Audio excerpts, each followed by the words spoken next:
Hello everyone. Hello. I'm here. It's Friday. Welcome to tonight's stream. We're gonna be playing Captain Toad Treasure Tracker. This game came out like 10 years ago. That's kind of crazy. Oh god, this is a 10-year-old video game. I remember being hyped as fuck when they showed this game off. Like, I was really excited to play it, and then for some reason, I never actually got it until the Switch port. I do own the Wii U version now, and I was contemplating streaming it instead of the Switch version, but then I was like, wait, but then I can't do the DLC. Or I could do the DLC, but then I'd have to fucking switch what console I'm streaming it on. I thought it was more seamless to just do it on the Switch.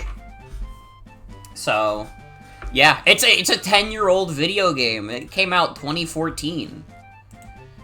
And it was it was just a full game based on the Captain Toad levels from Mario 3D World, which I thought were quite fun. So I was like, fuck it. I want to play that. And we're playing it tonight. By the way, you might have noticed already, but we have quite a few. Oh shit, there's Wii U exclusive levels? Oh shit, wait. You know what? Actually, that gives me incentive to play this on my own, because then I can show you guys the 3 or 4 Wii U exclusive levels. So then I can I want to have the most thorough Captain Toad stream on Twitch. Not literally, though, I'm not going for 100%. But at the very least, I want to show off every level. Yeah, 10 years is crazy. But yeah, I'll probably do that at some point. I hope you're all doing well. You might have noticed in chat that we have some new emotes. Twitch, like, once again, just bumped up the amount of emotes you can have. So we got, like, 4 extra slots. So I'm gonna send all the new emotes in chat. And you can take a look at them, and you can think they're cool, or you can think they suck. But we have Tarzan Cam, of course. Someone suggested Tarzan Cam, and I was like, we gotta have Tarzan Cam. Obviously. It's iconic. We also have Hi, which is Rika saying hi. I felt like I was literally, like, looking. Thank you for the Rika, it's so cute. I'm glad you enjoy it. I was literally, like, thinking, like, I want an emote where you could say hi. Because up until this point, the only way I've been able to say hi to people in chat is by sending Socks hi emote. Which is fine. Socks has good emotes, but I wanted to use my own. I was like, I should probably have my own, right? So I was like fucking scraping the internet, trying to find, like, a good, like, GIF that I was like, okay, this is good. Because here's the thing, the 2 static emote slots were already taken up. Because Naughty Dog, which is a picture of Robin, I finally got an emote of Robin. I had been meaning to for a while. But now all 3 of my dogs are emotes. Also, Robin got bumped to be a follower emote. What Are You Watching is now a sub emote. If you really miss What Are You Watching and you're not subscribed, you could use channel points. I made them extremely cheap with channel points. You could still use it if you really want to. And join the team was an obvious for a static emote. So for hi, I was just like, I need like something that, like, says hi and is also a GIF. And this took me, like, over an hour. Genuinely, okay. It was not the only reason I didn't stream yesterday. To be clear, it was not the only reason I didn't stream yesterday. I was actually, like, dead tired. I passed out, like, barely after midnight, and then I slept almost 12 full hours. I don't know what the fuck happened to me yesterday, but I was dead fucking tired. I was knocked out like a light. Regardless, I'm going on tangents after tangents. I was, like, looking through, like, Mario and Pokemon, because I knew, like, I wanted it to be a series that I, like, you know, play a lot on stream. And, like, I had one Mario GIF lined up. There was, like, a Mario line sticker where he says hi and then goes in a warp pipe. And I thought, maybe that could be something. But honestly, as cute as, like, the regular Mario art style is, I think, like, the way I edited it, I got rid of, like, the pipe animation, because that wouldn't really make sense as a hi GIF in chat, IMO. And then I, like, edited it to just be him waving, and I was like, this looks not that great. Like, it makes more sense when you see the full animation, but on its own, the waving is kind of like, I don't know. It was not up to my standards. So then I, like, searched through Pokemon, because I thought maybe there could be something Pokemon. And I don't know what the fuck just, like, hit me, but I was like, wait. What if I just look up Rika from Pokemon GIFs? And I found the GIF of her waving in the anime, and I was like, fuck. Because I was, like, thinking about her waving in the game, and I was like, that could maybe work. I didn't find any actual GIFs of that readily available, but I found the one of the anime, and I was like, that is awesome. So now it's the hi emote. So if you want to say hi, there you go.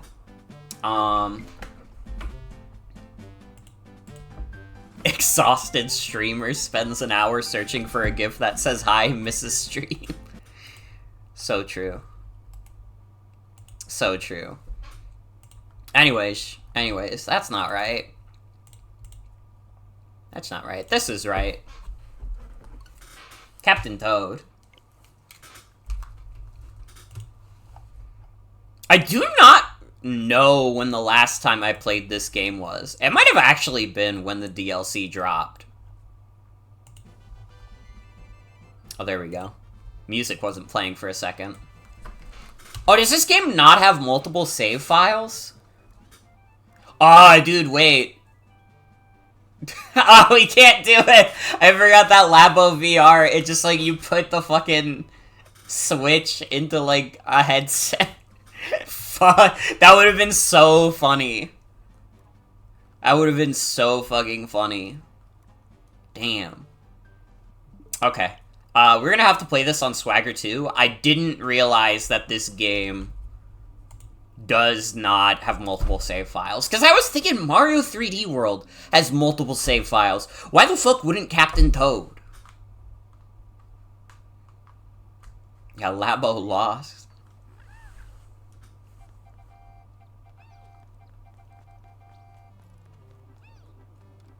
I wonder what, like, resets the pointer.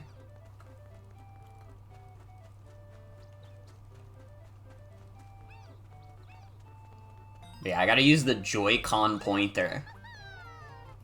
Is it R? Maybe it just doesn't work in, like, this level. Maybe it's the click? Maybe.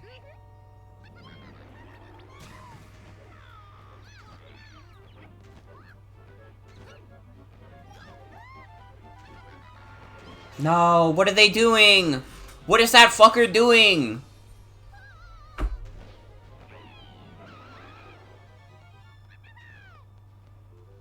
Well, at least she can't bust any more unions. Sorry. It's too easy. It's too easy. They made Toadette a union buster once. And that's like... That's what my mind goes to immediately.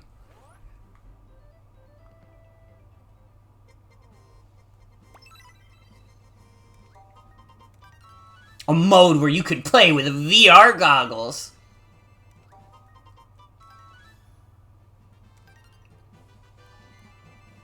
What is the special? Is that the DLC?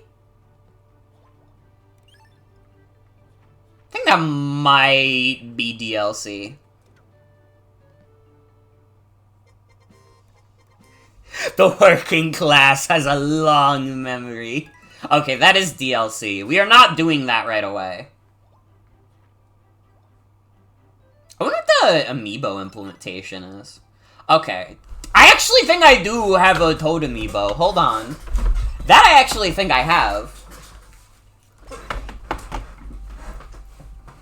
gonna have to look at my fucking shelf over here.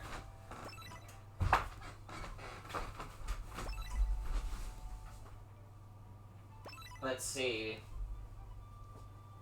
I found him! I do have Toad. So we get an invincibility mushroom. Is that only one per level? Oh shit, that starts the level. Oh shit.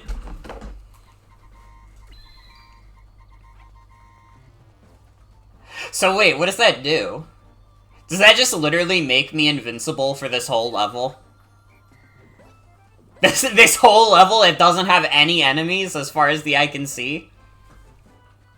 It's just cheating baby mode?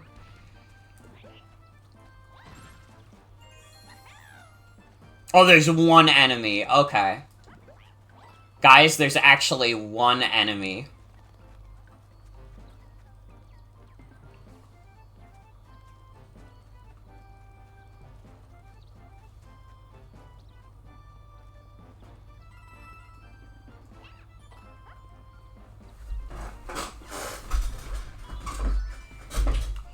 Why did they even do the amiibo implementation where it's just like, here's a cheat.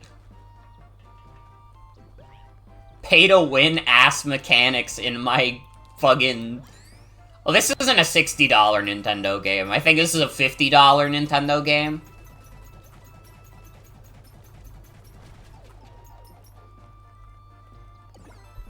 Anyways, pay to win mechanics.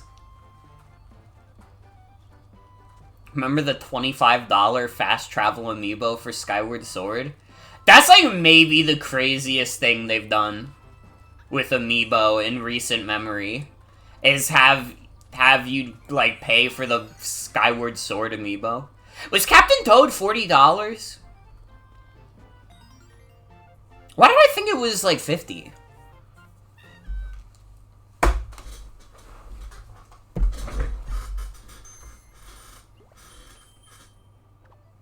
And we got the objective.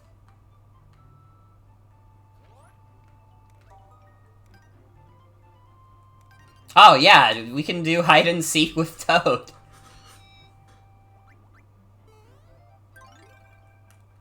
Toad when you select him in Super Smash Bros. Brawl.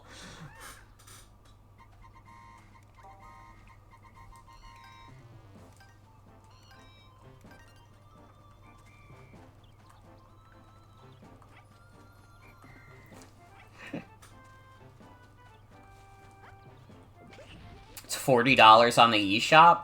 Okay, then it probably did come out at $40. Okay, that's my bad. For some reason, I thought it was 50.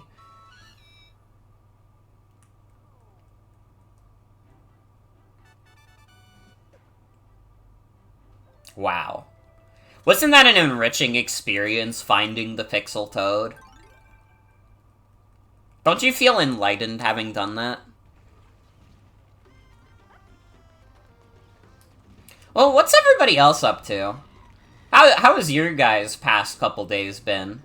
Again, yesterday, for some reason, I just came home from work, and I was, like, tired as fuck, and I was kind of grumpy, and I have no idea why. Because, honestly, today, like, it wasn't that aggravating at work, but I had, like, a more aggravating day than I did, like, yesterday. But I came out of work today, and I was, like, fine.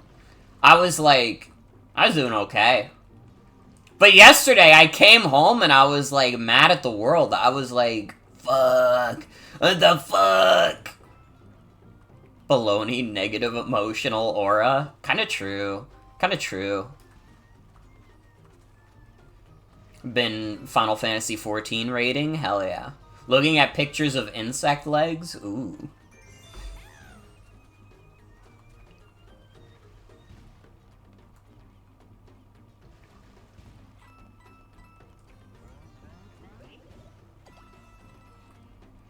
Hung out with friends yesterday, probably will tomorrow too. Nice, nice.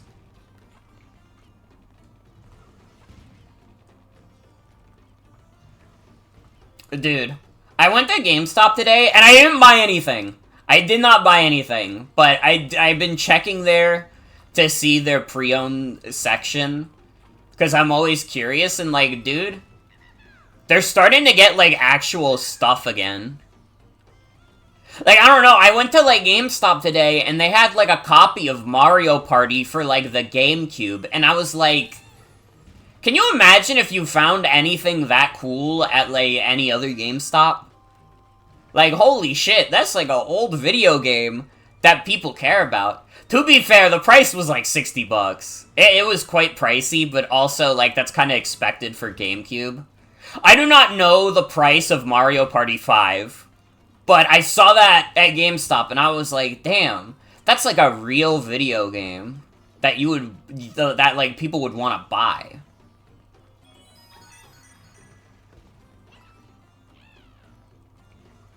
The Mario parties are stupid expensive for some reason. So I've heard. I've like, literally, like I've said it before, I've had dreams where I would be in like a retro game store, and I would, like, see a copy of Mario Party, like, 9 and 10, and be so tempted to buy them, to the point where I woke up one day and was like, shit, I should probably, like, see how much this is. Mario Party 9, which is considered, like, a not very good video game, is still, like, $50 in box. That's crazy to me for a Wii game. How many Wii games are, like, $50? I think I got my copy of Twilight Princess on Wii for, like, maybe 25 or 30. That is crazy.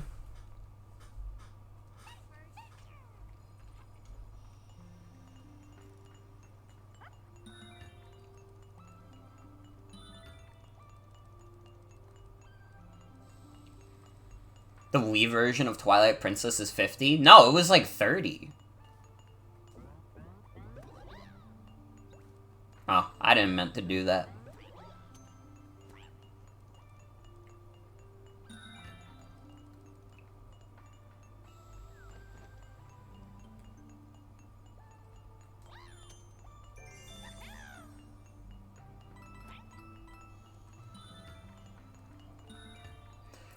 Wonder if the version matters because you got the Nintendo Selects version for 20? Really?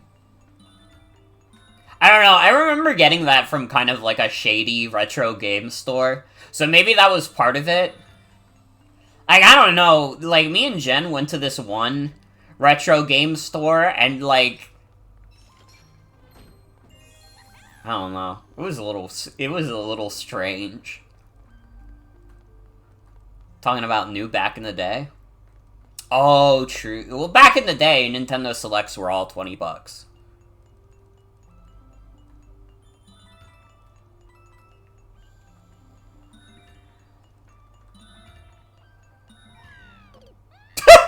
Whoops. Dude, not the Skull Toad.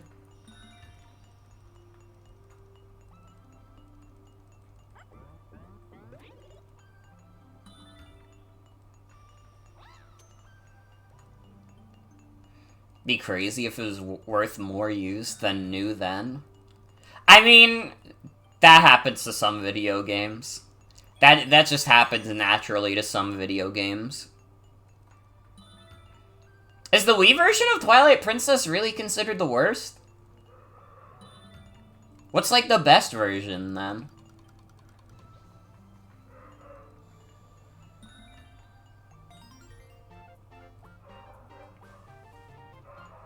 Is it just, like, the HD version?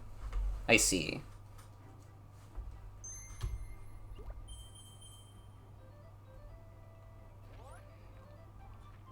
After Wii U, then GameCube. I honestly sometimes forget that Twilight Princess has a GameCube version.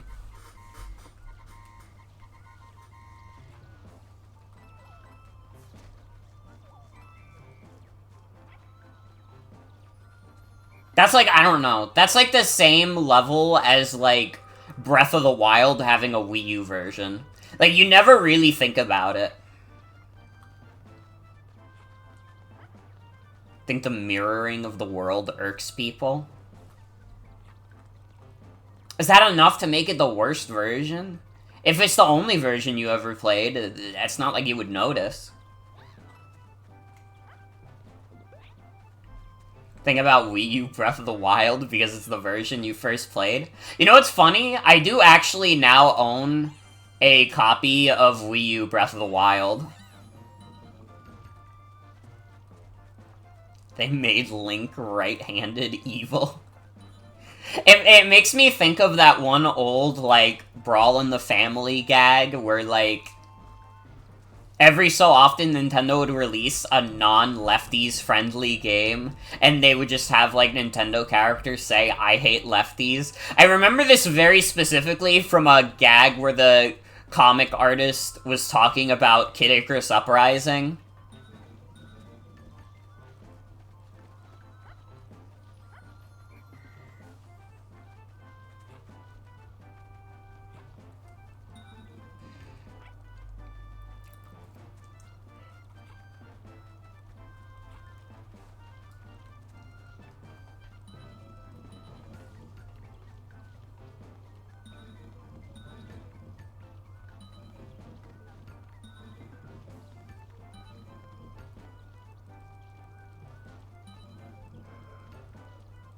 Oh. Yeah, it works.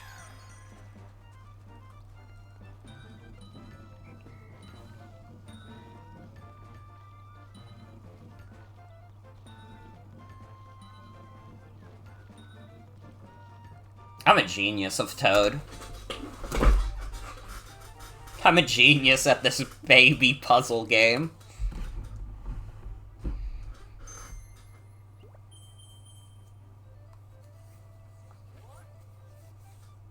I do like that every level gives you, like, a little hidden objective. I guess you also have, like, the Toad, the Pixel Toad to collect.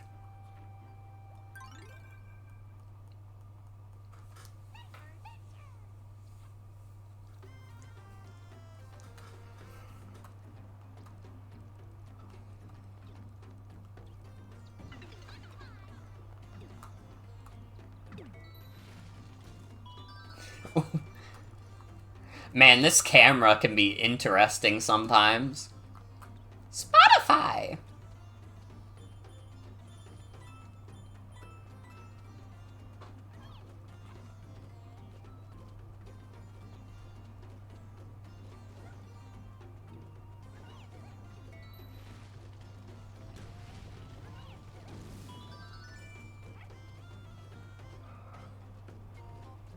I definitely gotta get this goober out of the ground.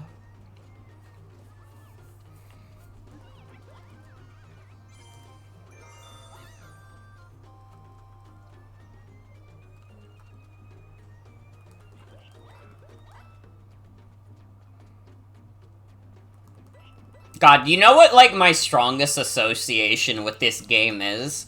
And, like, some of you people in the Discord server probably would have seen this already. There is, like, an old Tumblr post that was, like...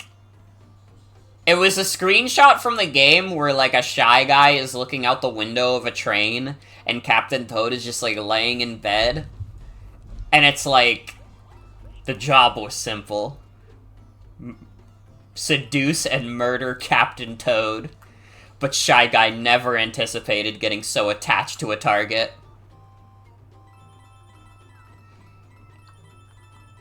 I think that's like a Tumblr classic.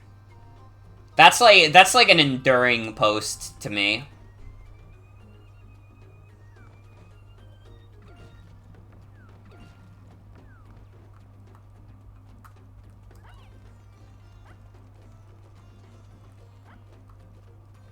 Listen, back in the Wii U days, all we had were posts. You know, Nintendo wasn't giving anybody, like, more than, like, 3 video games a year. So, like, all we had were posts, goddammit.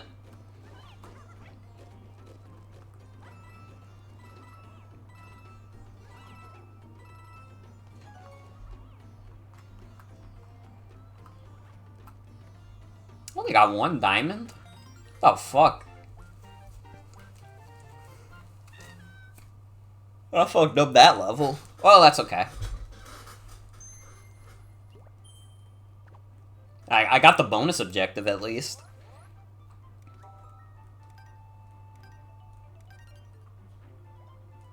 Did you know you can zoom in and zoom out?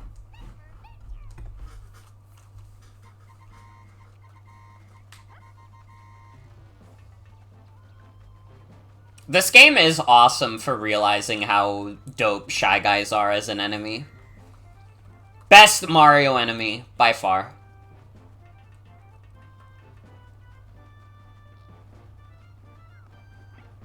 I was kind of hoping I could finesse and, like, jump on that guy's head, but I don't have the guts. I don't have the strength.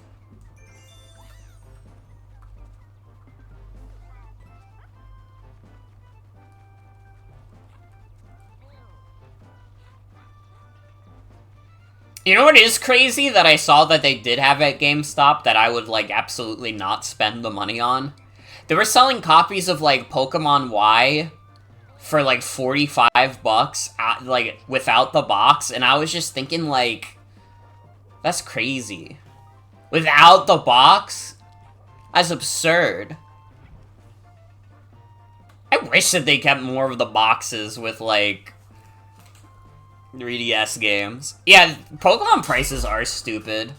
I lucked out when I bought Pokemon, Ultra Sun back at GameStop. I got it for like 30 bucks because I had like a coupon.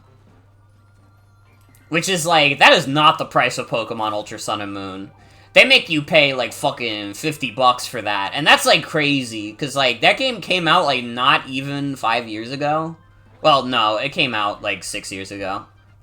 But, like, who cares? It's too much.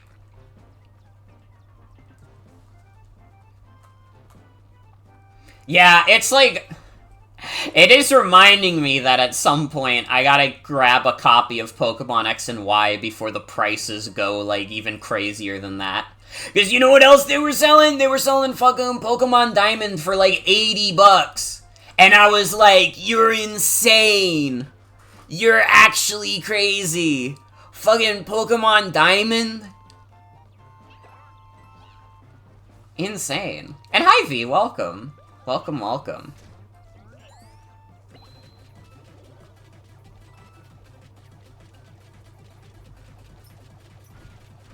Oh shit, I didn't notice this. Whoops. Good thing I did.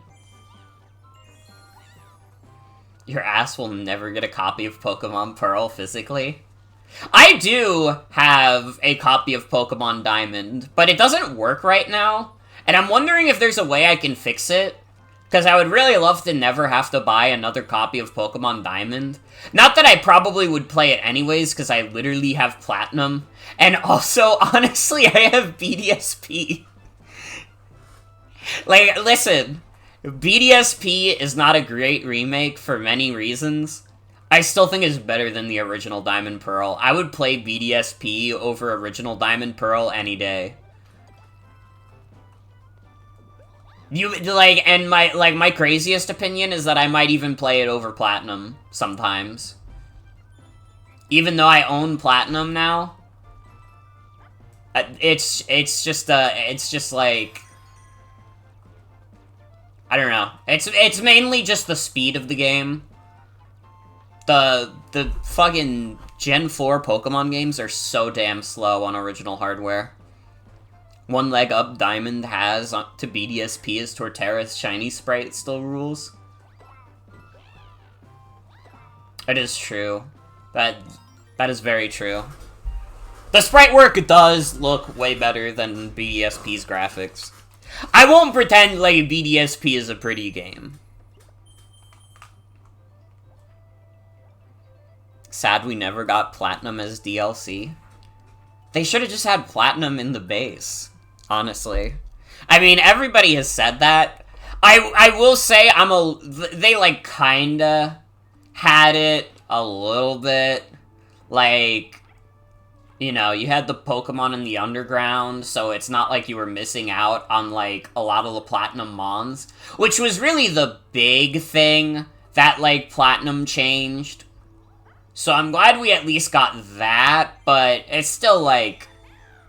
Should have been more.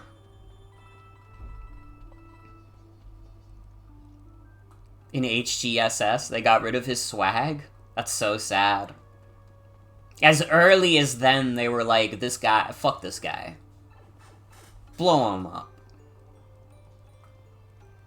Welcome to the underground.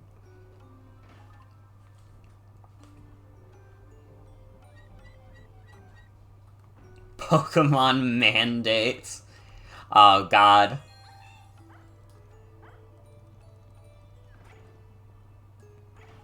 Unironically, and like, I might still be one of the only people that has this opinion. I think that there was, like, I think Ilka could have cooked even more. I think Ilka has some talent behind them in terms of designing, like, interesting Pokemon games. I think they were just forced to put in, like, the fucking shared EXP, and then it was, like, immediately, like, the game's balance was thrown out of whack. Because I'm, like, thinking about it, and I'm like, dude, if you play the fucking BDSP Pokemon League, you know that shit is, like, genuinely hard. But that shit would have actually been, like, one of the most insane challenges they ever put in a Pokemon game. If, like, they just let them cook and not force them to have the shared EXP share. Like, my conspiracy theory is that they actually did mandate they put in the shared EXP thing. Because otherwise, like, there are so many more, like, interestingly designed bosses in BDSP, and they're just taken down a notch because you are always, like, super over-leveled. I don't know, I could be crazy. I could be crazy, but it's what I believe in.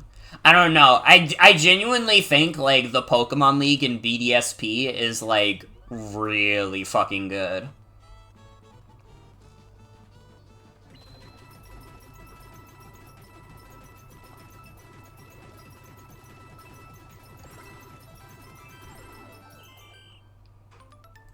Always having box access was nice to manually nerf EXP. That is true. That is true.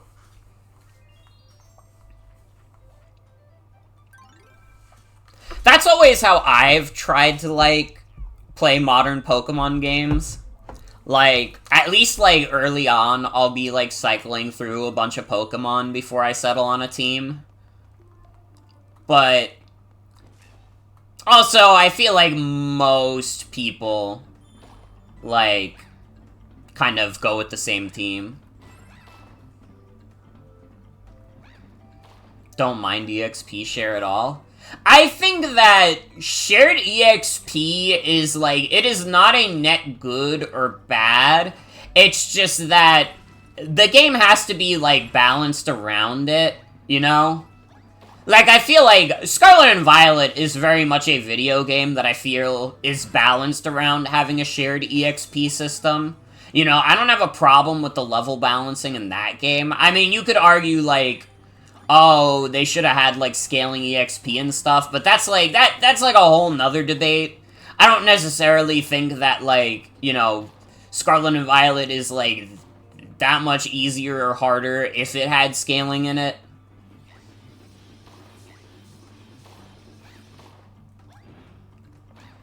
I do think some Pokemon games just don't properly hit that mark. Like, Pokemon X and Y, part of the reasons why that game kind of gets a bad rep is that it's too damn easy. It's like, you have a shared EXP that whole game, and, like, it's too fucking simple. It's a baby game. It's not very interesting or fun.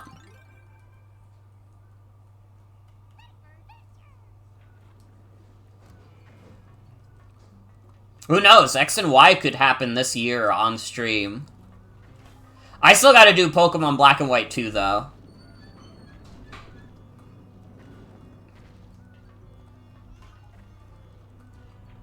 X and Y's huge regional dex was pretty fun. That is one thing I will, like, always compliment, like, modern Pokemon games for, is because a lot of them have, like, very large Pokedexes, it always makes, like, creating teams for them very fun. You know, there's so many different goobers you can just use.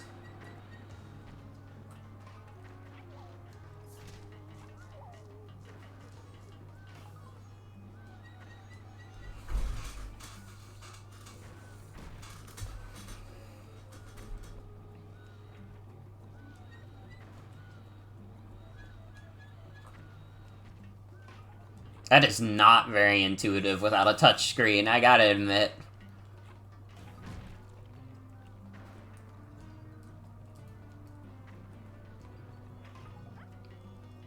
Toad, get off of there.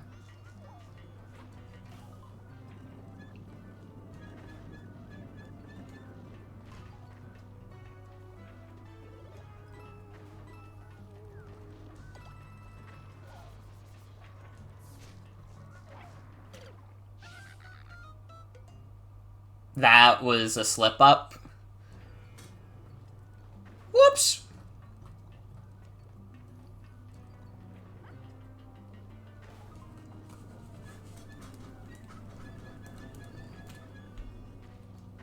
Okay, so rotating the Joy-Con is faster than rotating the stick. Although I won't pretend like it feels great.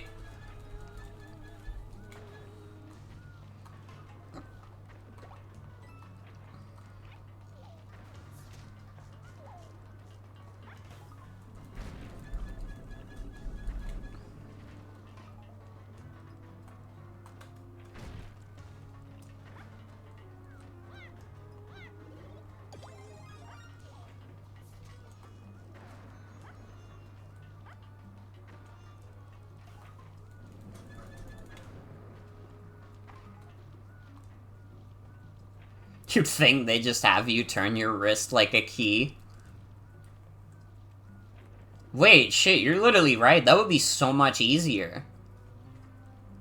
But it's like, literally, I have to twirl it like this.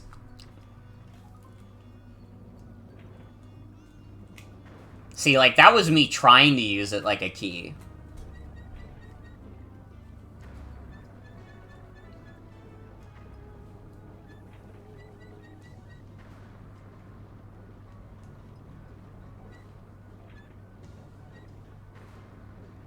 Please? Let's go. No! I got too excited.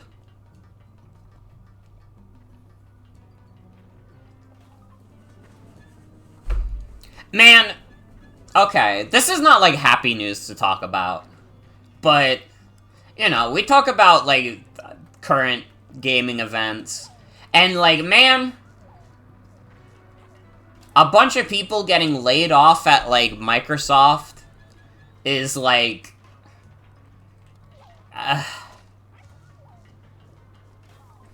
like, they spent all that fucking money on Activision Blizzard just to lay off, like, what was it? Like, it was over 1,000 people, which is, like, fucking crazy.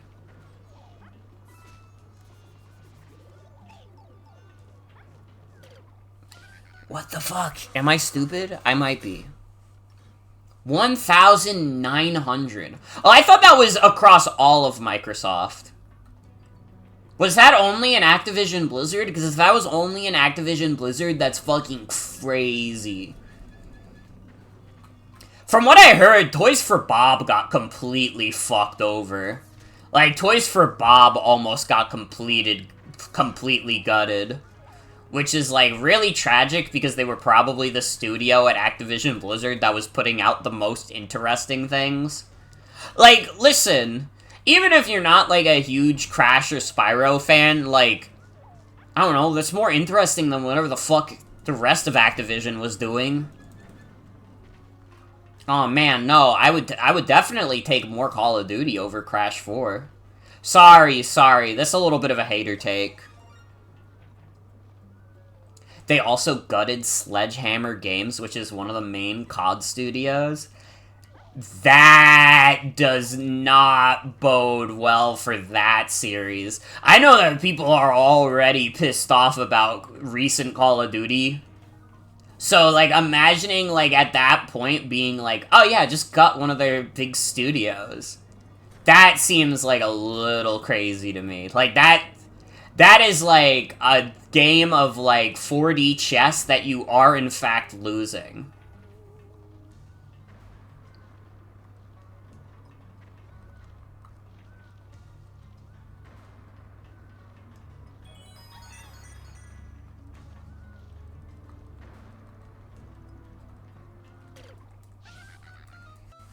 I think some of the other COD studios got layoffs, but not as hard. Mm-hmm.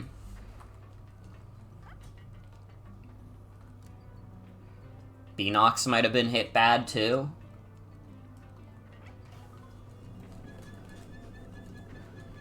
Again, I just have to wonder, like, what the fuck Microsoft is even thinking.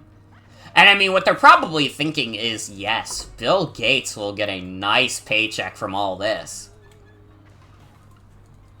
But it fucking sucks.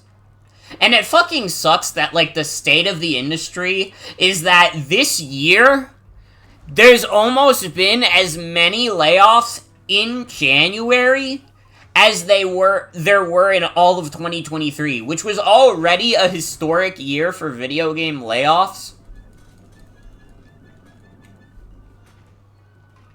It's just like, man, things fucking suck in the industry right now.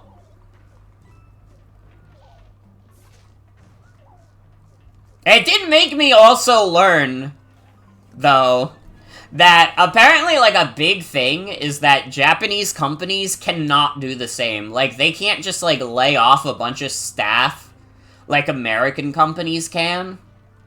Like, I don't know exactly how that, like, law works. You know, you guys are gonna be shocked to hear this. I'm not actually familiar with how the Japanese legal system works. I know, you would think playing, like, 2.5 Ace Attorney games, I'd be an expert. But no, I don't, actually. But people are saying, like, that was a big reason why, like, you know, during the Wii U era, like, Iwata wasn't gonna be able to do that, so he was gonna have to take the hit.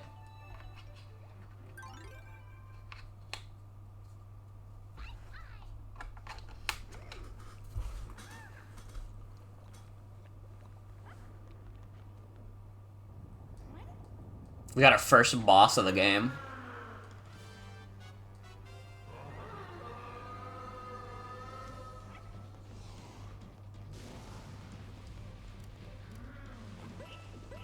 At least Nintendo didn't take it out on Retro or NST back then. That is true. That is very true.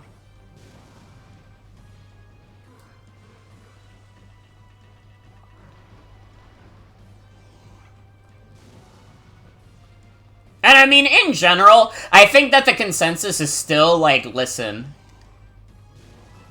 Iwata was still, like, a pretty good leader for the company. And, like, that's still generally how I feel. Not to say I enjoyed every decision that was made under Iwata, but I mean, I've gotten older, and also, like, I've kind of learned the inner workings of Nintendo a bit more.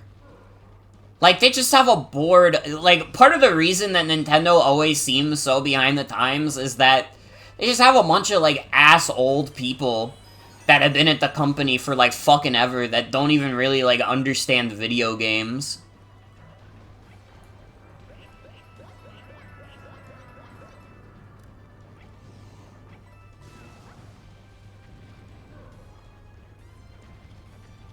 But regardless.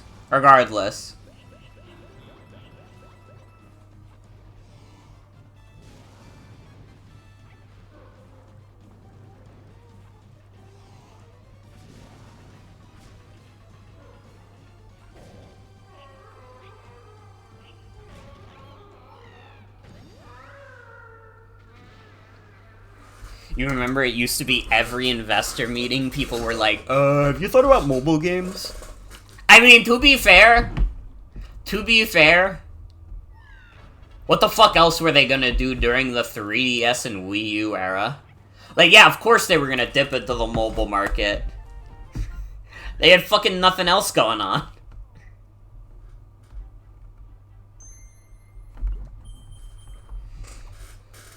Might as well. Not that it went particularly well for them, to be honest.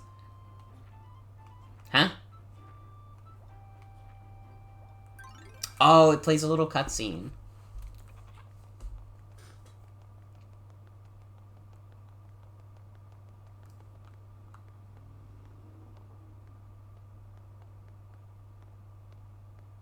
Toad hates slow walking. He loves a jolly little jaunt. It's unfortunately what workplaces are like in Japan. Seniority over everything, so if you're an old man native to the country, you get better pay, respect, can say and pretty much do whatever at work from what your friend who's been living and working in the business there says.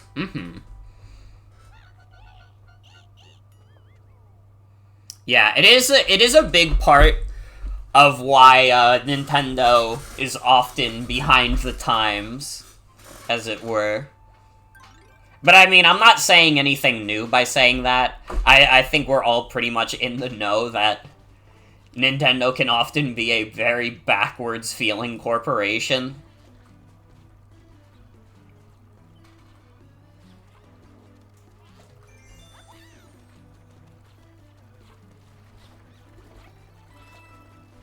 I did just have a moment of clarity where I thought about, like, Nintendo mobile games again, and I was like, man, the only one that really took off was Fire Emblem Heroes, huh? How the fuck did that happen?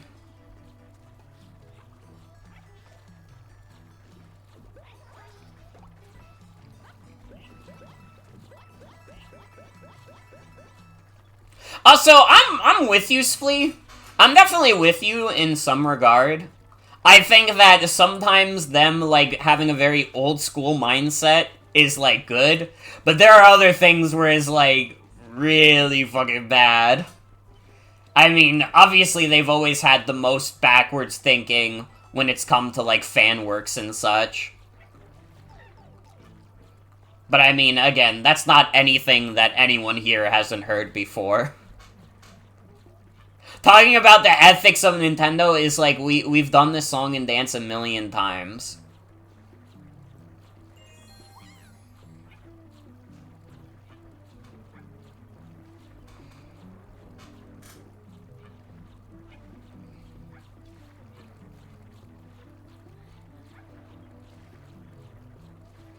It's actually so funny, it did significantly better than mobile games for more popular series and blew up insanely well.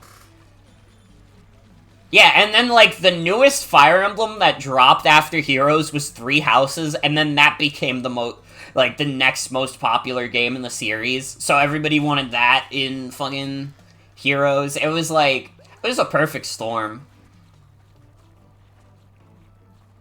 Mario Kart Tour you think has done fine, but it's clear after a certain point they thought Booster Course assets were more valuable.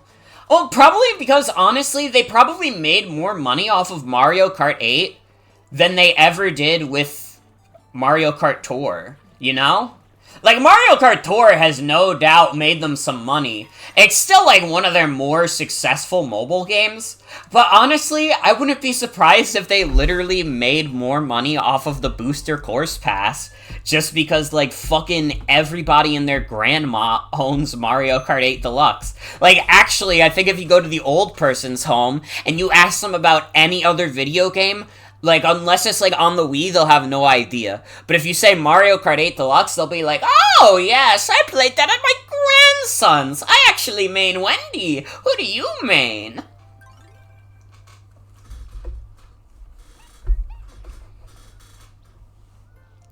Very funny how there was mass investment influx to Nintendo when Pokemon Go came out, and then they realized how tangentially unrelated they are and failed. I love playing Mario Kart 8 Deluxe game on my grandson's Nintendo Switch system.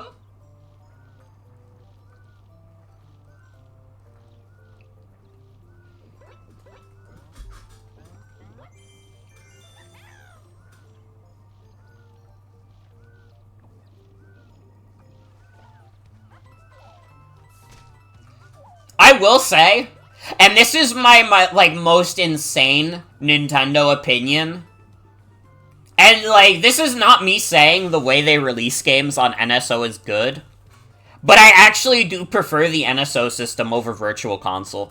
Which might sound crazy, but, like, here's the thing. With Virtual Console, they were making you, like, pay for all the games again every system anyways. Which is not to say they couldn't have fucking fixed that at some point, which they really fucking should've, but they didn't.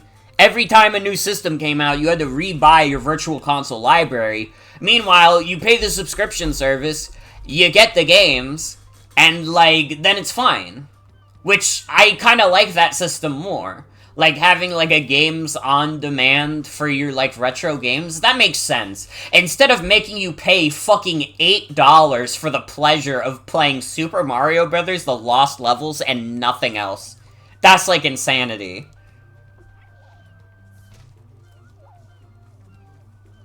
Like, I don't know. I think, like, with the amount of stuff that I've played on, like, the NSO app, probably, like, still less money than I would have paid if I bought all those games on Virtual Console instead, you know?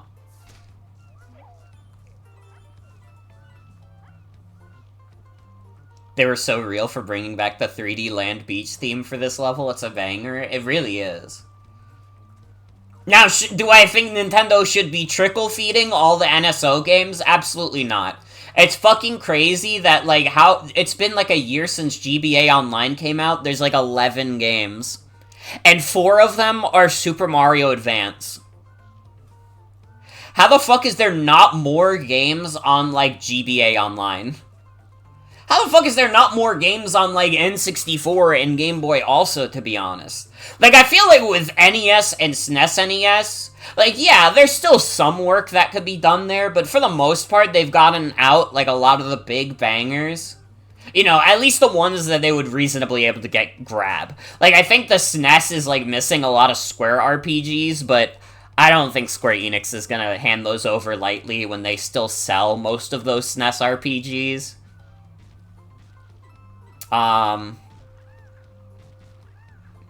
I mean, it is mostly, like, a lot of rare games on N64 Online, which they have a few. It is, though, like, you got Banjo-Kazooie, but not Banjo-Tooie. They have infinity games in their library, and we get, like, 2 per system. Wish there was a big catalog we could download however much we want from, so there's never a space issue. I feel that. I feel that.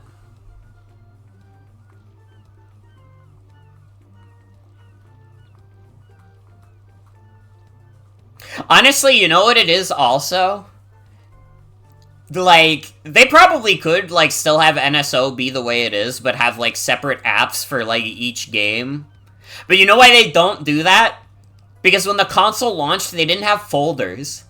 So, like, theoretically, if you wanted to download all the NES games, like, separately, you would just have, like, 80 fucking random NES games, and you'd have to, like, scroll through, like, baseball to go play Tetris 99 or some shit later. like, people kind of even forget that they had to add in folders later. Although, not Game Explain. You know, Andre, he was real excited about those folders, you know.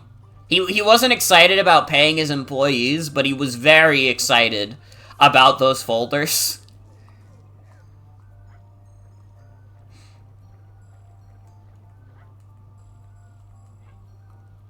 How could you forget about doing the X-Walk all the way home?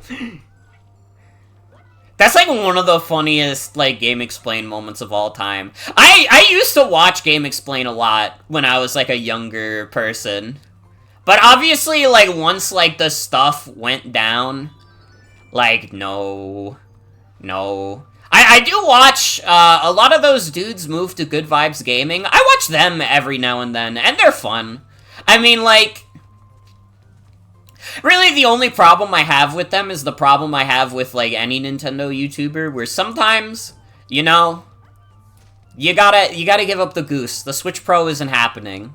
Listen, I know, like, Bloomberg just put out a rumor about it, but, like, I put very little stock in what Bloomberg has to say. They've been saying that the Switch Pro has been coming out for, like, ages now, and it's not happening. Honestly, I don't even believe them when they're talking about the Switch 2. They could be completely correct about the Switch 2, like, coming out in, like, 5 months, and I still won't listen to them because of how many fucking times Bloomberg made us sit through, like, Switch Pro rumors. They're crazy. I don't believe Bloomberg for a fucking second. It was literally for like 6 years, Bloomberg would be like, guys, the Switch Pro launching next year. The Switch Pro has been coming out next year every year for the past 7 years. Literally. It drives me crazy. John puts out really good videos. I also like Derek's retrospectives. Again, I respect all of them. I have a respect for the dudes at Good Vibes Gaming. I think if you're, like, interested in, like, Nintendo stuff, like, they're a really good channel for that. And they don't only do Nintendo stuff, but...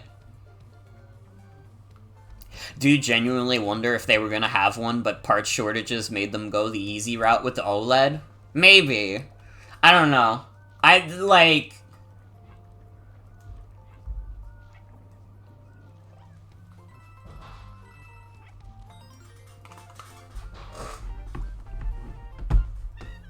That's, like, pretty much the only scenario that I could see being reasonable.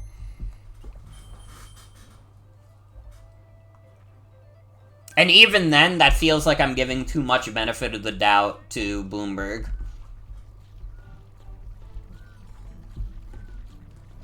I don't know, it's already really hard to make me trust leaks.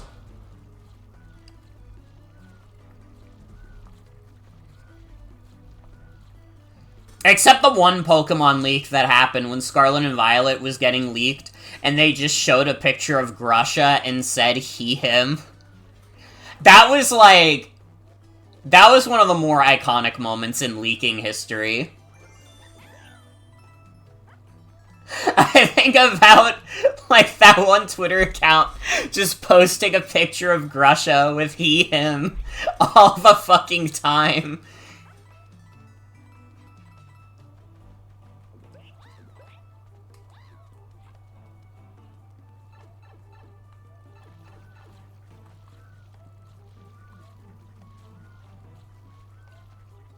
The pronouns leak. The pronouns leak went crazy. Switch Lite 2! Oh my god, let's go! What are, like, some of the funniest leak moments of all time? Obviously, one of the funniest leak moments of all time was the Grinch leak, which was a fake leak, but fake leaks still count for this prompt.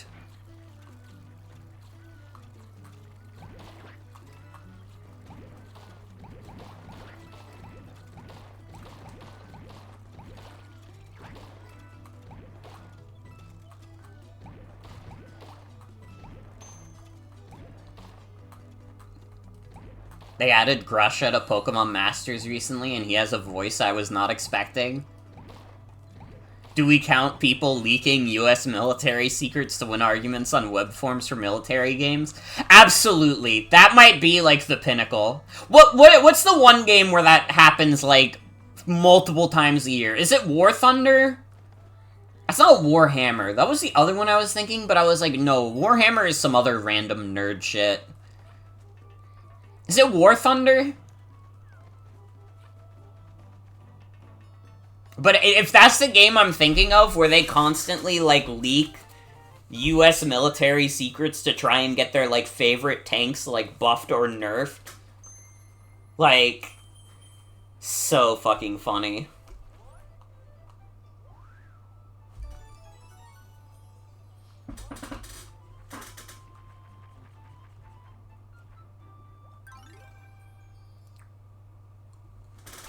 Like, that's probably the pinnacle, honestly. US military info getting leaked for the sake of getting a tank buffed in a video game.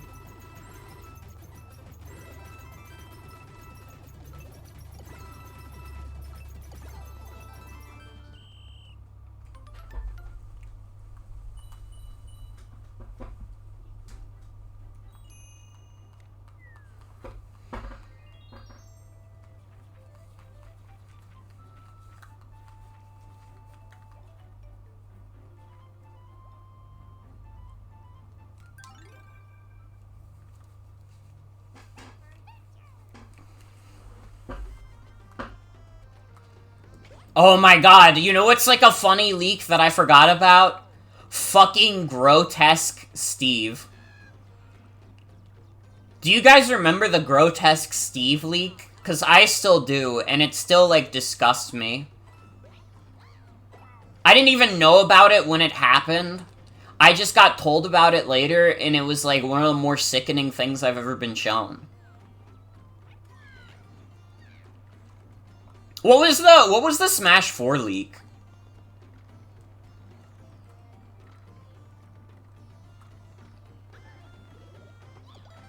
You thought the Shulk leak was super fake at the time because it looked like someone trying to record a Brawl mod with a bad camera, so it passed as 3DS footage? You know what's funny? I also didn't believe the Shulk leak because people were, like, posting, like, images of, like, Shulk and putting it, like, I don't remember what character they were, like, comparing it to, but people were, like, showing, like, Shulk, and they were like, yo, wait, it's literally... Yeah, it was photoshopped Little Mac. And I was like... No, wait, they're kind of cooking. Because I was like 14. I also thought that Shulk was photoshopped Little Mac. Dude, rest in peace. I got like a big pimple on like my forehead. Or is this like a bump? Where the fuck would I have gotten a bump on my head? I don't think I've hit my head into anything recently. Maybe the dog has been roughhousing me too much.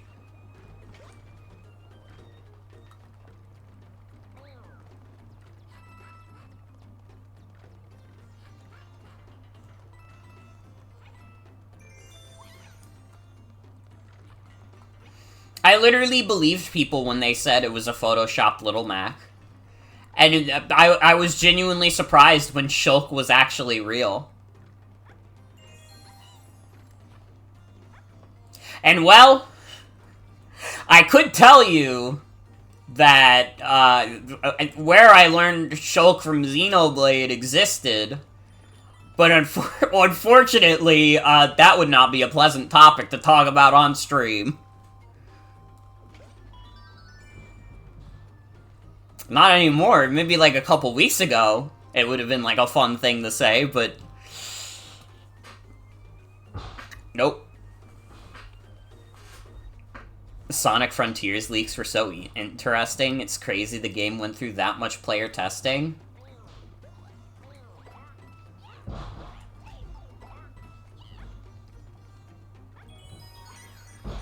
Yeah, I mean, like, Sega, like, Sonic Team was really trying to knock it out of the park with Sonic Frontiers. And I think they did a pretty good job. Especially given, like, they probably didn't have, like, a crazy big budget or anything.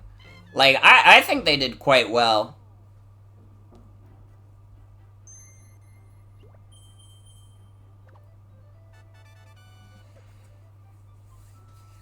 I'm not immune. I think Sonic Frontiers is a good game. Now, Sonic Frontiers, the new Final Horizon, or whatever the fuck it was called, do not talk to me about that. I'm still feeling the effects.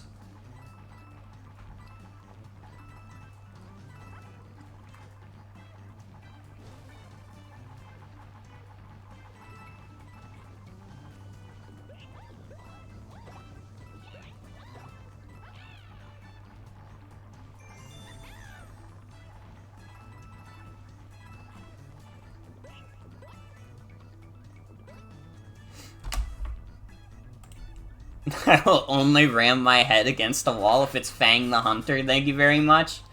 This, but unironically.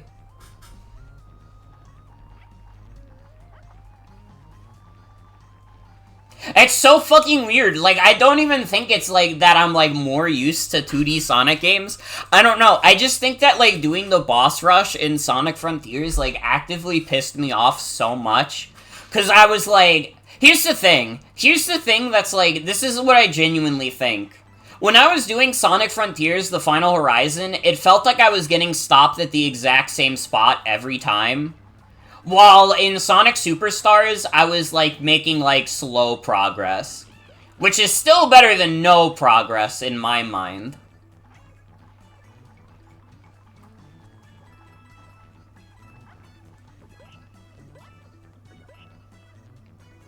Like, I don't know, you give me a boss fight that has, like, an exact amount of hits, and I'll be able to memorize that shit. You give me a boss that has, like, a health bar, and you can do, like, a 1-2 combo to do more damage, or you could do a 1-2 combo to fucking, I don't know, piss yourself.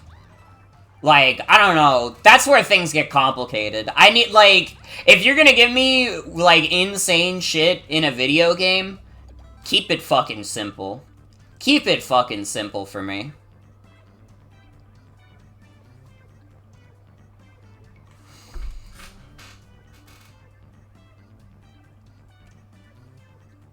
It didn't piss you off since you only spent like a half hour on the last trial, but those bosses do not choreograph well enough, and having to do the pre-super parts is such a time sink. I think I also gotta be honest, like, not even just, like, talking about, like, the bosses. Also just didn't find, like, the level design that fun in The Last Horizon. And I think it's just that I don't like, I don't, like, want to do precise platforming in, like, Sonic Frontiers. That's not what I want to do in that game at all. Sonic Frontiers is more fun as, like, a game I can kind of, like, speed through and, like, do whatever the fuck I want in. Like, it's a very open game. Which I think is its strength, which, when you add in, like, very precise platforming, doesn't play to that strength.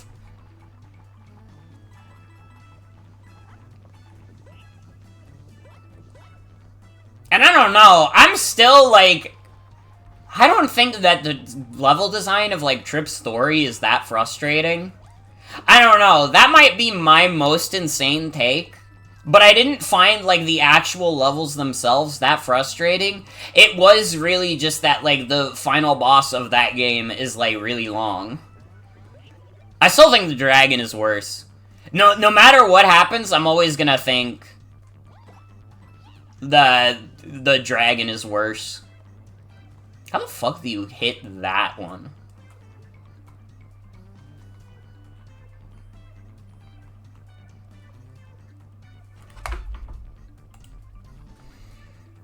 Take your word for it, but you conceded to Fang, he beat your ass? Oh, I need to throw a turnip? Fuck, wait, you're right.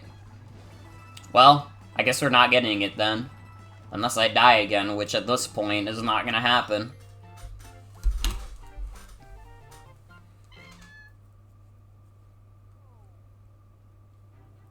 I don't know, again, I think at the end of the day, I don't know if I'm actually better at 2D Sonic games than a lot of people in my circle. I think I have more patience for them, though.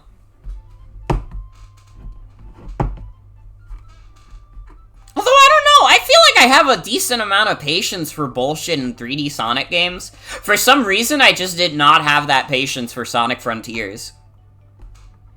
For some reason, like, Sonic Frontiers does not instill, like, a sense of, like... I don't know. I guess it's because, like... I guess in terms of, like, Sonic Frontiers, the problem was that, like... like, you just, like, I don't know. There's, like, no point in, like, regular Sonic Frontiers where I ever feel like I'm getting stuck. And just having that juxtaposition... Like, I don't know, like, Sonic Superstars has multiple points where it's, like, decently tough.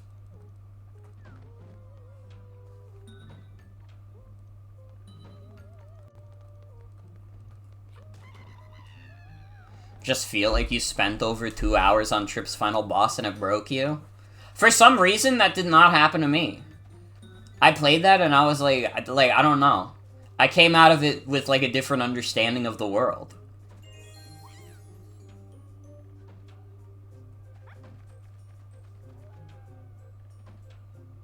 Am I saying you should have just played better? No. I wouldn't say that.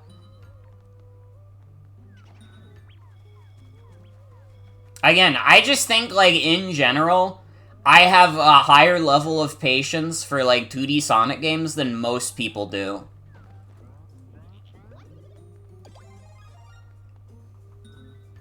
At least in terms of the classic Sonic games. I don't know, maybe I'd have to go back and play Dimps. I don't have patience for, like, Dimps design at all. I mean, I couldn't even finish, like, Sonic 4. You throw me in a Dimps level, and it's over for me. And, like, there have been people who have said, like, the design philosophies of Superstars and Dimps is not that dissimilar, but, like, I disagree because, I don't know. I want to play, like, I want to play Sonic Superstars. I never want to play Sonic 4 again in my life.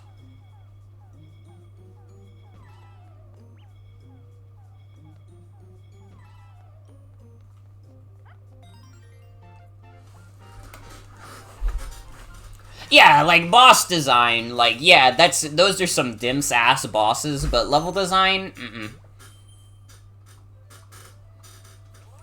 I don't buy it for a second.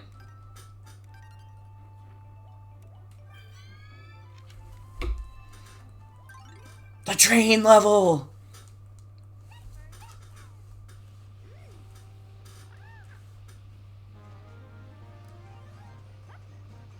I don't know.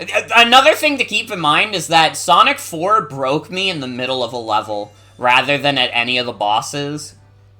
Because the thing is, like, I don't know. I guess this isn't applicable to Sonic Superstars, because those bosses are hard as fuck. But, like, I don't know, none of the Dimps boss fights are that hard. They're just, like, long and boring, and that's kind of the same for most Sonic Superstars bosses. They're either long and boring, or they're long and really fucking hard.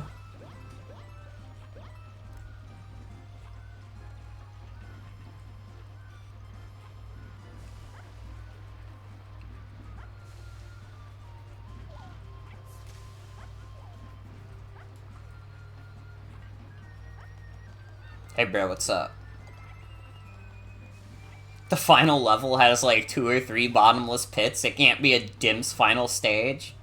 Dude, honestly, I need to play like some of the Dimps Sonic games. I need to play like the Advance and Rush games. Go back and toot the horn? You can do that?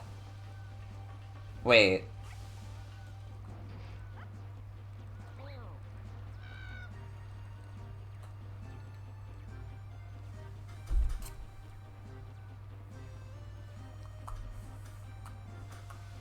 Maybe once I'm done with, like, my little classic Mega Man playthroughs, maybe I'll go and play the Sonic Advance games. I mean, what? We only got, like, 3 Mega Man games left? Wait, I went too far. No, you're right. I was just autopiloting. That wasn't me, like, not knowing where the horn is. That was just me autopiloting. There you go. I'll even do it again. You're welcome.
Yeah, no, I'm not getting the Chaos Emeralds in those. I, like, think about that, and I'm like...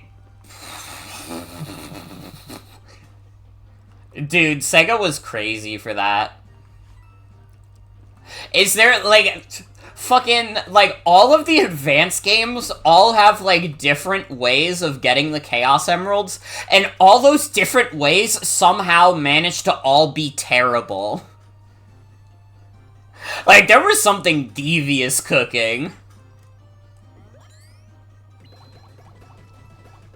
And also, like, pretty much all the special stages suck. Fucking Sonic Advance 3, making you collect the chows in every level is crazy.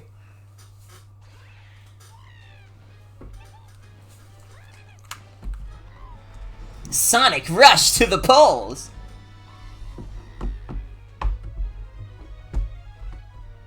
Whichever presidential candidate says that, like, their run for president is over.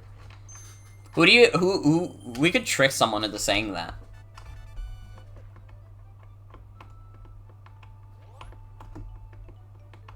And they release Rush 1 year later and are like, let's be sober and make a good special stage that's not that hard to reach.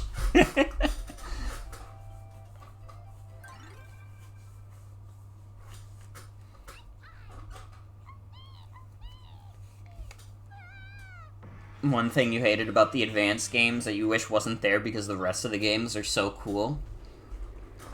Yeah, I remember having a lot of fun playing the advanced games back in the day. Although, actually, my crazy confession, I played Sonic Advance 1 and 3. I never played Sonic Advance 2. I don't know why. We never owned it. And, like, literally, like, since I was a kid, I've never, like, even bothered to emulate Advance 2. Because, I don't know, when I was a teenager and I first discovered emulation, I was like, well, if I didn't own it, it's probably not that good, right? Which is, like, not fair to the game I never played. Oh. Bye, Toad. I didn't realize that it wouldn't stop me.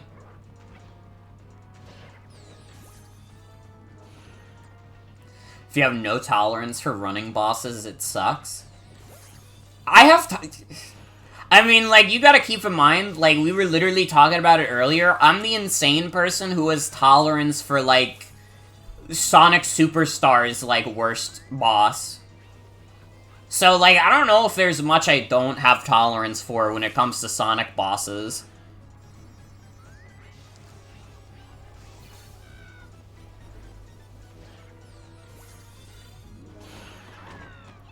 Fuck. Superstars also doesn't have lives and game overs? I guess that's true. I guess that is true.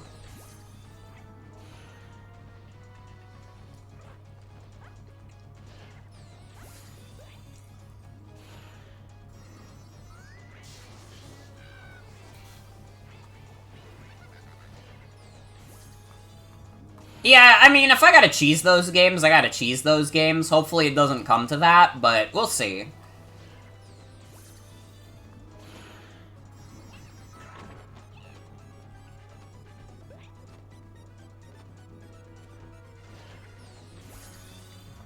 It's actually funny thinking back to this. When I was, like, really young, like, when I was, like, 12, I owned, like, the Reggie Minch YouTube channel, which I technically do still own, but I don't use that shit anymore. But when I owned the when I used the Reggie Minch YouTube channel, I had, like, Let's Plays on there. And I think, actually, the only Let's Play on there that I finished was Sonic Advance 3. And it was, like, I didn't do it legit. Like, I unlocked the final boss by putting in a cheat code, but you can, like, still view those Let's Plays. They were not commentated, so if you're expecting some good old 12-year-old Morgan goofs, sorry. But for some reason, that was the only game where I felt motivated enough to actually try and finish it. And, like, do a full, proper Let's Play of. Yeah, I think that cheating is just the way to go.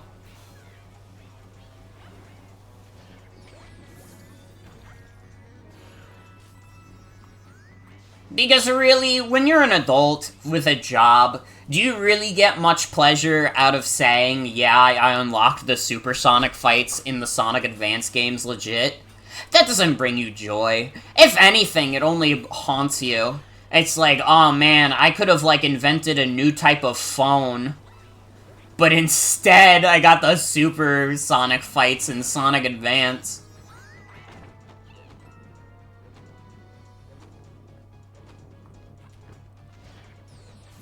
I actually needed you to blow those away.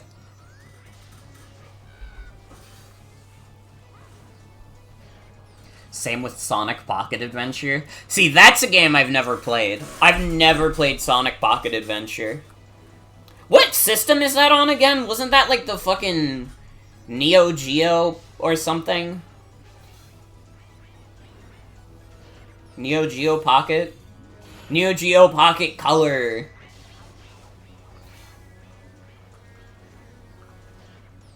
Isn't that game also just like a weird, like, Sonic 2 remake? Or, like, it's a remake of one of the classic Sonic games, basically.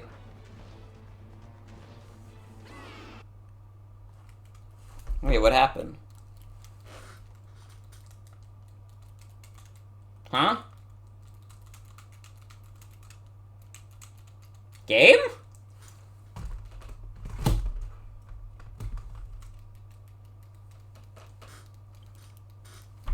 Joy-Con said fuck work? Literally, what the hell? What the fuck? Joy-Cons just be like this sometimes? This is a new one. Joy-Cons, like, saying they're connected and not actually, like, working.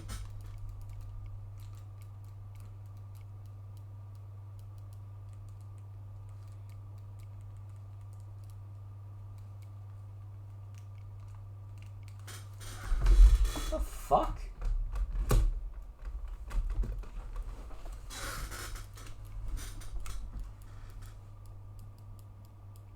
So I'm having an interesting, Joy-Con thing, where it, like, flashes the first light and then doesn't flash any of it.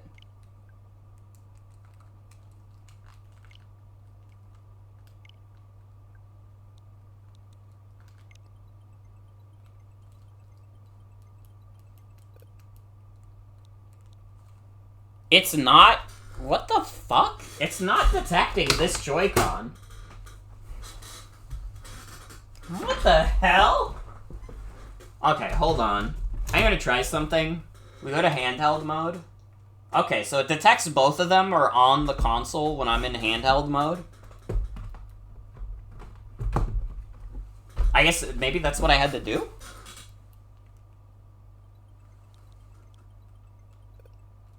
No. Because it's still... What the... Wait, it worked! Inexplicably, that worked. After I thought it wasn't working.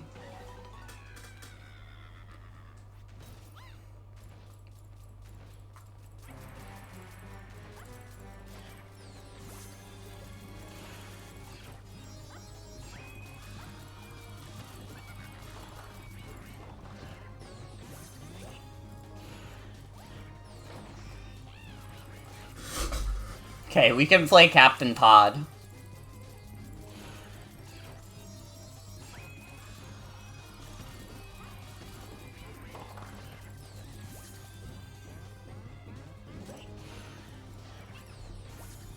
Fuck. This bitch. This gay bird.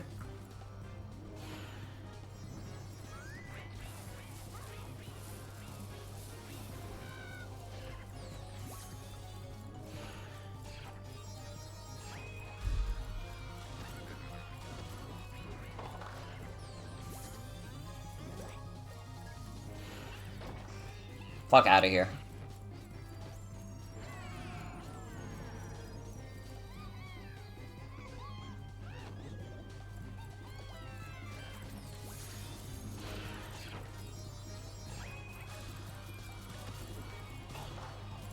Uh-oh. I'm in danger. No! I got tricked.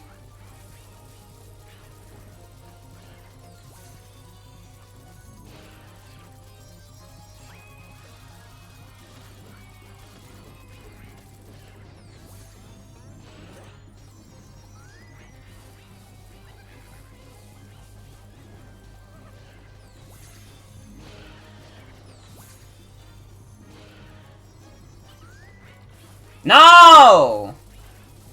This is the hardest boss in the world.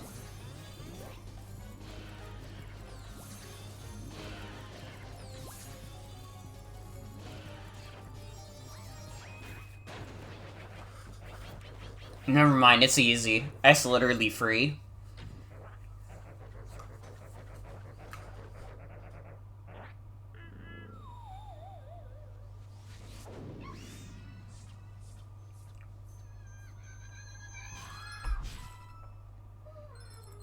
That dude got fucking Yoshi's Island. Mario Wiki says Wingo is a boy. Like I said, he's gay as fuck. Gay bird.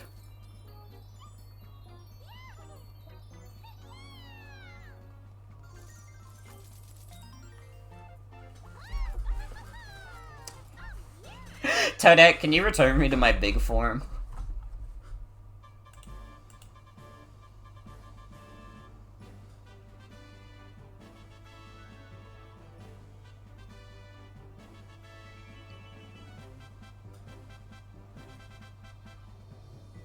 Oh, we did it! We beat the game!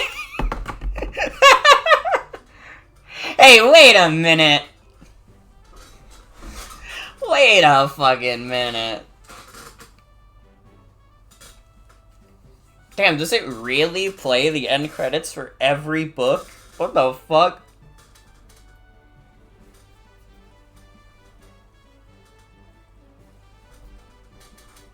Based on the work of the original Wii U version development and localization staff.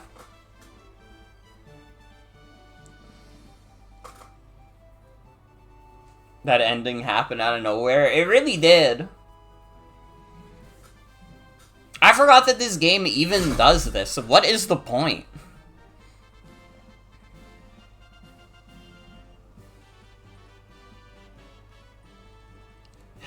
Why do I have to watch this 3 times?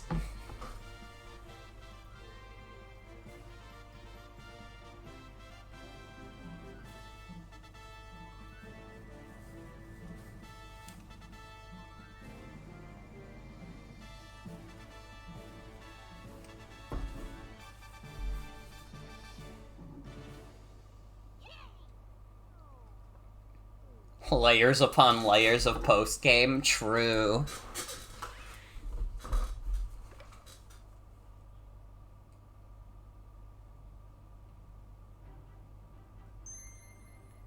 God, could you imagine if this game came out and there was only 18 levels? How pissed do you think people would be? Like, all the people really looking forward to Captain Toad Treasure Tracker, and then it only has 18 levels?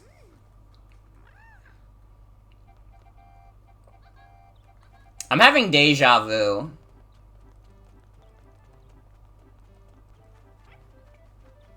I sure hope that gay bird doesn't show up again.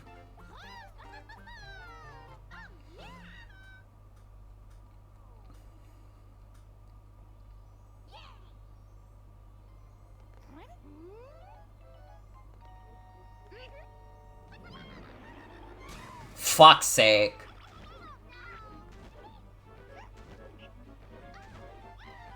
It's just the same thing, but you just play as Toadette this time.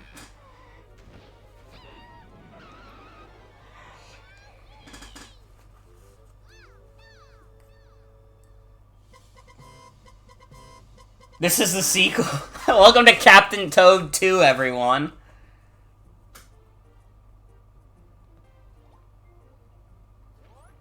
The captain gets toad-napped. It really is like layers upon post-game. We got a whole damn sequel.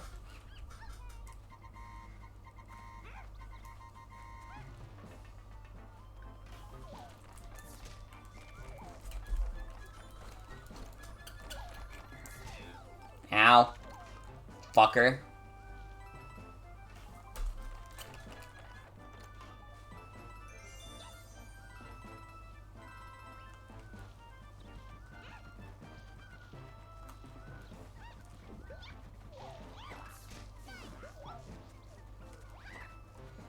By the way, for anybody excited for this stream that I've been trying to do for, like, fucking weeks now, there will probably be a Jackbox stream February 3rd.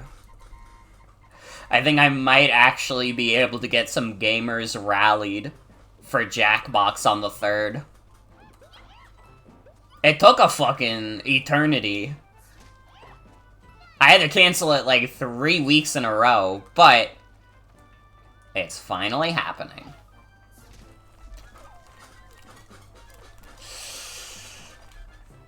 I hate the spinning. Should have played the Wii U version. I could have gotten the 3 exclusive levels.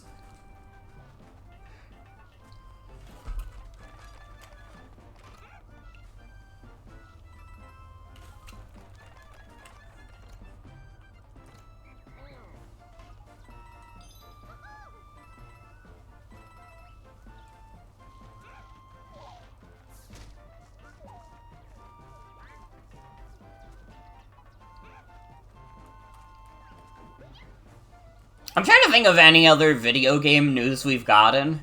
I think last stream I did, I talked about, like, Pokemon Company issuing a statement on Pal World. Which actually got brought up at work. One of my coworkers asked me about that, and I was just like, yeah, I mean, like, if they can find evidence of, like, assets being flipped, then Pal World's probably fucked. But unless they do, they're probably not gonna bother. You know, I think it would be a waste of time and money for them to seek a lawsuit against Pal World unless they could definitively prove that they stole assets. Which, I mean, other people have said online, like, Pokemon did not necessarily invent, like, a cat having droopy eyes. They're not the first people to do that. I don't know, though. Hello, Lord Slime Apple. Welcome. Welcome, welcome.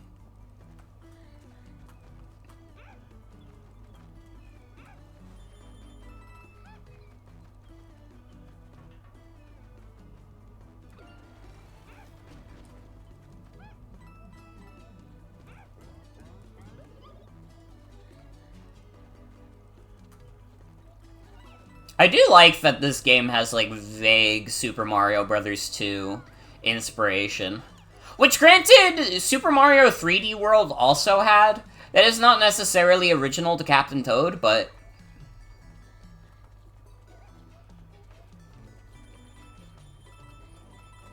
I think it's possible Pal World stole assets, but you're just like, if that's the case, why would you do that and then put the game on Steam? Is this tame compared to Craftopia? Does Craftopia have a bunch of stolen assets? Because if it does, it directly stole animations from those games? Holy shit. Because that has to be a case of Pocket Pair, like, doing that kind of thing in the past, and because their games never got big enough for big companies to notice, they felt like they could get away with it with Pal World, and then Pal World accidentally became one of the biggest video games to come out in, like, the past few months.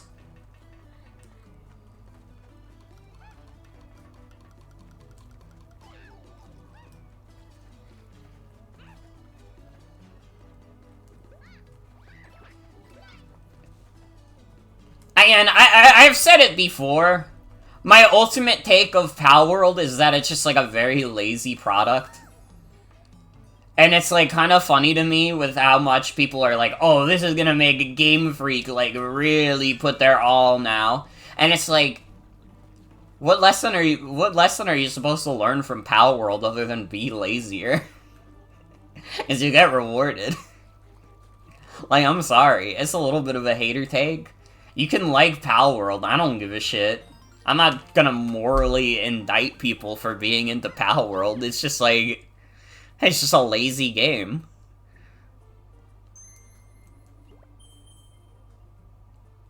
Can put the Craftopia trailer side by side with the original games and see no differences with the animations. That's crazy. Palworld is the world's most whatever game. It really is, and it's crazy that it is, like, caused this much, like, a week later, I still have, like, new things to discuss about it on stream. I haven't even played the damn game, and honestly, I don't have that much interest in doing so, but it's interesting, if nothing else. I'm glad we got, like, this weird fucking video game that gives me stuff to talk about. Because it really, like, I don't know, it's like... Again, if nothing else, it is very interesting that such a game can blow up in the way it has. And, like, honestly, it'll be more interesting if Palworld randomly ripped off, like, assets from Pokemon. See, that'll be more interesting than it just being, like, a random crafting survival game that happens to have, like, Pokemon-inspired designs. If it's a Pokemon game, if it has Pokemon game assets, that's, like, that's something, you know? That's a little secret sauce in terms of, like, having anything interesting to talk about.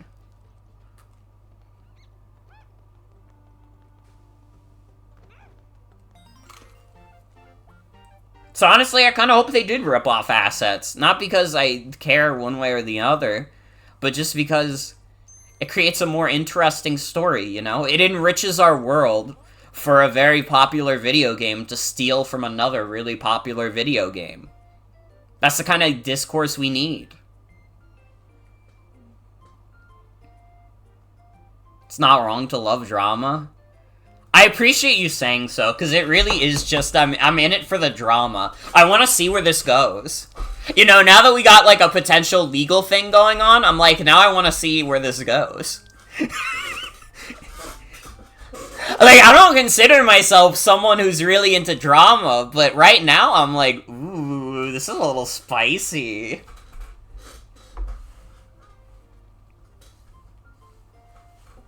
In reality, it's a 5 out of 10 asset flip that has its reputation / numbers due to the shock value and appeal of open-world Ark survival Pokemon with guns for people who want it. Probably won't be talked about or played much 2 to 3 months from now because it's early access with nothing to do that'll probably stay early access till the end of time. The drama is, like, really funny. I have to admit. Like, I don't know, on both sides, it's, like, a little funny. Like, I don't know. I was, like, literally thinking about this during work. There are people who think, like buying Palworld is, like, Praxis now. Like, it's the ultimate fuck you to the Pokemon Company to get Palworld and really show it to the AAA industry. And it's like, dude, Pocket Pair just makes, like, mediocre, like, asset flips. It's not that deep. If I wanted to have Pokemon with guns, you would just play modded Minecraft? That's kind of real. Praxis is not buying Pokemon? That's also real. I unfortunately, like, the spirit of Karl Marx leaves me every time I see a new funny creature. I'm sorry, everyone. They showed me Meowscarada in Scarlet and Violet, and I was like, ooh. Praxis is the bad guy from Jak 2? True? True?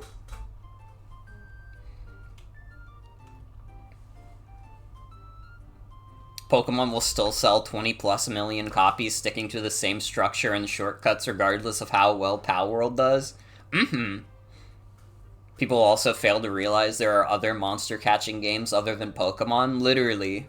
There's a lot out there. Dude, I've heard, like, really good things about, like, Cassette Beasts. I know that's a really popular one right now.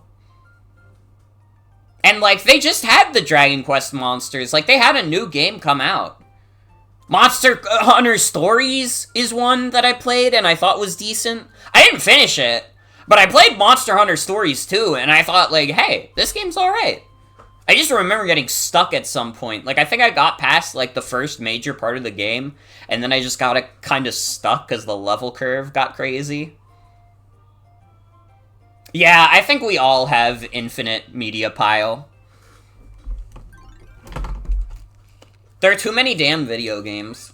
And honestly, the thing is, And maybe it's better that Pal World isn't a JRPG. Maybe that's working in its favor for getting people to play it. The reason probably, like, a lot of these monster catching games aren't as popular is because they're all, like, long RPGs that people aren't necessarily gonna have the time for. You know?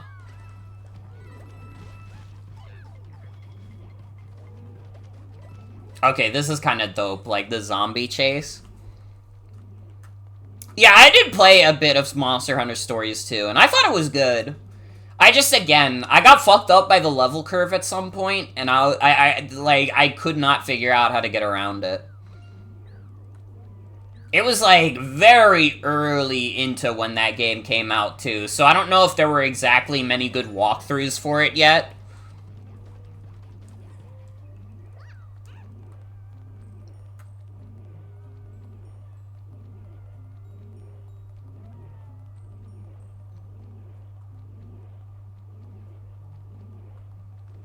Current gender is this background music's wolf howl. Respect.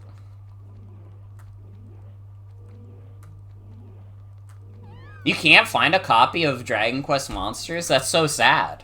Because I kind of wanted to get a copy of that at some point. Not anytime soon. My wallet's still recovering a bit from, injury. And also, like, obviously this week, that's not happening, but, like, even afterwards, like, I don't know. Is your shout out to Dragon Quest Builders? I've heard good things. I do own a copy of Dragon Quest Builders, too. I just haven't played it. I, like, got that, like, 4 years ago, and then for some reason, I never touched it.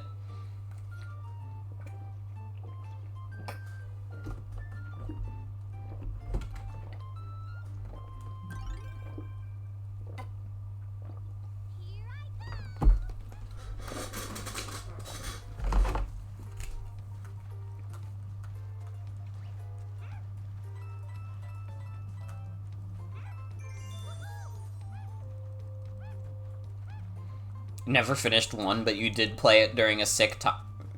During a sick time you had and played to a couple years ago? Mm-hmm. See, that I've actually seen in, like, GameStops.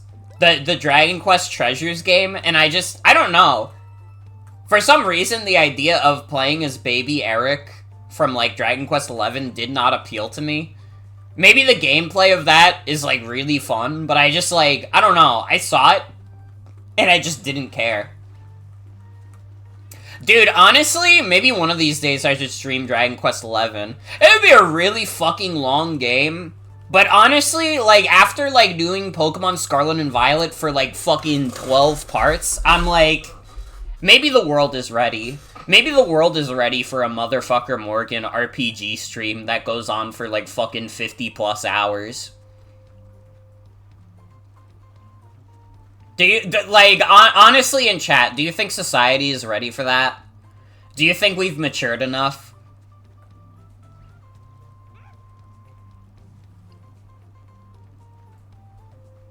There's Tears of the Kingdom avatars on NSO, and almost all of them are Koroks, right? Really? Hold on, I have to check this out. Dude, wait, do they have any Puros? I'll get more Puros. I won't use them, because I got those Splatoon matchings, but...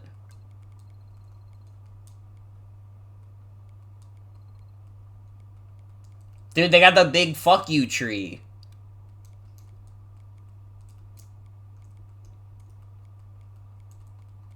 This is kind of awesome. Thank you for sharing. And then they got Timmy and Tommy. You can get the geometric apple. Aren't you excited about the geometric apple? I don't know, I'll definitely consider it. I've said it before, but I'm considering streaming Yakuza 7. I don't know how long that game is, but I imagine that's probably like a decently beefy RPG. What the fuck do I do here?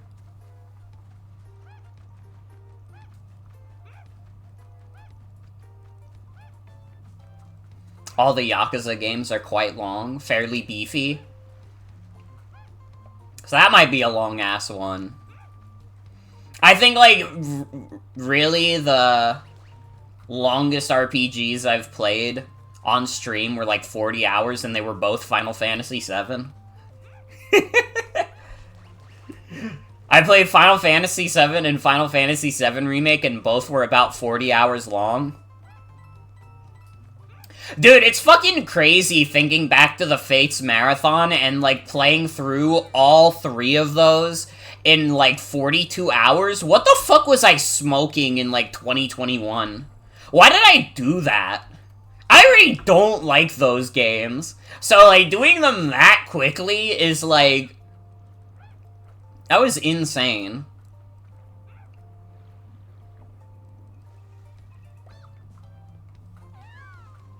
I don't know, something malicious was brewing.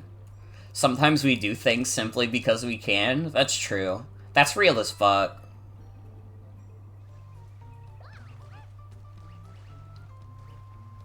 Also, by the way, there is a chance I don't stream tomorrow because I might be a part of Mimo's, like, birthday stream. But I gotta be honest also, I might not even be able to attend that for the whole time because I forgot that tomorrow was my aunt's birthday. And we're holding a birthday party for her. Which I'm not mad about. I'm not mad that my family is gonna be over. I like seeing them, but I forgot about it and I was like, ooh, wait. I'm probably not gonna be on Bingo with Babish. Sorry, I said I revealed the secret of their real name. That's my bad. Bingo with Babish.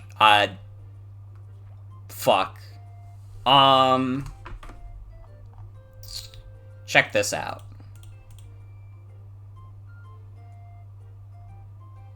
You like that? I think that's really cool.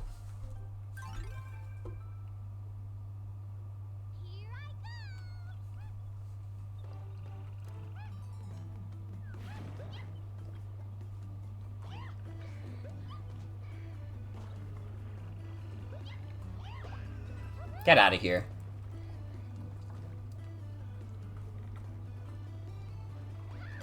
Ah!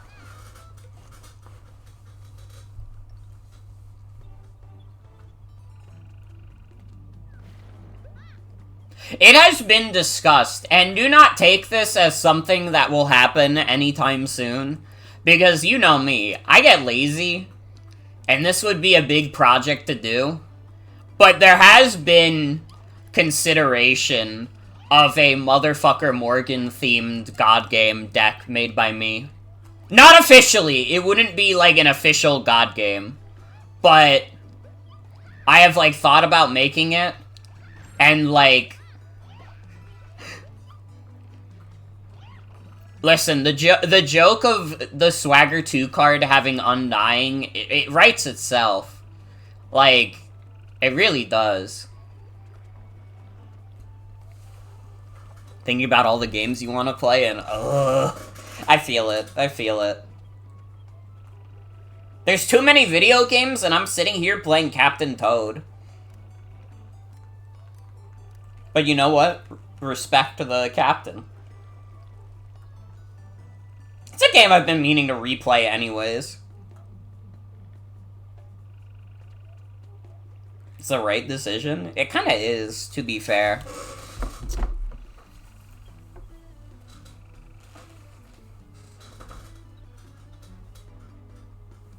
Hand one, game fun. Hand other one, effort.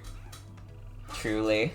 I've been replaying games and stuff. I've been, like, using my big TV to play, like, a bunch of random stuff. I've been playing Isaac. I played all of the WarioWare GBA game. And, like, I haven't been playing anything new on it, but I was like, wait, I just discovered that having a big TV is awesome. Dude, I am so behind the technological times, I just discovered that having a big TV is dope. You just got 15th on F-Zero 99, which you think is a PB. Let's go! Congratulations. I gotta get back to F-Zero 99 at some point. Because that game is fun as fuck.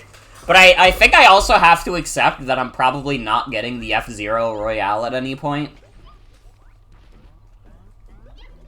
Like, I just have to be, like, honest with myself. I don't think I have what it takes. Not unless I, like, put in, like, a shit ton of time like I did with, like, Tetris 99. Like, it took me, like, 80 hours of Tetris 99 to get good enough at that game where I got Tetris Royale. Do you know how few video games I put 80 hours into?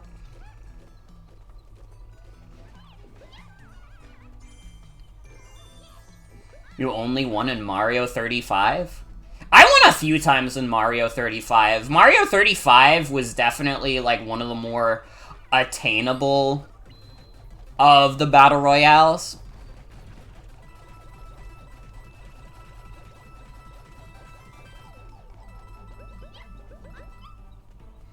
Oh, hey, I'd like to think that your Switch screenshots are sufficient. I don't see why that wouldn't prove you did it.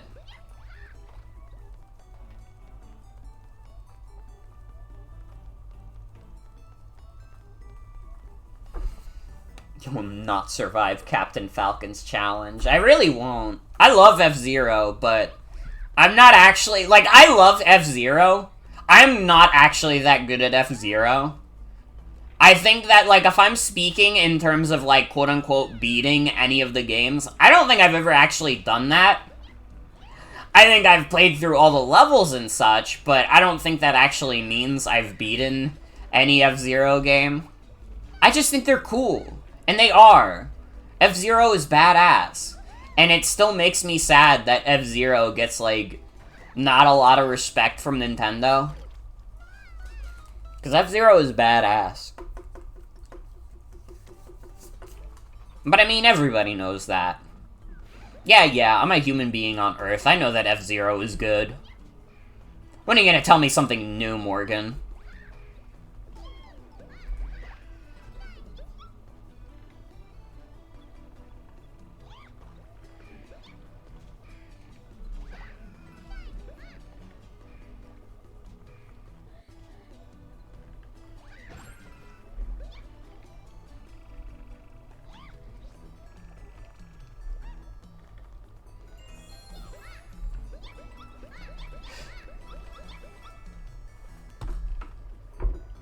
Got that one. I feel a little better getting another diamond. Because I have not been getting all the diamonds on any level. Also, hi dear, welcome. Welcome. Glad 99 has made people appreciate the original F-Zero now. You always thought it was good. Dude, F-Zero on SNES is, like, good as fuck.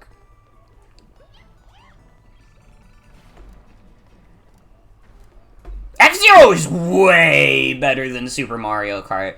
Honestly, as someone who is a big Mario Kart fan, I kinda can't stand Super Mario Kart.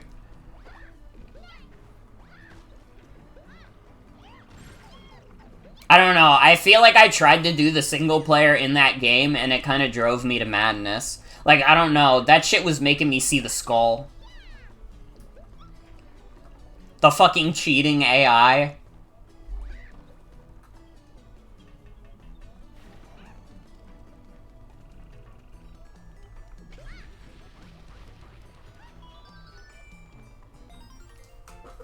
I also don't actually like Mario Kart 64. I'm sorry, everyone.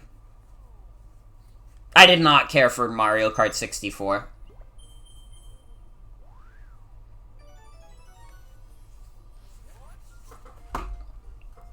Do not need the map to be that big. Like, literally.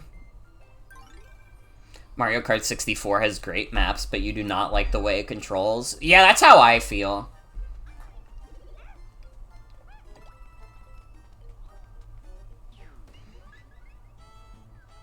Try the double cherry one.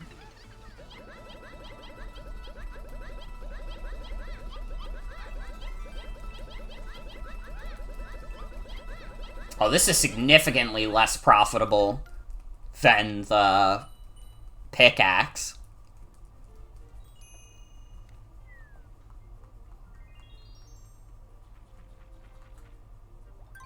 I didn't even get 2 1-ups from that. I got 1.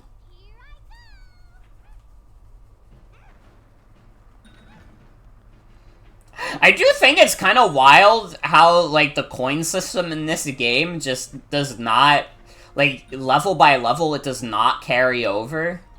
That's so bizarre for a game in the Mario series, right? Yeah.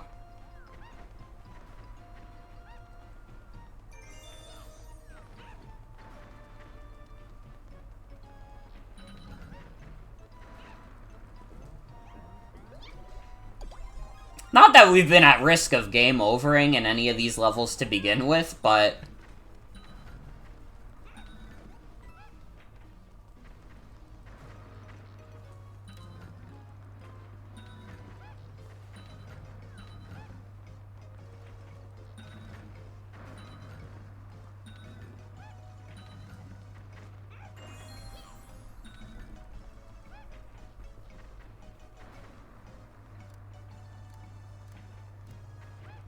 Sorry, I was having fun with pointing.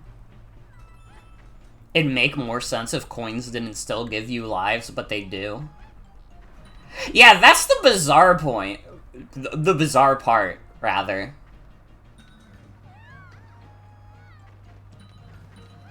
Like, why even still have 100 coins give you lives if you can't keep the coins level by level? Because most levels do not give you 100 plus coins.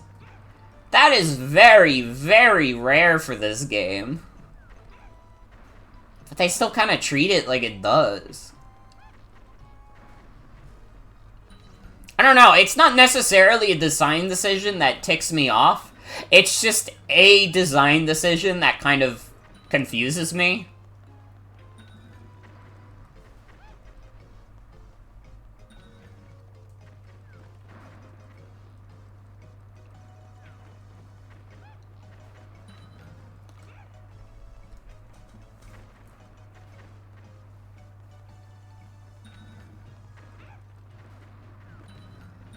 Fuck, what am I doing?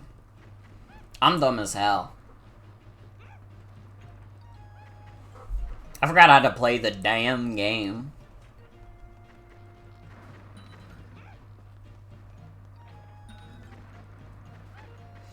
Again, this is not super intuitive to do with the Joy-Con.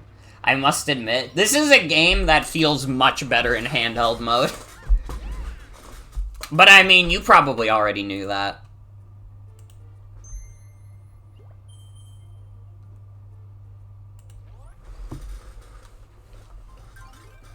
Spooky specters.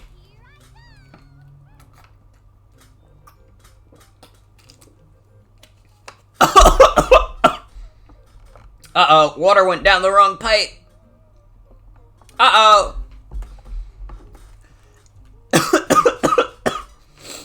I fucked up. Valve, you fucked up. Yo, Jen with the watch streak, though?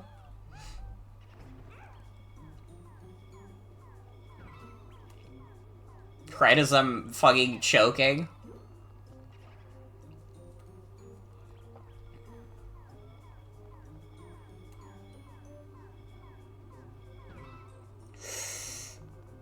Run.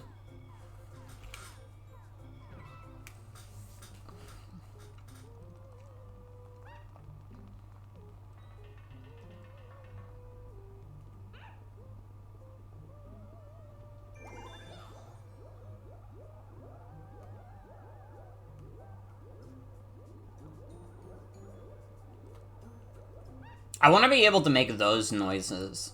The ghosts make, I want to do that in real life. But I don't know how.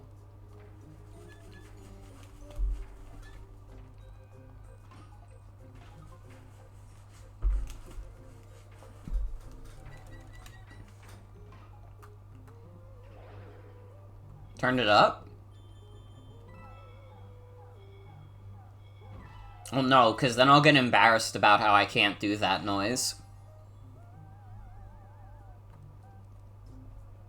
If I make it too loud for you guys, you'll be like, yeah, Morgan could never make that noise. And I'll get really sad. And I might even start crying. Alright, so please respect my wishes. To not share the noise of the ghost. What if I make a loud noise and you get scared? Why would I make a loud noise to make you scared? That's not what the ghosts sound like. They don't make a loud noise.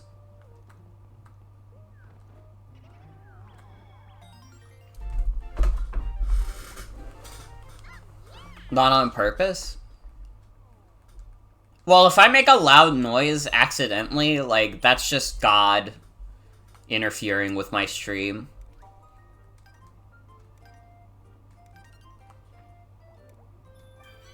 Do a Bowser laugh and speed it up real fast.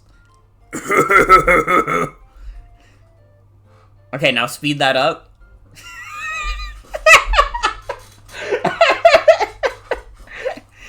Just speed that one up. Seth Rogen ass laugh? You can't say that about my awesome Bowser laugh. Mods! Ban this fool.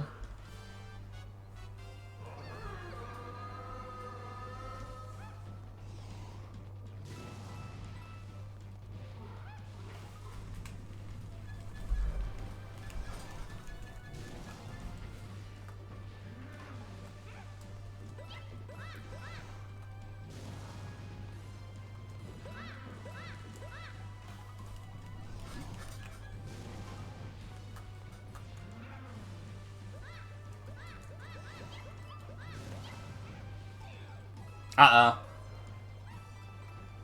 I gotta get out of here! Well.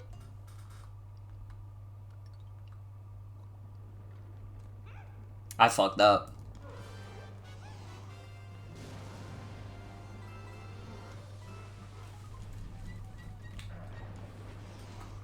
I love that this game has 2 boss battles that they make you do over and over again. Like, spoiler alert, there is literally no other unique boss fights in this game other than the 2 we've already done.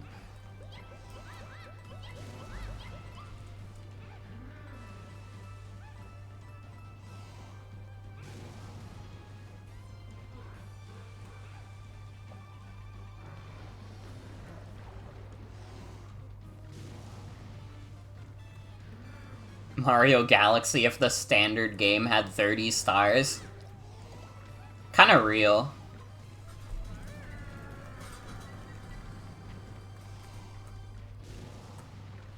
We were really going through it in the Wii U era. Yeah. Yeah.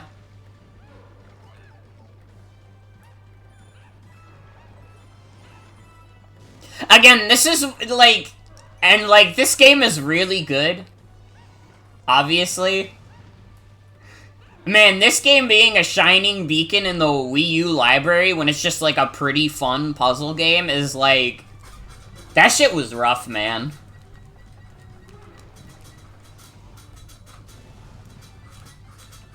I would've killed for Captain Toad too, though. I won't lie. I would've killed for Captain Toad too. Like, yeah, the fact that this game has 2 boss fights.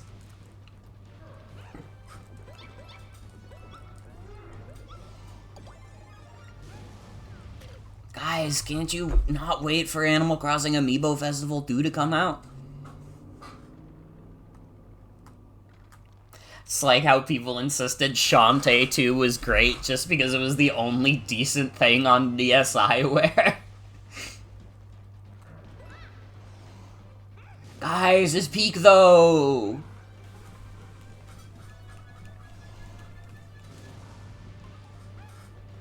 I don't know, now I feel like I'm being mean to Captain Toad, which is a fun video game. I just think it's funny that it only has 2 boss fights. I don't know, I'm sorry for the backhanded. Not even backhanded, it was just an insult. I'm sorry for the insult, Captain Toad. You're still my bud. You're still my fucking friend. And I like your game.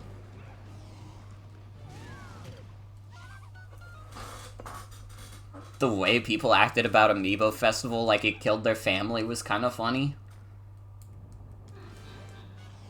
Well, yeah, it killed my family because they're allergic to mid. So, maybe you should reconsider your actions.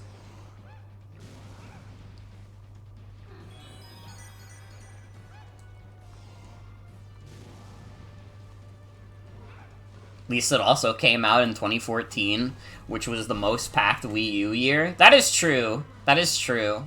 And it wasn't full price.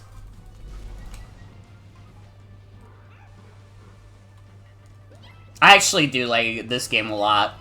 Again, I feel bad for kind of insulting it, just because it has 2 bosses. This game is really good. I don't mean to be a hater. It is healthy. You know, you gotta be a little bit of a hater sometimes, but in this case, it wasn't warranted. I'm sorry, Captain Toad. I'm sorry to the captain. Everybody, can we get some sorries for the captain in chat? Just say sorry, Captain.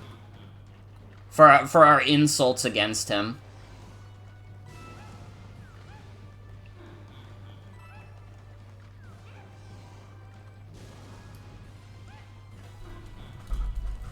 Oh, Captain, my Captain.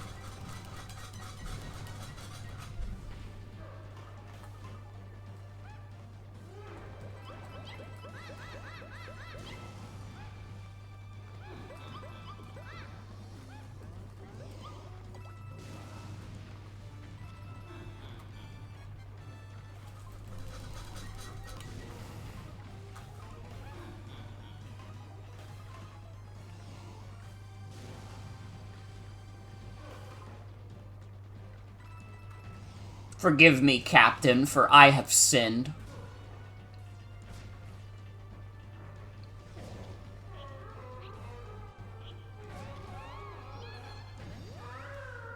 How did he let it happen to him again?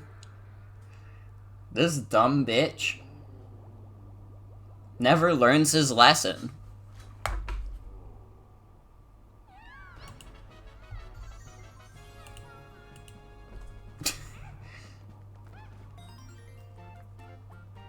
He got amnesia from the last bonk. You know what? Fair enough. I probably would too. But look at this, it's John Pork.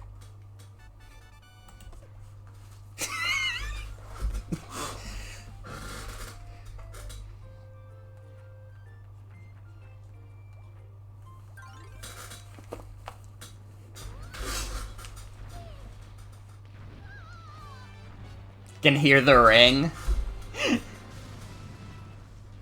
Holy shit, this is kind of dope.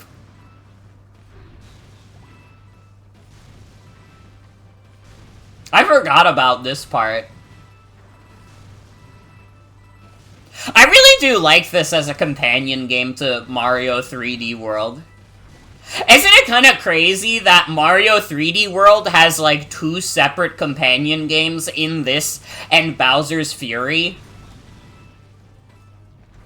When does that happen for 3D Mario games, really? Super Mario Odyssey doesn't have a single companion game, alright?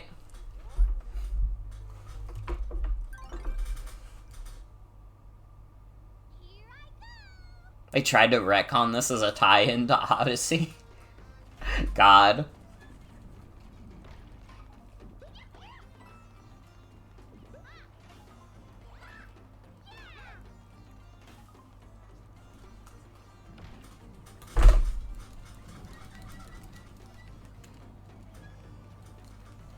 Yeah, you can't fool us, Nintendo. Come on, Doug. We're smarter than that.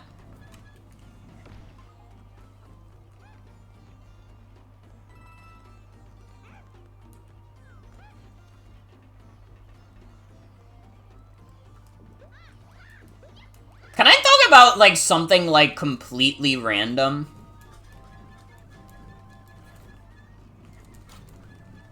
Do you guys remember that one video that was going around? Oh, I can't? Never mind. Sorry. Forget I said anything about that stuff. I had told no in chat, so I can't talk about it now. The Dragon Boss in this game and the Dragon Boss in Mario Odyssey being in the same world is insane to you. Okay. This is like such a random thing. Do you guys fucking remember the cursed Woody song from last year? You know the one that's like, calm down, Woody. We're your friends. Shut up, boys. I'll kill you. So, like, that song is already, like, not, like, actually that good. It's funny, but I would not call it good. They made a sequel that's somehow worse. Like, I don't know. It's, like, bad, but it's not bad in, like, a funny way. No one was calling it good, but I think, like, the sequel is, like, bad in a way where it's, like... I don't know. I feel like they kind of wanted in on the joke, but they didn't actually understand why it was funny.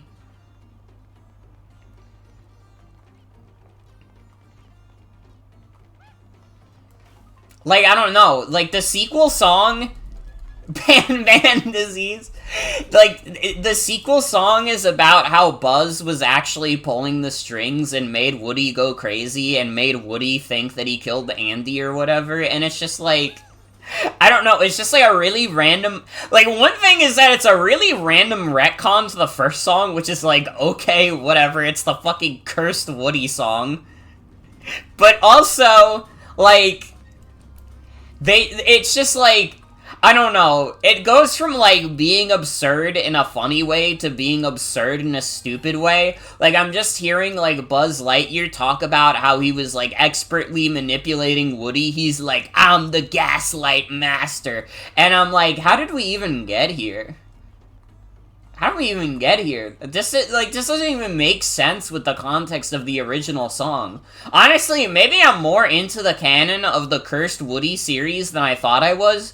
Because I'm thinking about how, like, the second song is, like, a complete retcon, and, like, I'm just like, it's not even funny. Should have done a vaguely transphobic Miss Nesbit psycho bit.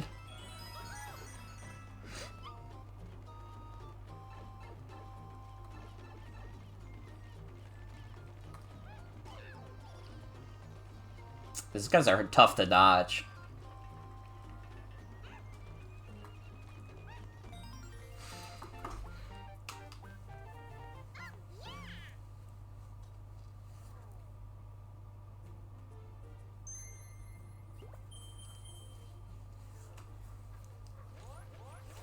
I don't know. I listened to that song and I was like, not funny, didn't laugh.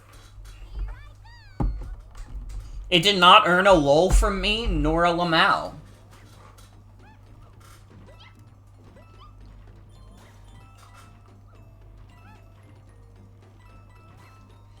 Such a boring observation, but you do love how this recontextualizes Mario enemies? I don't think that's a boring observation. I don't know, unless someone is like, I don't care about that. I just want to see Mario enemies get fucked up. And in that case, you should make Pal World for Mario. You know, the market for that is real big right now. I'm sure people are dying for a Mario, but fucked up. You could even make the mushrooms drugs. Have you considered that? You could make the mushrooms drugs.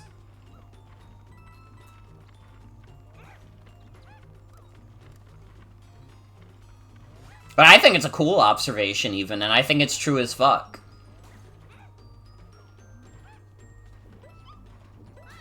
Mushrooms aren't drugs, no way! What if the princess was having sex all the time? There are definitely people who are online that are like, yo, go on! And, like, they're simply too perverted for my stream, and if that's you, you're banned for being too perverse.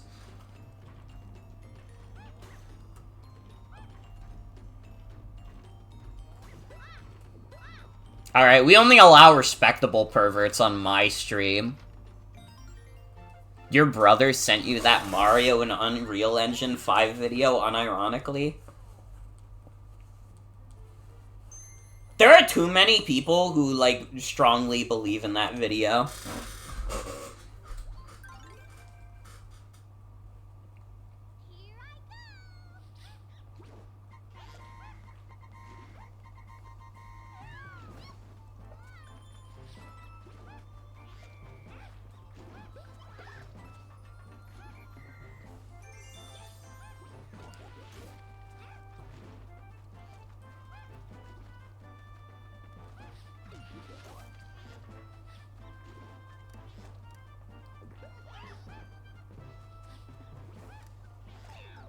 Ow.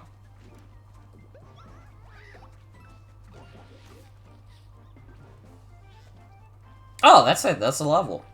I did it.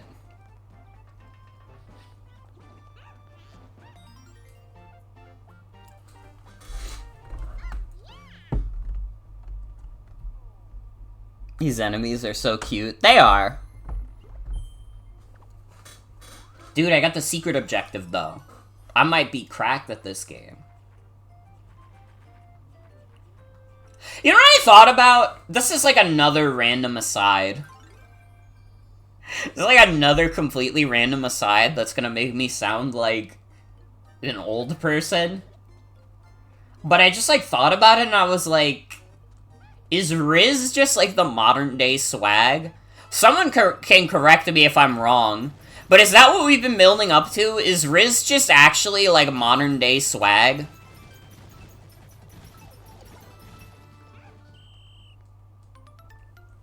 Why'd they have to give me the hard mode version of that?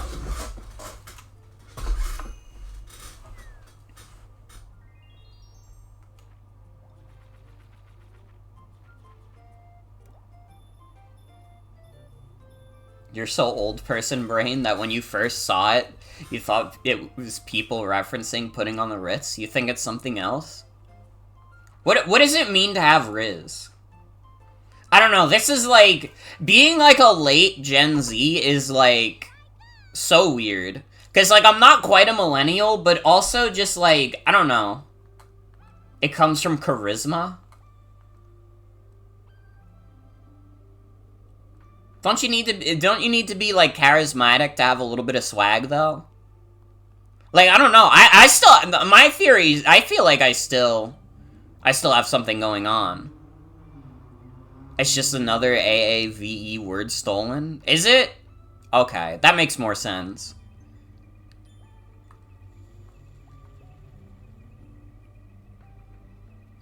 Fair enough. Yeah, I am on the older end of Gen Z. So, like, I don't know. My thing has always been that, like, anything that gets, like, really popular with, like, people who are in, like, college right now, it's, like, beyond me because I did not experience my last couple years of college, really.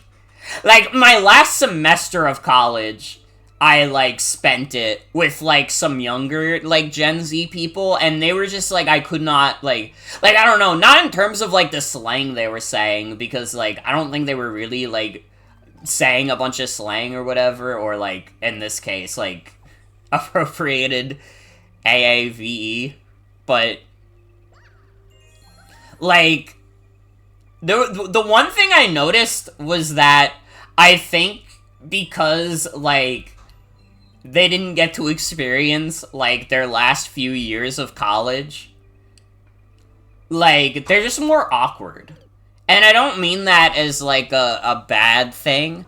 I don't know. I just, like, I remember, like, there was one trans girl in, like, the LGBT center on my college campus who was, like, she was nice, but also she was the kind of person who, like, did not understand that, like, I don't know, she was, like, always constantly venting to everybody, and, like, we literally had, like, resource, like, clubs and stuff for that. Like, we had club meetings where it would basically be the time for everybody to vent about, like, man, sometimes being LGBT fucking sucked. You know, if we were at the resource center, it didn't necessarily mean we were always doing that. It was just a nice place for all of us to, like, hang out on campus and be around people like us.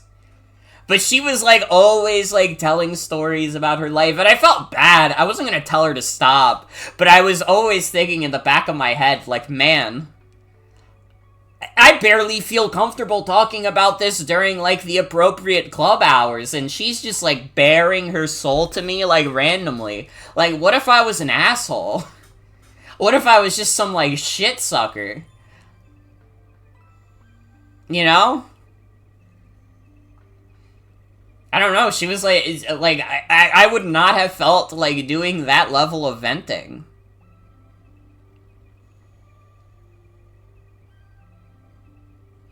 You know plenty of older LGBT folks who also overshare? Mm-hmm. I don't know. I didn't really see that in college. It was usually, like, the younger freshmen in, like, college who would overshare.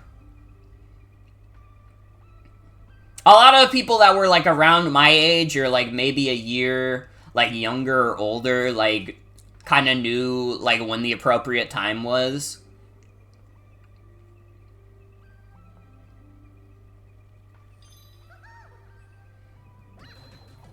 I don't know, it was just, it was a divide I felt.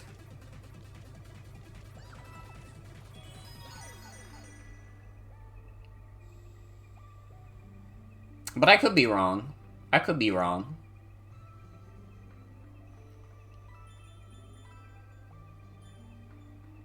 You didn't realize you were trans until your senior year, so LGBT culture on campus engagement was pretty limited? Mm-hmm. I could've beat the level! I could've beat the level. I got a game over? I got a game over in Captain Toad. Uh-oh. But look at this, it's John Pork. You know you can turn the camera?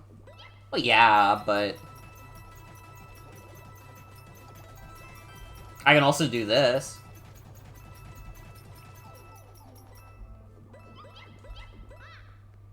Dude, that's not even gonna be enough coins to get me a 1-up. This sucks.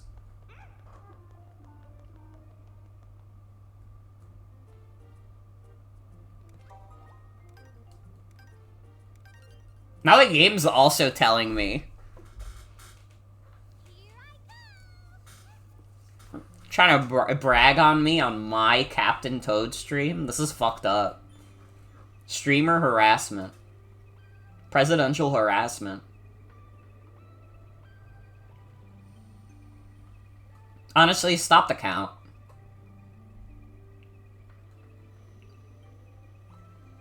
I've been seeing that Dracula guy around too much. Captain harassment.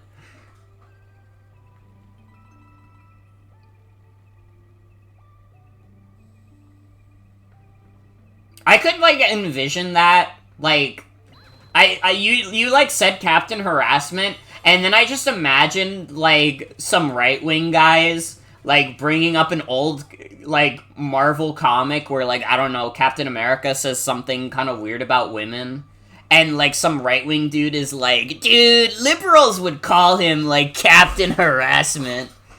They wouldn't understand that Captain America was actually based as fuck when he said women belonged in the kitchen.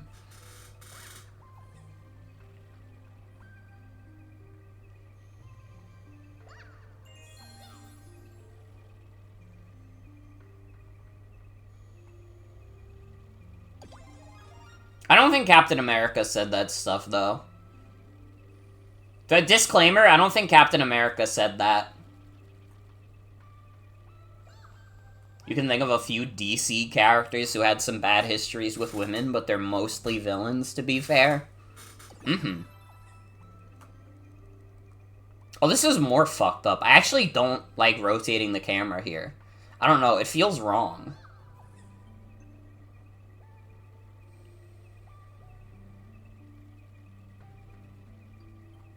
Think something happened to the Scarlet Witch? I don't know why I said the Scarlet Witch.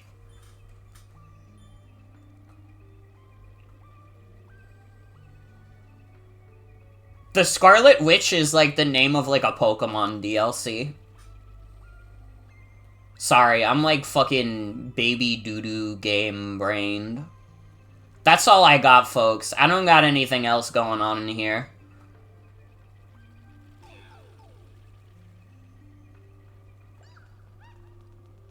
The Scarlet Witch is awesome, exudes Stan Lee energy.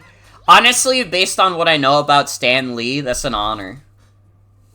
That makes me happy to hear. The Scarlet Witch is the name of a Scooby-Doo villain in a direct-to-DVD movie. True? Let me drink more water.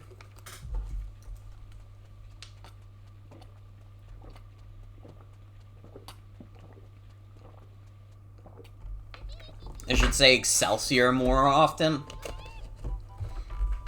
Hold on, I have to look up what Excelsior means.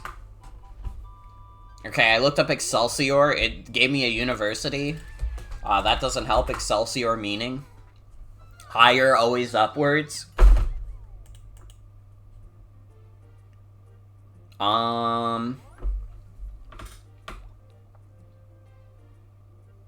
Did anybody else notice that, the levels in this game keep going Excelsior? I mean, it went from 13 to 14.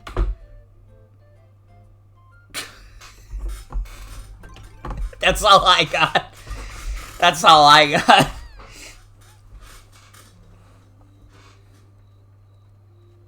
-2? The fuck? Do you think this is Germa's chat? We don't do that here. You send that Ronald McDonald's thumbs down gif right now. Alright? I'm not putting up with this. You either engage in motherfucker Morgan currency, or you simply don't engage at all. Thank you, thank you. See, that's what I wanted. You know, we have a system going on here.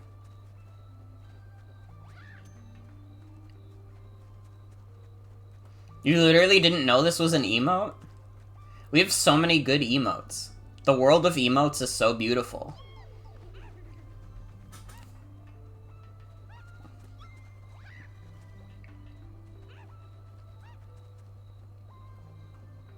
I mean, there's new emotes, too. We got some new emotes that are fun. Yeah, you've seen Scary Luigi, right? Most beloved motherfucker Morgan emote, Scary Luigi.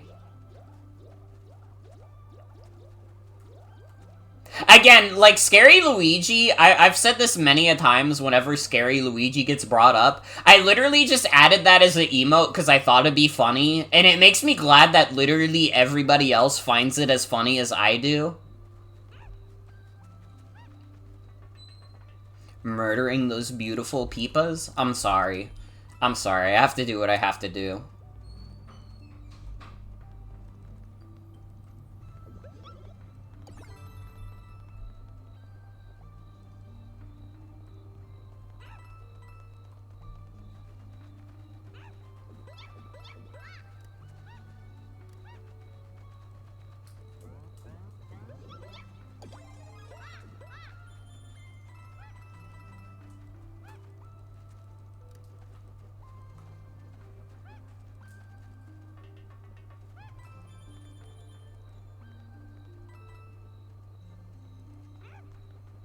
Get me out of here.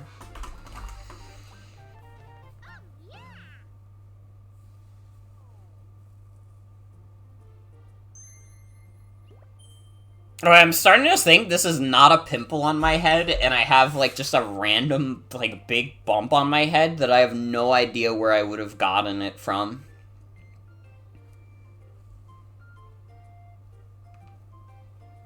Wonder if there are dedicated Captain Toad speedrunners?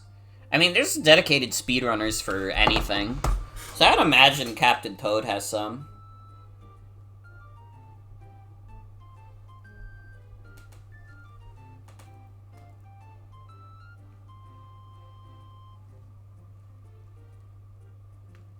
I don't even know why I'm worried about this, like, bump on my head.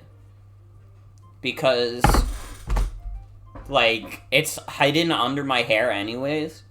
You're a dedicated speedrunner of doing your mom? You're a dedicated speedrunner of doing me.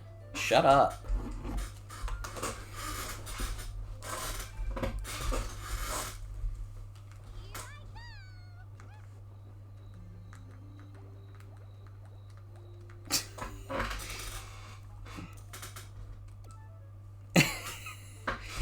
You can't say that about my mom, okay? I won't let you. She doesn't need to be caught in the crossfire.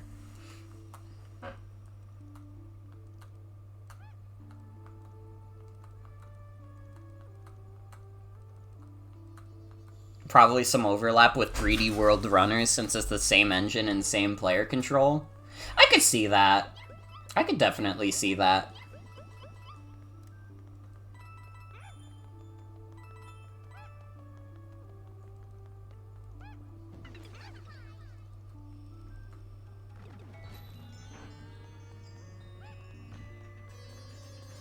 The vibes of this level are so good. They really are. It's immaculate.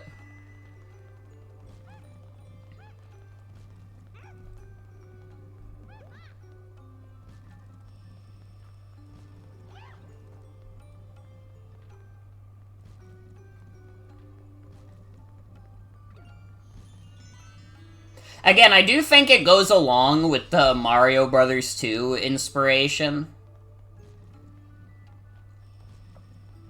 And Mario Brothers 2 is, like, part of the reason I love that game so much is that it really is, like, a great vibes game.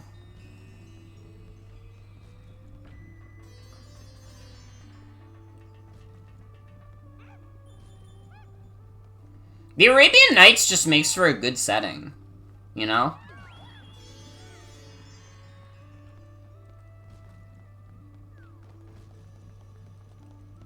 Where the fuck have any of these diamonds been?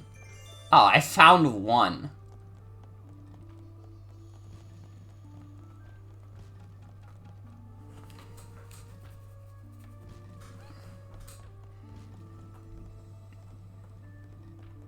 Enjoyed in caution? Of course, of course. I'm aware.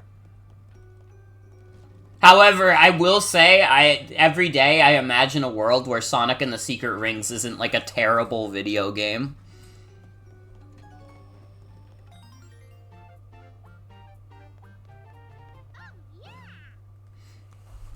I'm imagining that game not having the literal worst control scheme of any video game that's ever come out, and it's, like, a way cooler video game.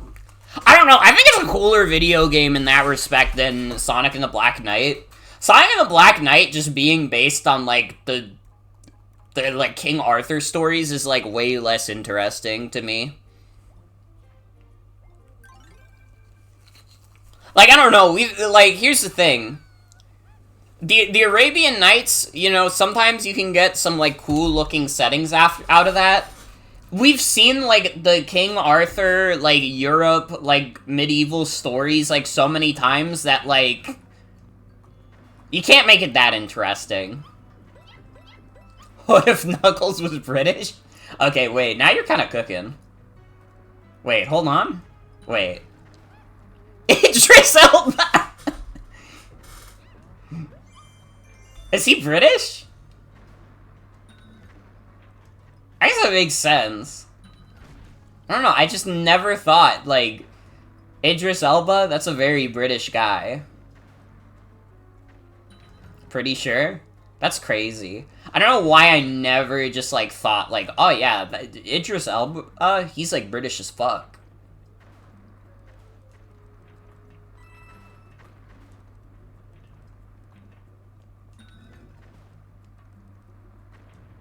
His parents are immigrants? Mm-hmm.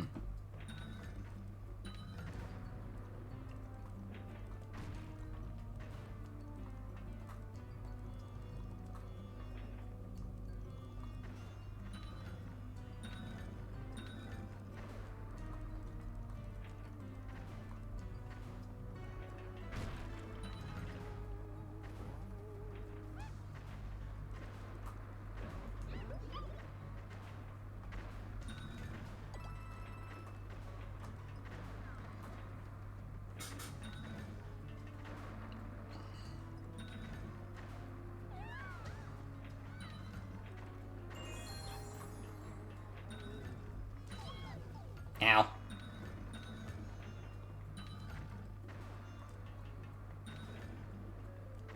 Oh! That got me to the end of the level. Whoops. I did that accidentally.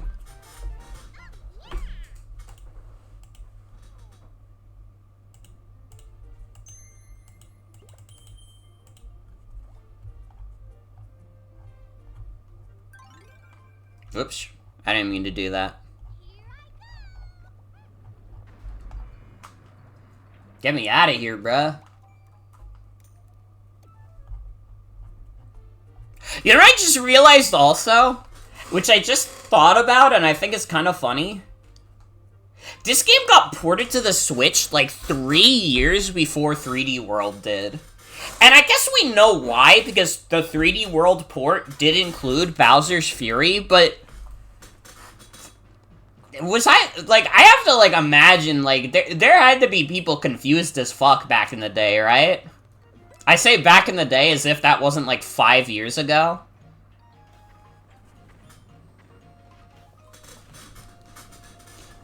You were one of them? It is kind of befuddling to think about. But, again, it makes sense in hindsight. I was, like, a very dedicated 3D World head. I mean, I still love the game to death. I think it's one of the best 3D Marios. It's funny. This is, like, a very specific point in my life.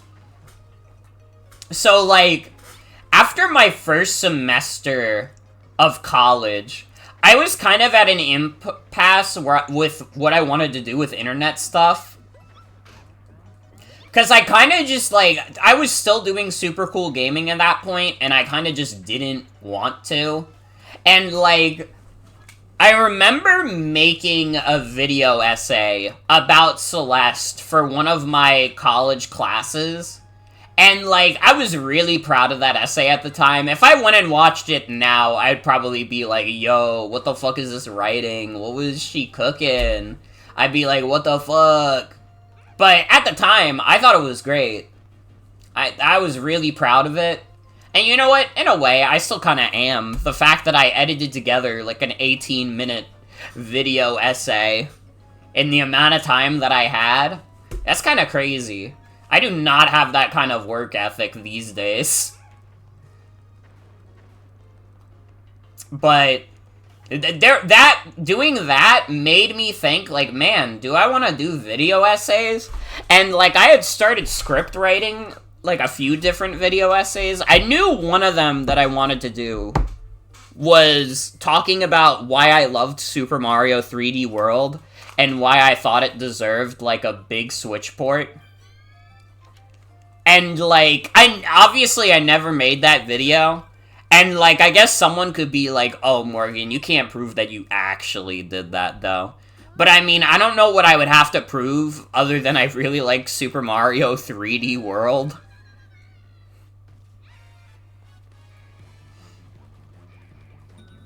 Well, that's my fucking story. That's that little tangent.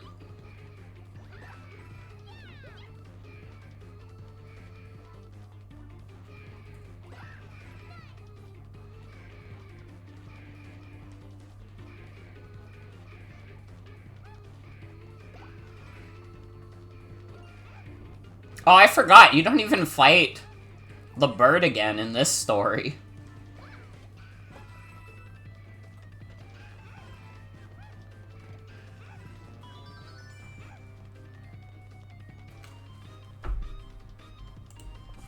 Prove you're not a fake 3D World fan. What's the name of the orange swimming dinosaur? Listen, I ain't here to talk to you. Put your Plessy on the phone.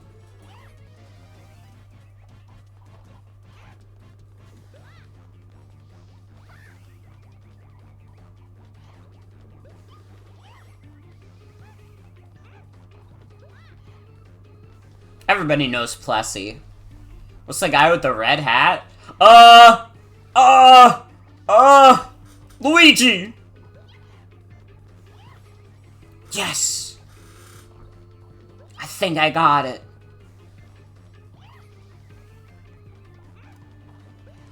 Okay, doing the Magic Koopas sucks.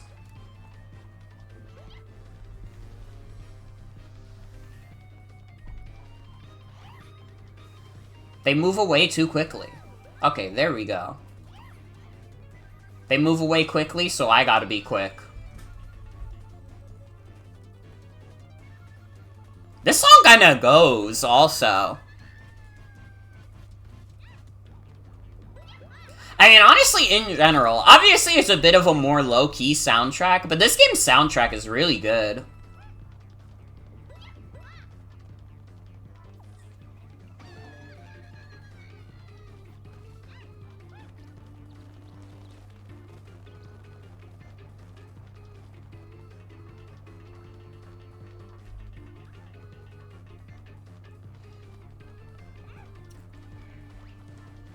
How the fuck am I gonna kill all these guys?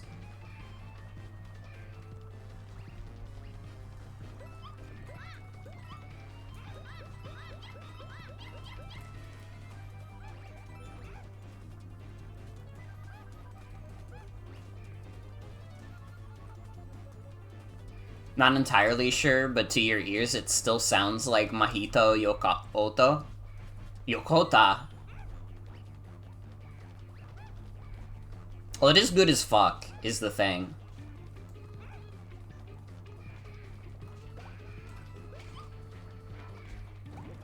Oh, I launched the turnips.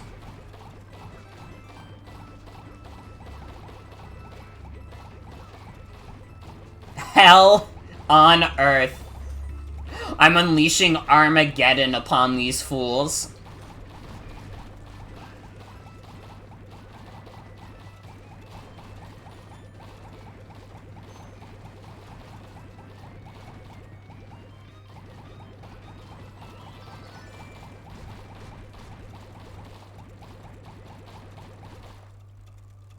Sorry, I had to destroy every block. Fuck, I didn't destroy that one!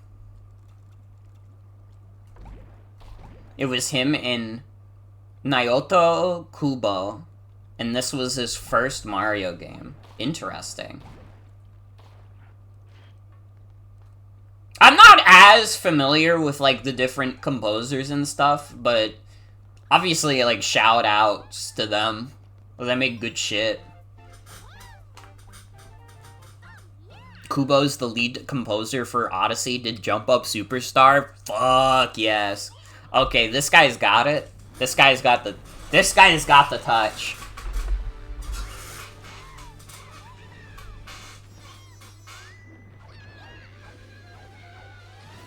Again?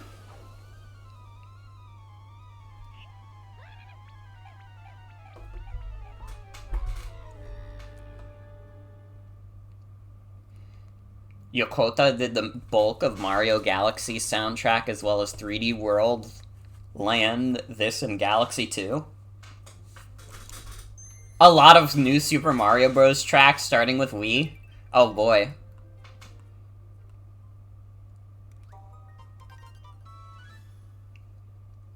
So wait, episode 2 doesn't end with a fake credits roll. Only episode 1 does. What the hell? Okay. I guess we'll beat all of the main game tonight. I'm not gonna do the DLC tonight. Like, listen. We could, like, put that in, like, a variety hour, if it comes down to it. I don't feel like doing all the DLC tonight on top of the entire main game.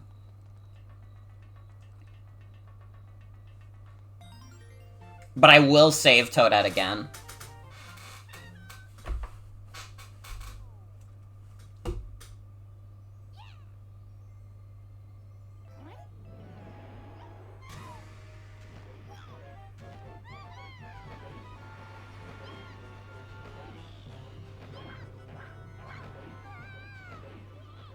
Captain Toad, you gotta kill this bird.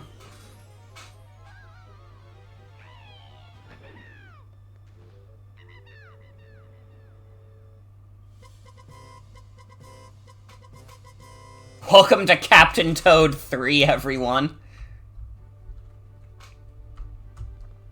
Yokoto's only listed in New Super Mario Bros. U? Interesting. Beating the mid-allegation. Listen, even if that guy did all the work on the new Super Mario Bros. Soundtracks, and then he also just happened to compose the Galaxy games, like, that would be enough to beat the mid-allegations. You could make the most, like, fucking basic-ass, like, sounds in the world, and because you made the Super Mario Galaxy soundtracks, you already won. Like, you don't have anything left to prove. You could be as washed as you want. And, like, still, because you did the Galaxy games, it doesn't even matter. Fuck, just doing 3D World, honestly, would be enough. Because 3D World has, like, an insanely good soundtrack.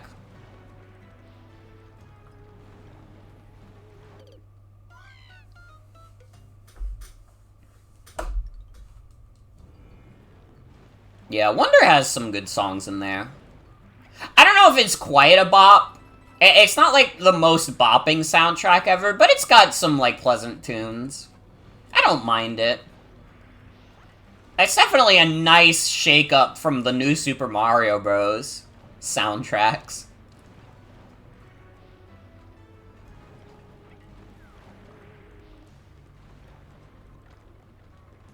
Okay, I should be a little more, like, attentive with how many diamonds I collect.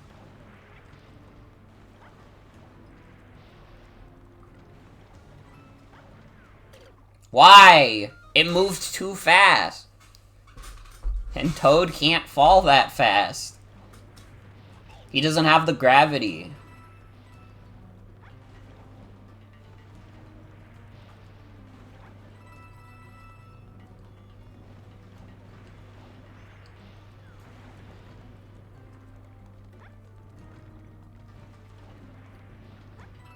You know what? Let's get this one first.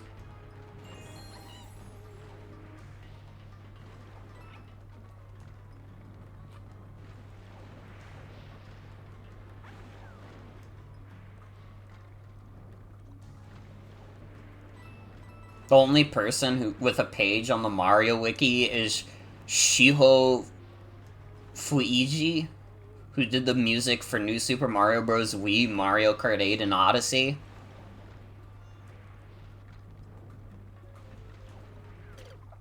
Yeah, I would imagine most Mario soundtracks are, like, very big group projects to begin with. And good old Koji Kondo.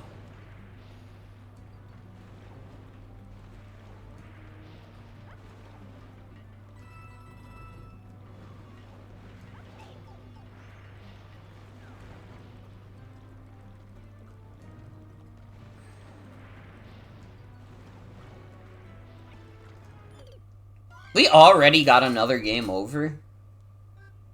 Dude, am I ass at Captain Toad?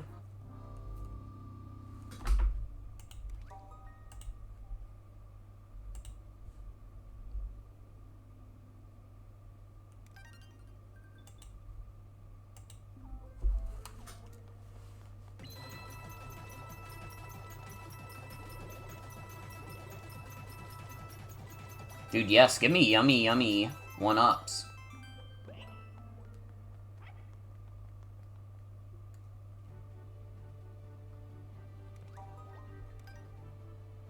You already know how to walk, but you can dash too. Hey, dumbass, you got a game over? Did you know you could run, you fucking piece of shit? You bitch. Go to hell. Oh, they gave me baby mode. Well, okay. I guess I'll take baby mode. I didn't realize that's what that was. I just saw a weird thing at the beginning of the level, so I picked it up, okay? Don't call me a bad gamer, alright? It happened by accident, I swear. Alright, and another thing. Please don't tell the newspaper that I got owned.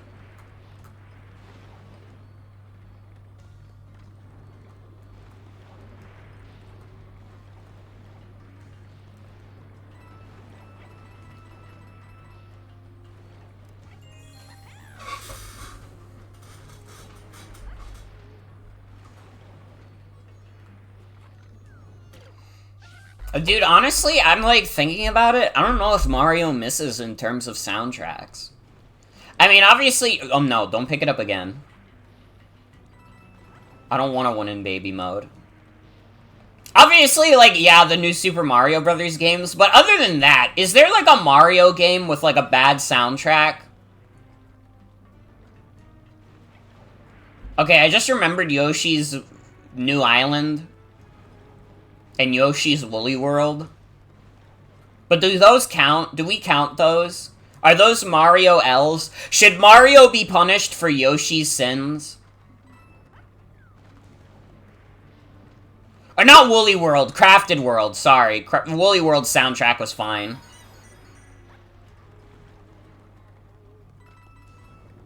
But I don't know, what do we think? Yoshi is a wild animal, he doesn't know any better? But does that mean Mario should be punished for him? Because Yoshi put out bad soundtracks?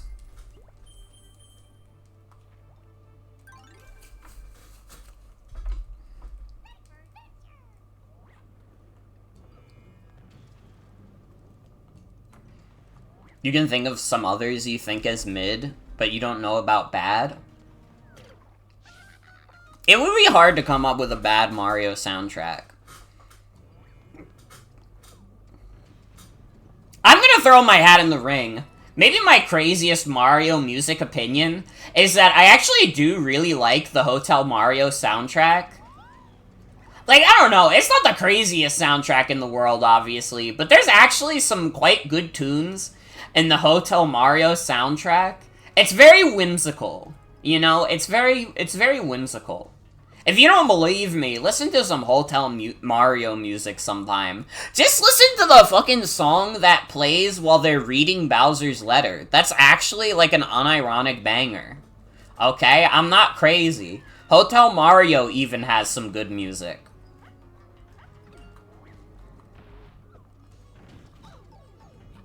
What is the Little Women song? Oh, I died!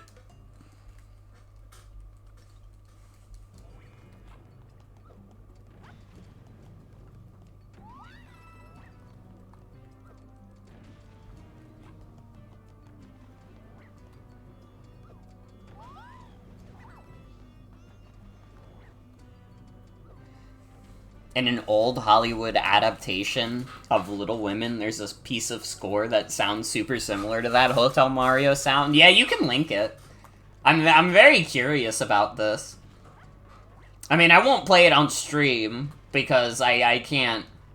I think that the Little Women copyright holders would be upset with me, but I could listen to it later and we'd be like, whoa, you're right.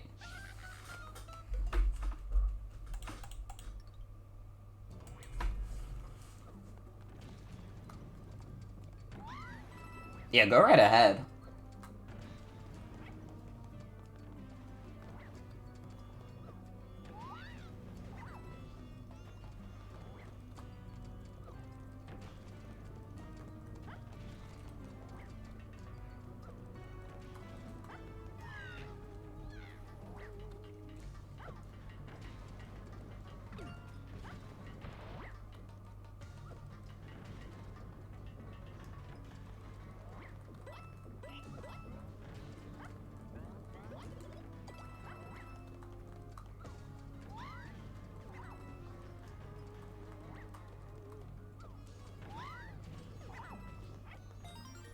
Not official music, but Big Beat Mario slaps. True. That's real as fuck.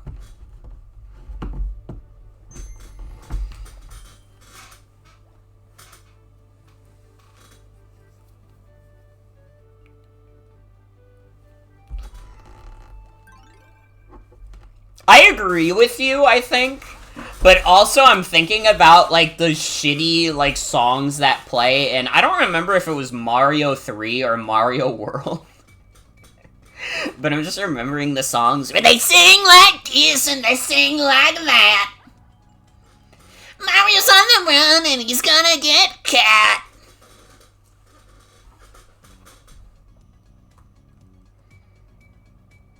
Like, I don't remember which fucking cartoon that was, but that was kind of fucked.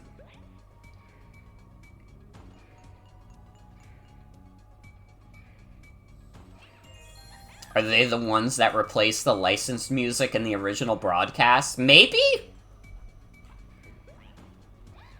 Is that why they're so ass? They just had to make them up on the spot? Because they just played licensed music instead? It's a Mario World thing? Oh, okay. Also, it is past 11. I gotta take my meds. This is a med check. Take your meds. I did know Wario World existed. I've never played it, but I knew about Wario World.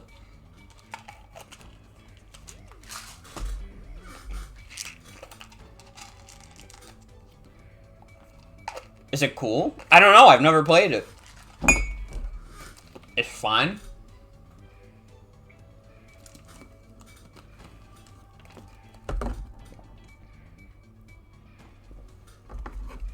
He says have a rotten day in that one? Oh shit, well then it's peak. Wait. But then it's literally peak.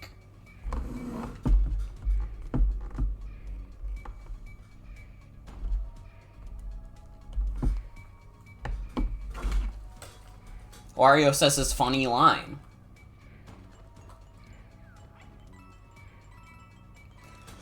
Ooh. Did you see that? My poor Toad had to haul ass.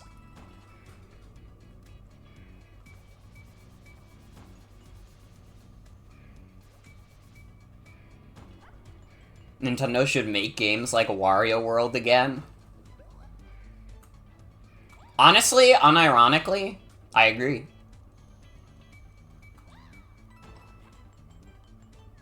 It was made by Treasure. What are they up to these days? I don't know. I feel like Sienna is like a big Treasure enjoyer.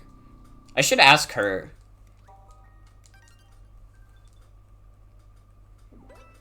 Dude, I could be the person who's gotten the most game overs ever in Captain Toad.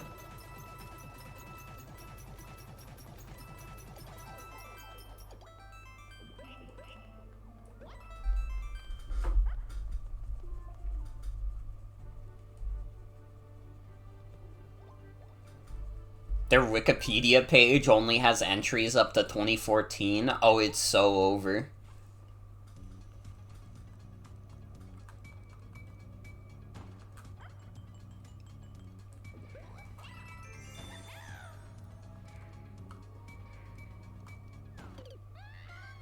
Okay, yeah, I'm pretty sure, like, Sienna is a big, like, Treasure fan. So if I, like, literally asked her, I'm sure she would know exactly what happened to Treasure. I admire her wisdom when it comes to these things. I know that Gunstar Heroes is, like, a all-time classic. Although I have not played it myself. I've meant to. It could happen at some point. I don't know, is that shit on, like, Sega Genesis Online?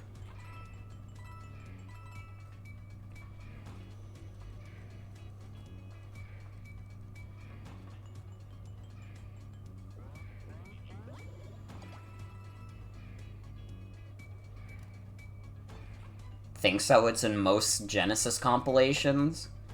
Maybe I should just play that. I don't know, I just started playing Sonic Mania on my own, so maybe not right away. I've been replaying Mania because, like, I don't know. I got bored. I was looking for, like, I've been looking for games that I can beat quick and easy.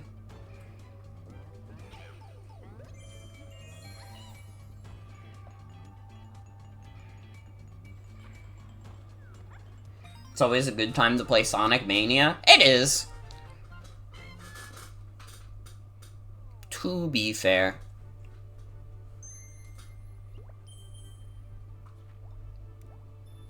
Also, hello, Nat. Toad is winning. Toad is currently winning. We're on the final episode of the game.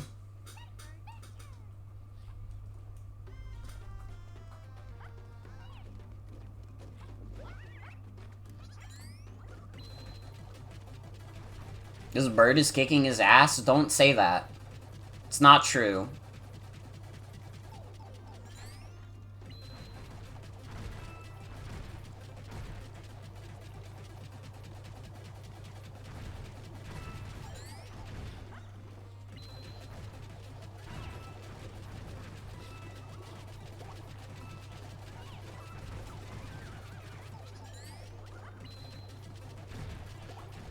I'm going crazy with the pickaxe.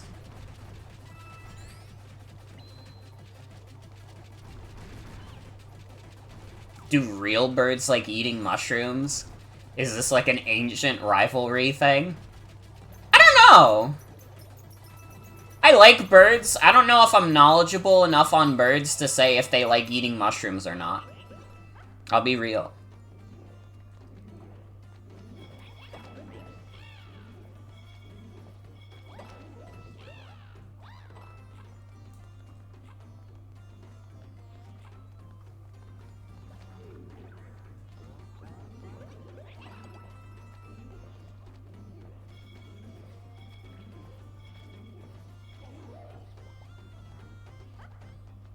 Most probably don't, but Toad found the one that does.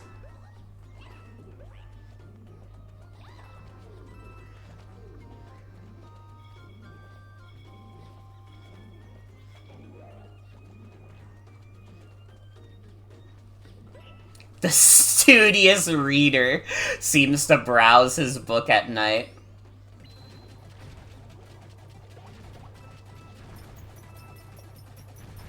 I got, like, so used to, like, there was, like, a brief period of time on Tumblr where, like, the lonely stoner frees his mind at night was, like, a little, like, meme. And I just associated it with this one picture of a dude, like, hanging over a balcony. He's just, like, literally naked. And, like, you can't see his penis. You can't see his dick. But he is, like, butt naked. And I just, like, every time I hear the lonely stoner seems to free his mind at night, I just think of that one image. Of just the dude naked on his balcony. Yeah, it's tasteful nudity. He freed his mind, but not his dick? His dick was free, we just didn't see it in the image.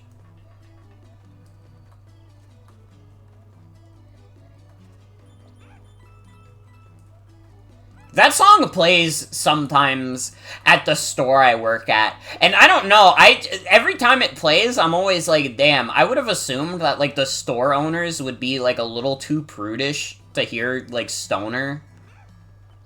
Like, we're just in, like, a Staten Island grocery store, so it's, like, a little crazy for me to hear a song that references stoners. I guess weed is legal here, though, to be fair.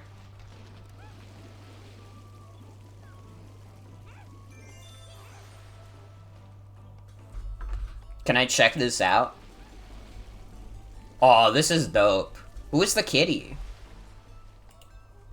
Who's that cat that Mario and Luigi are checking out? They appreciate the melancholy tone. Honestly, true shit.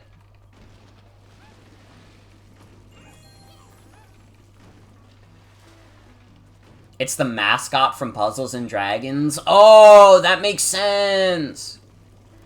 That makes sense. I remember the Mario and Puzzles and Dragons crossover. It was the crossover of the century, even.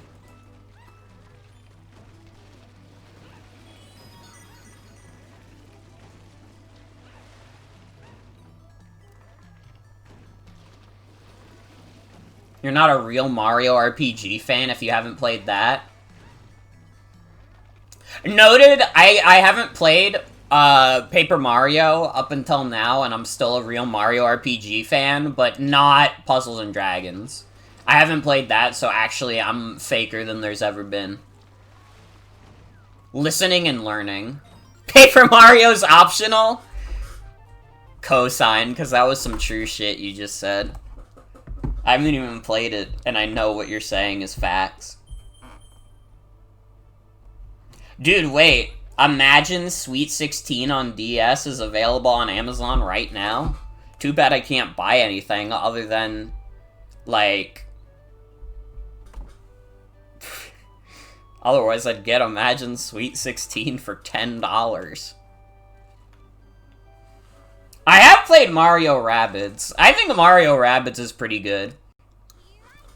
I played, like, an hour of the sequel, and something about it wasn't, like, really clicking as fast.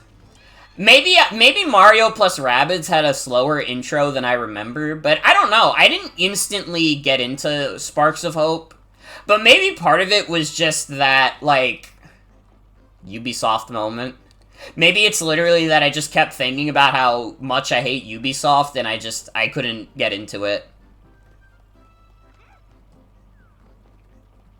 Imagine Sweet 16. You sometimes like going to eBay and searching game price low to high. Always can find someone selling like 10 copies of Deal or No Deal for $5. Dude, wait, that's an insane value. That's 50 cents for each copy of Deal or No Deal. Have you thought about that, though?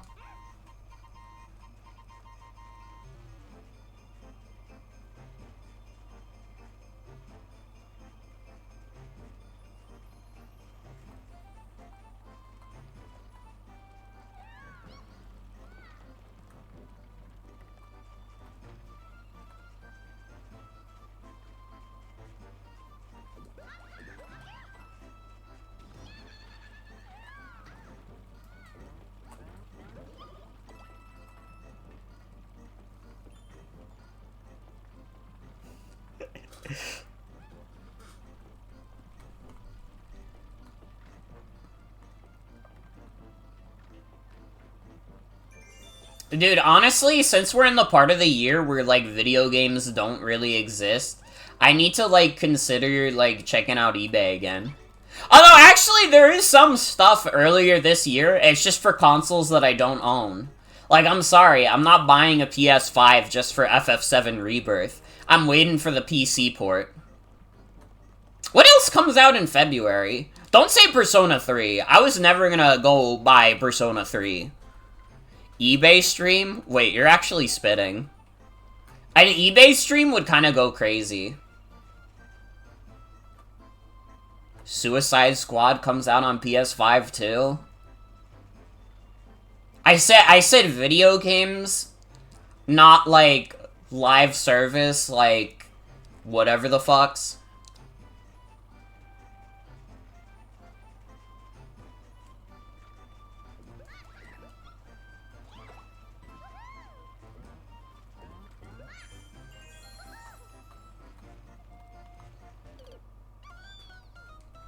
So upset about it, you really liked the Arkham games? I heard the Arkham games were really good. So it's bizarre that they just, like, insist on not doing that anymore. You know, they had a working formula, and just, like, what if we just made, like, a trashy live service game?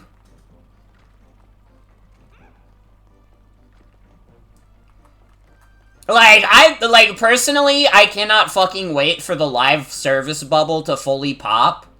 I feel like we're already seeing that. Honestly, I might have already talked about this on stream, but it's still, like, fucking crazy to me. Did you guys know that Love Live got a sequel, and it is coming to the app stores in America next month, and it is being taken off the app store in May? Like, what the fuck? Why the fuck even release it? Why are they releasing this random gacha game for like 4 months? It's so fucking crazy.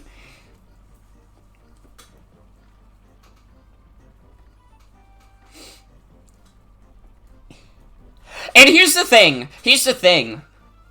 It lasted longer in Japan, but it still lasted less than a year. Like, they announced the global version is gonna go till May. The Japanese versions, like, end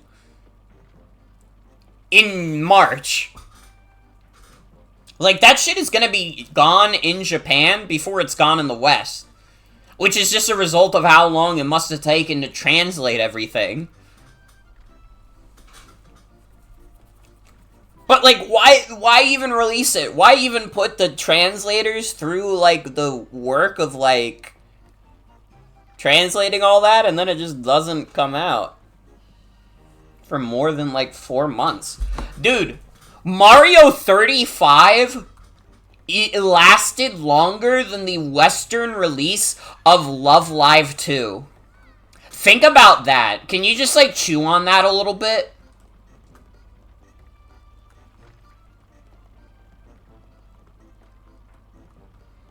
It was delayed too. It was supposed to come out in 2023. I guess it got delayed for being, like, unpopular. You chew on that if they gave you time to?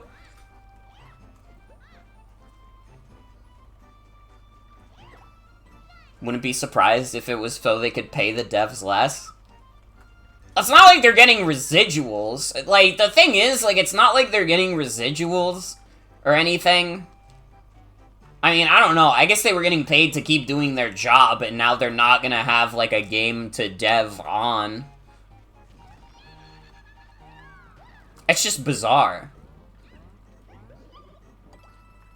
Most of the cost of things is this upfront, so closing it early means less income to cover those costs.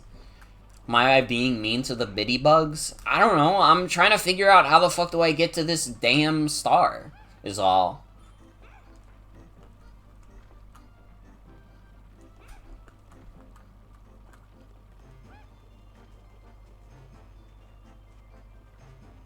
don't know, it is just one of the most bizarre things I have ever seen, like, a company pull, is, like, announce, like, a game, and then also announce its end of service. Like, again, that's technically what Nintendo did, and Nintendo's fucking weird. But I didn't expect someone to be able to one-up them. You know?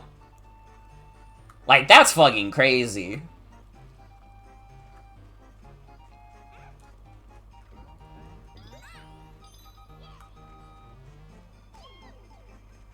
Like to see these guys march. It is quite cute. Yeah, how the fuck do I get to this star?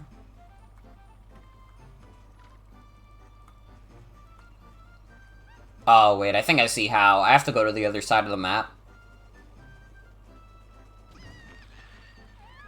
Fuck.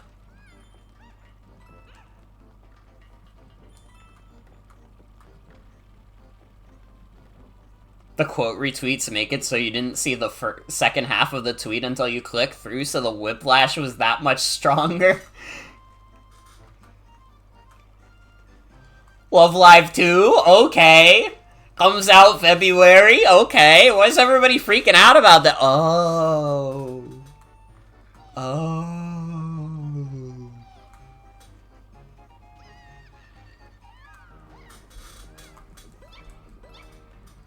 Like, I don't know. I won't pretend like the world won't be a little richer for having one less gacha game in it. I just, like, I don't know. I, like, was a teenager on the internet at a very specific time. And that specific time was when, like, Love Live was the single biggest gacha ever. Like, does anybody else remember when, like, Love Live was, like, fucking inescapable? Like, think about Genshin Impact now. That's what Love Live was like at the time.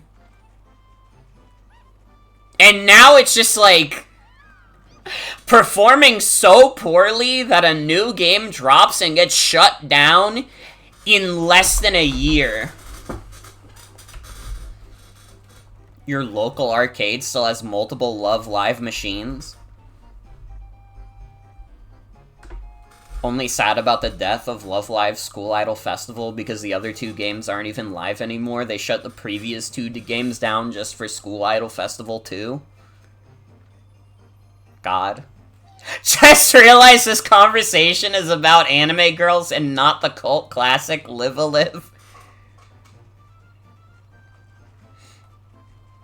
Well, no, if we were talking about Live a Live, I would have been like, has anybody else heard of this obscure JRPG that inspired Toby Fox's Megalovania? And then everybody would have either clapped, and, like, the 5 people who are really into Live a Live would have been like, oh my god, can this person shut the fuck up? I actually do own the Live a Live remake. I've meant to play it. Actually, it's been a consideration for a stream. I've been told it's not a super long JRPG, so I've considered streaming it, especially because I like the 2D HD stuff. I don't know why I didn't get that far in it. I was enjoying it. It just kind of fell under the radar. When the fuck did that remake drop? Because that might be part of it.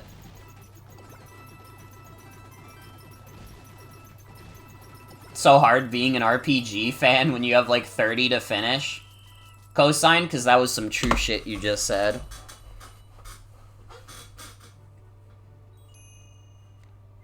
And like, admittedly, with the way like my job is, I don't have a lot of free time on my own where I'm not streaming. So usually in my free time, I kind of just like to play shorter video games now.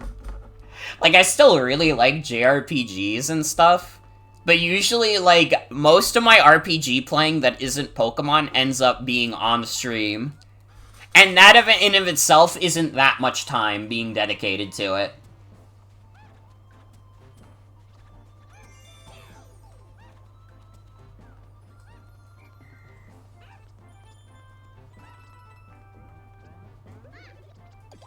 Yeah, we got the freaking conch doors.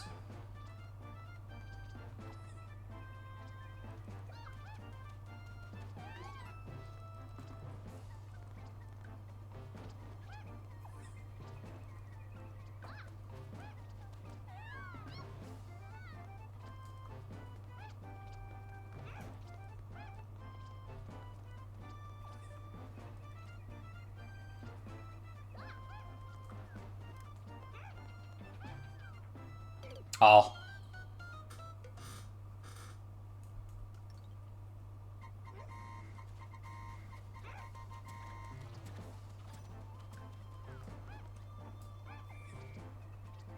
I don't know, I need games to get shorter again. I don't even give a fuck. I need video games to be shorter. Those streams where I get to beat an entire video game are, like, so blissful. Those are, like, my favorite streams now, is when I can just dedicate my time to beating an entire video game. That's literally what I'm doing right now. We're gonna beat the entirety of the main Captain Toad campaign tonight. Like, at this point, why not? We're so close anyways.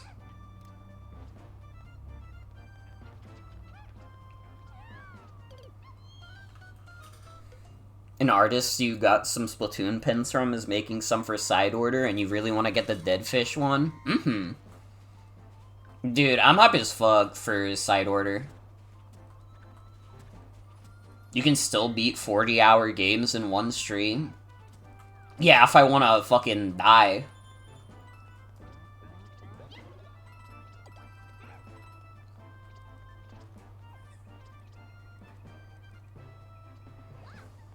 Or I could do one of those things where, like, I go to sleep and, like, on stream, and it, like, says, like, hey, pay money to wake me up! And then, like, you pay, like, $50 to play, like, a scary sound effect, and I probably still sleep anyways, because I'm the big sleeper. But I don't know, it might be funny.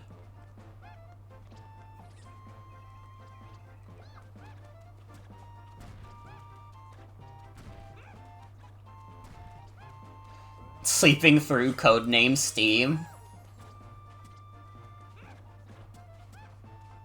It reminds me, we got the new join the team emote in chat. It's finally an official Twitch emote. So now you can go into other Twitch chats and remind them to join the team.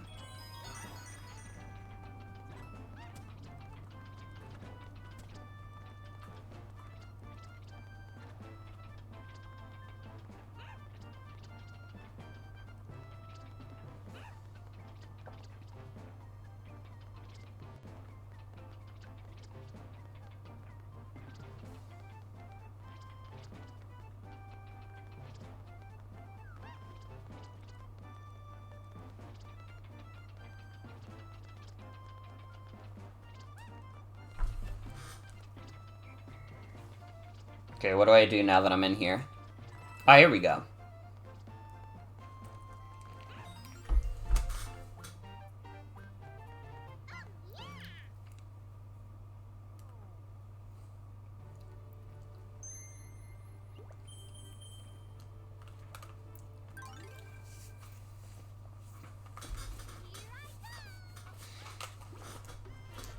I've thought about it, and, like, here's the thing. The next sub-emote is so far away that, like, I don't know, I'd probably have to do another, like, September special to reach it. But I've, like, thought about it, and, like, I think that doing that one fucking image of Soul Bad Guy as the next Motherfucker Morgan emote is, like, so fucking funny. That's probably the next one. I don't know when it'll ever happen, but that's the next one, is that single image of Soul Bad Guy. And if you know the one, you know it. And if you don't know, you will know. You support this idea? It's just so fucking funny to me. That one image of Soul Bad Guy is still, like, one of the funniest images of all time to me.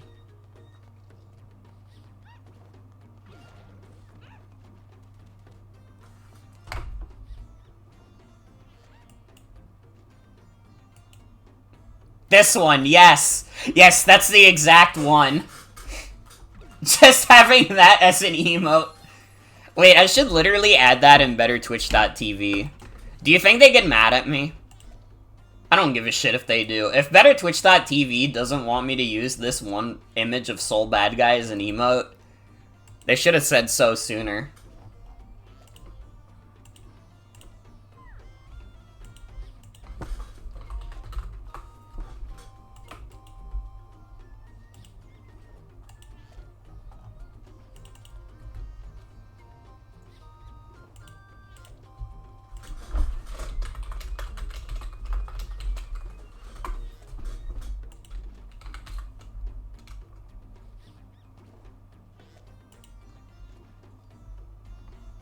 Invalid image dimensions. Fuck. Okay, I can't add it right this second.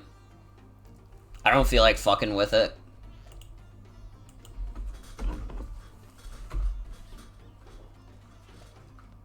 Not while we're playing Captain Todd. Gotta shorten him? True.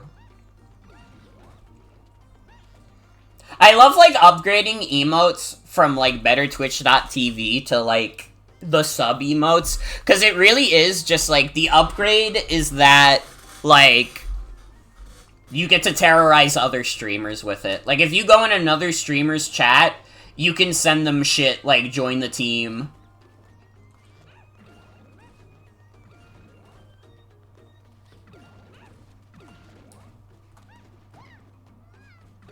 You know what you must do now? Salutes.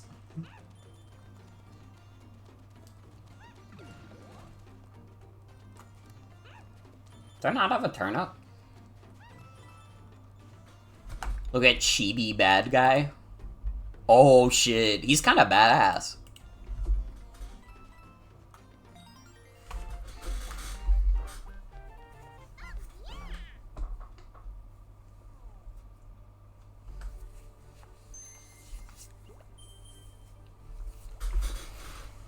I told my friends this. They just need to force me to play more fighting games.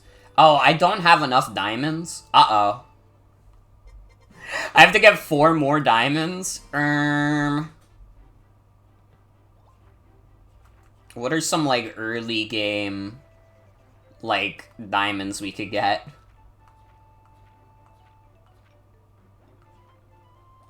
I've only got 1 in Double Cherry Palace. This is the first time we've gotten stopped by not having enough diamonds. This is the worst camera angle ever.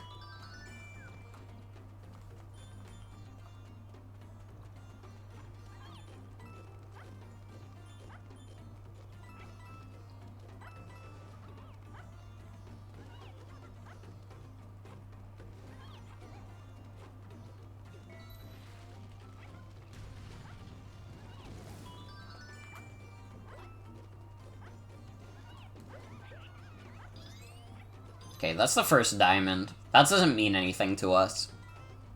Diamonds, that's just like Minecraft! Dude, it's like Socks Mod never ended.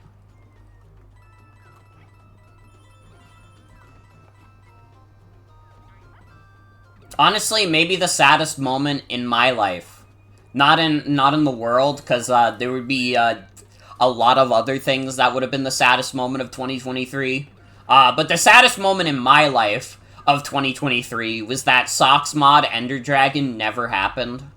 Because of the fucking, like, shit that was going on with Minecraft mods.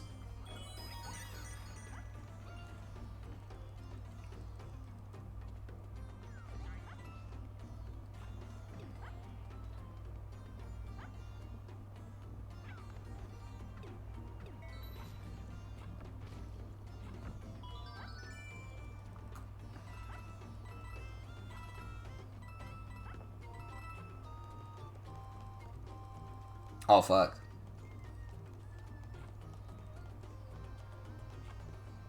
Come on, second Captain Toad, get your ass over here.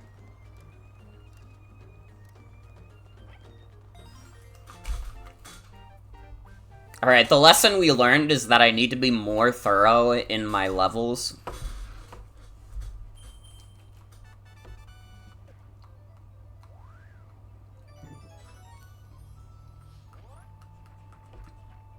Oh shit, the coins galore, though?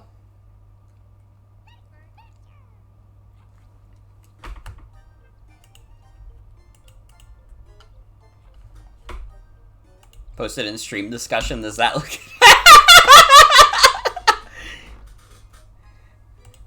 You know, I was imagining that, like, the canvas would grow bigger and not the thing, but this is, like, way funnier than, like, what I imagined. I really love it.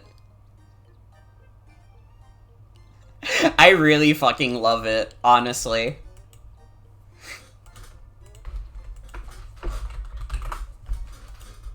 Let's get this shit on BetterTwitch.tv right now. Make sure we got it on like, you know, shared so everybody can use it, no matter what.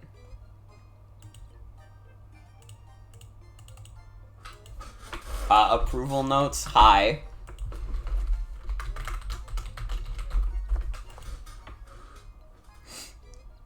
I really love this, Mason. Thank you so much for this.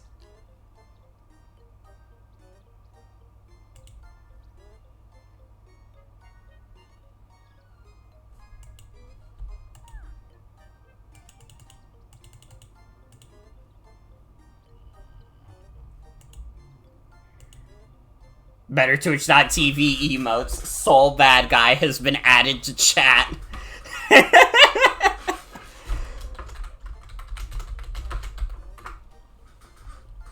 There we go.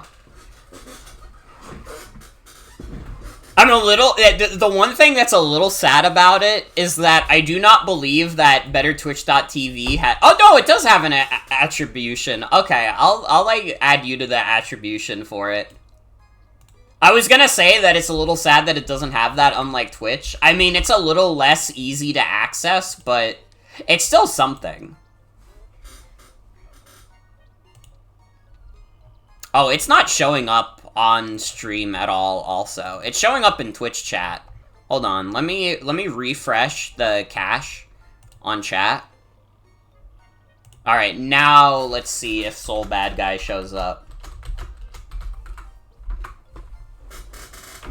It does not. That's fucked up. We just like to say Soul Bad Guy. True. I don't know why it's not showing up properly on Twitch. Or on my stream. Fuck. Okay, I'll figure it out later. I'll fuck with stream elements later. But everybody in chat can see it.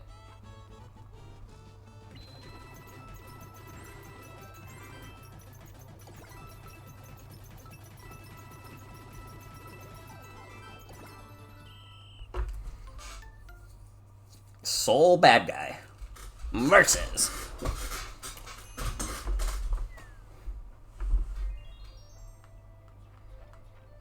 I've said it to my friends. I need to get them to, like, force me to play more fighting games. Because, like, I think fighting games are fun, but I just, like, I don't know. I'm not a competitive player at all, so I basically don't play them if I'm not playing with friends. And, like, I don't know. I'm usually not around when my friends are up to play, like, some random fighting games with, like, a shit player, to be frank.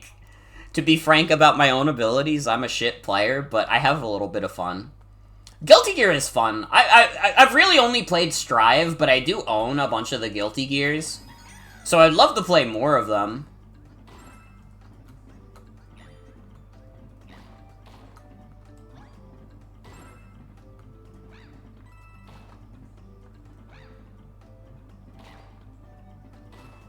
Played Exerd Rev 2 as well. There's a bunch of good ones that go on sale often. I feel like I have a few good ones. You only get better the one way. That's true. That's real as fuck. Ultra Fight Kayanta 2 is free on Steam. We need to have, like, a fight night on stream where people can bully me in, like, random fighting games.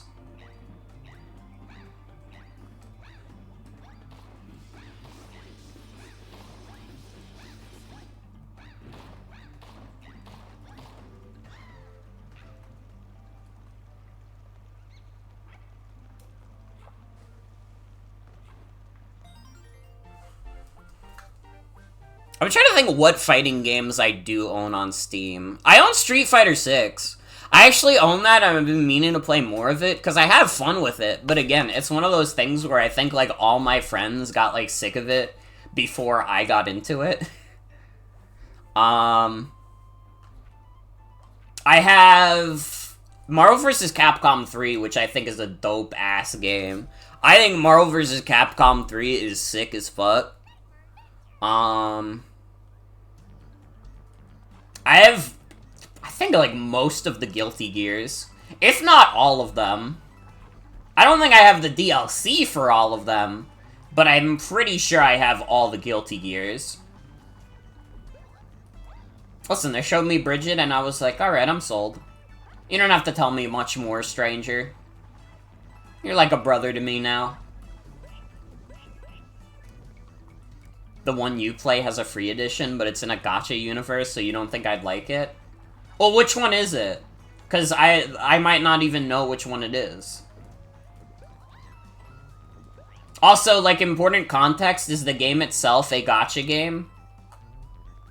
Because if it isn't, then I don't think I care. Granblue Fantasy Versus? I'm willing to try anything once. I mean, again, is the fighting game itself a gacha? Because if it's not, then, like, I'd probably still be down to try.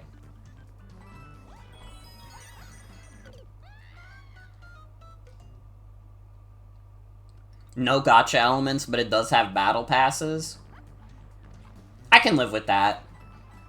You know, I'll take a battle pass over a gacha. Even if I'm not huge on battle passes, I'll take them over gacha. Because at least, like, theoretically, like, I'm still not gonna grind for a battle pass. But that's still better than, like, pretending, like, if I pull for, like, the 100th million time, I can actually get X thing.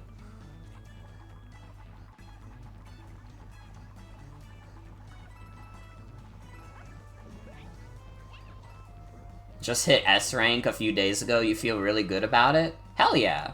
That's dope. I know that improving in, like, any fighting game feels, like, good as fuck.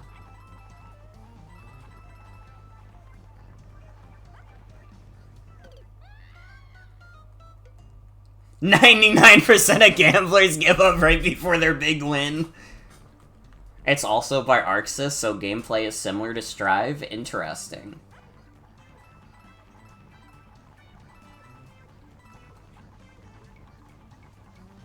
I can play Strive. So, I don't know, it could happen. It could happen.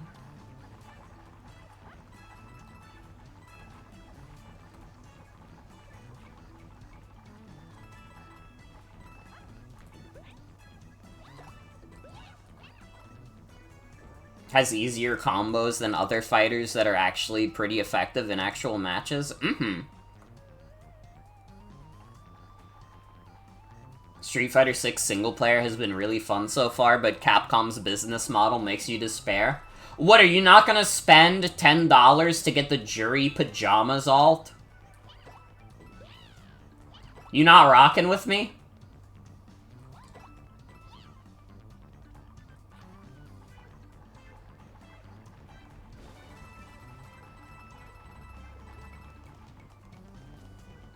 Yeah, I don't know what the fuck is up with that DLC. I feel like Capcom has gotten in trouble in the past for egregious DLC, and I feel like they're getting, like, super bold with it again. Like, I don't know, like, something, like, clicked in their minds, and it wasn't a good thing.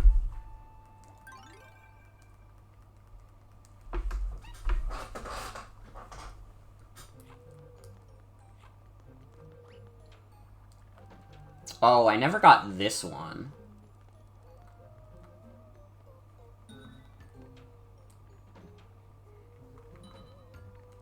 I forgot also that Street Fighter 6 just, like, very recently had a crossover with Spy X Family. You guys remember that? I say remember that as if it wasn't, like, literally, like, this month.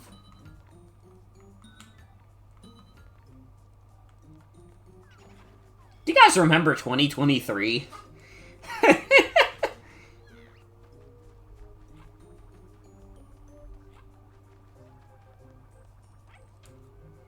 It's World Tour stuff, so you can't use in any actual matches? That is sad. You would spend $20 to get the Teenage Mutant Ninja Turtles? Bro. You guys remember 2023 has the same energy as a meme you saw earlier? Dude, do you guys remember Skibidi Toilet? That's the kind of tweet I would make.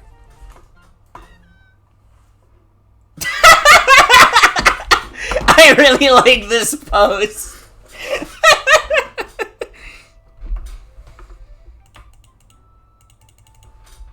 Hold on, I'm just gonna post on Twitter midstream. Do you guys remember Skibidi Toilet?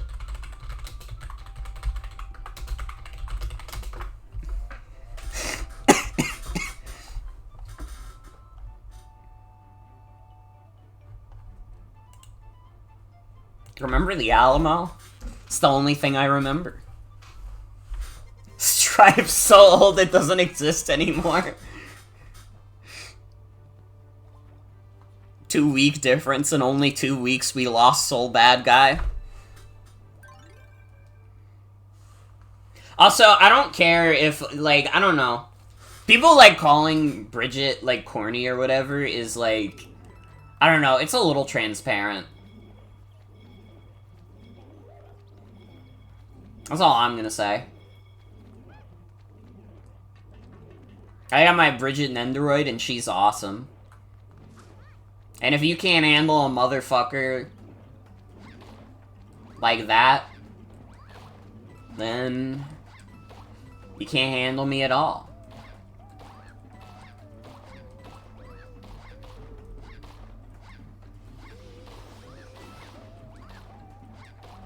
Young girl acts her age.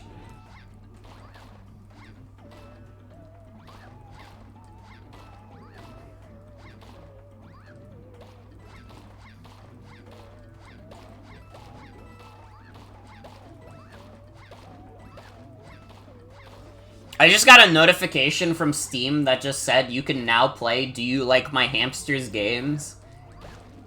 You can now play Do You Like My Hamsters games? This is huge. This is insane. You'll defend Bridget with your life, and you'll defend people who do nothing but Photoshop her with Neko art and shit with your life. Like, literally, though, like, oh my god, why are, like, young trans women, like, so corny about this one character? What do you think? Do you know how much fucking trans women representation there is out there, let alone how much of it is actually good? Are you stupid? As far as I'm concerned, young trans women can be as corny about it as they want. I could be fucking corny about it if I wanted to, and if you had a fucking problem with that, like, go to hell. Be less of a fucking hater.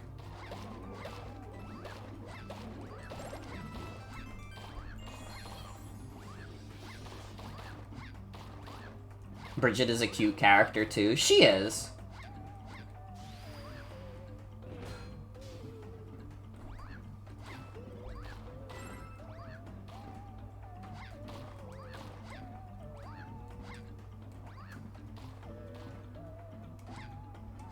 Listen, my opinion, it's better to be corny than live a life where you're too embarrassed to be corny at all. Listen, sometimes I act a little corny on stream. And I'm fucking okay with that. I can say fuck words and also be corny. In fact, sometimes saying fuck words is corny. For example, if you've ever watched an episode of Hazbin Hotel.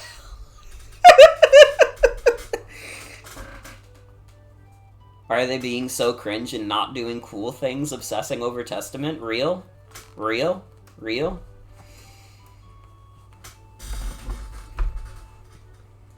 Captain Toad's Trials.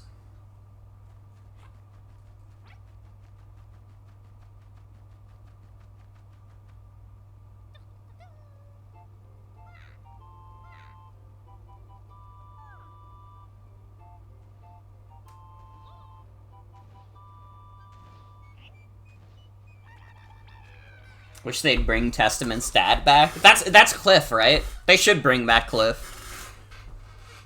He's a funny little guy.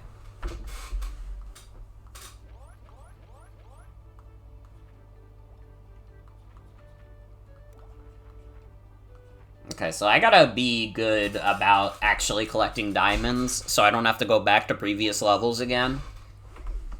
I have to get like 8 more diamonds, so I can only miss 1 in all of these levels.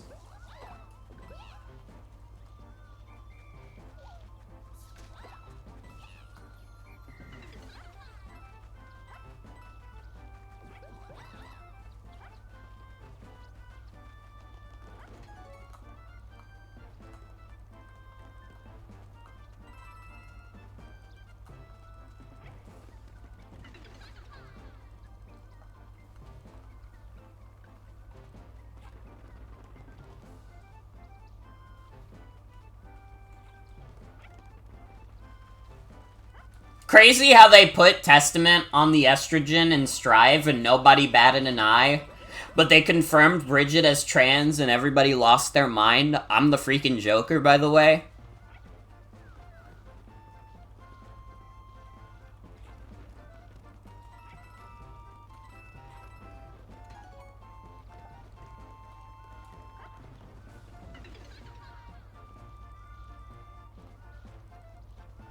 Testament when their dearly missed dead father puts them in the ring again.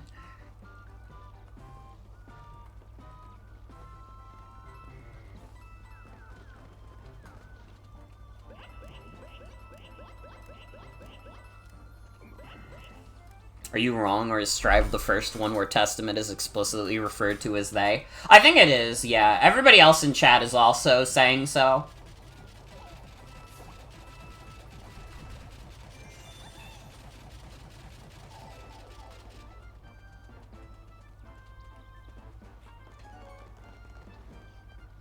How did that fly under the radar? I think because, like, gamer dudes don't know what that means. To be fair. I think that gamer dudes are, like, too stupid to know what that means. So they don't even think about it.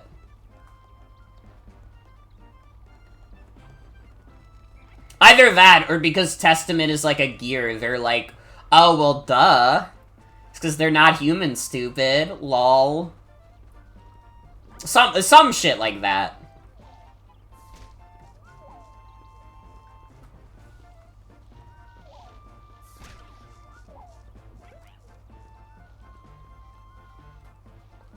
Gamer dudes be like, oh, they're not trans, it's because the little demons mean they're multiple people. God.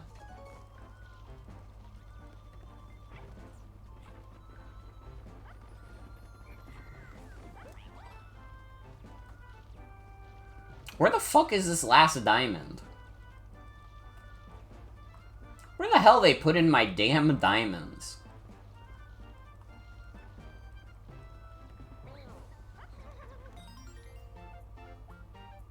You've seen a lot of gamer people think Testament's a girl and it's like so close they're non-binary. And they want to talk about other people not playing Guilty Gear when they get like worked up about Bridget. Ah, none of you people play Guilty Gear. By the way, Testament is a really cute girl. Come on. Do they not hear their voice in the English dub?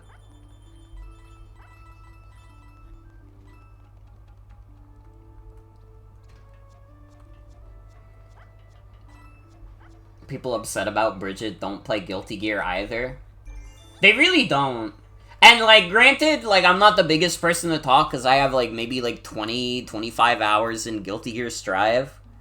But, like, that's probably still more than a lot of people who argue about Bridget online.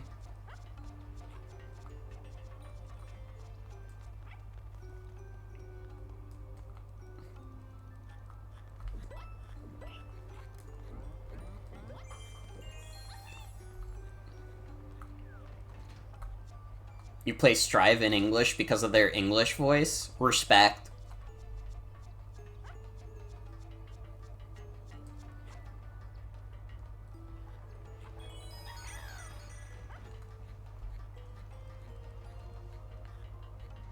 Oh god. Oh god. Oh no. Oh no! Oh no! No! No! No! No! No! No! No! No! No! No! No! No! No! Oh wait, I did it. I just have to be careful. I did it. That was scary.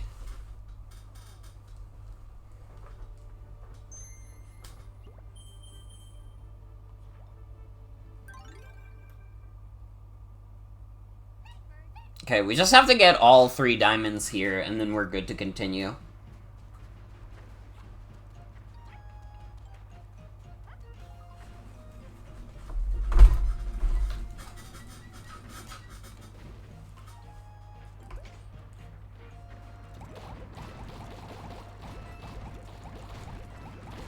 Okay, I will shoot as much as I fucking can.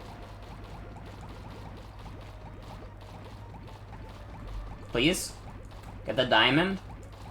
How the fuck does that not hit? Does anybody else realize how fucked this is?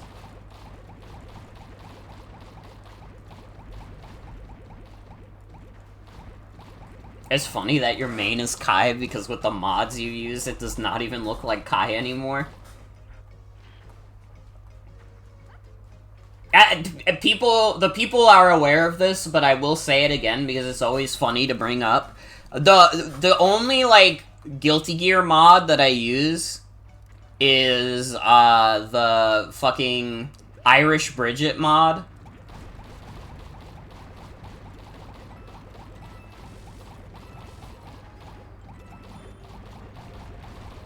I'm an Irish Bridget truther.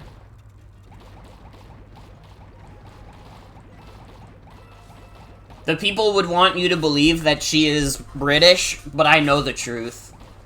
I know the truth. Alright? That's the real retcon. Alright, the truth is out there, people.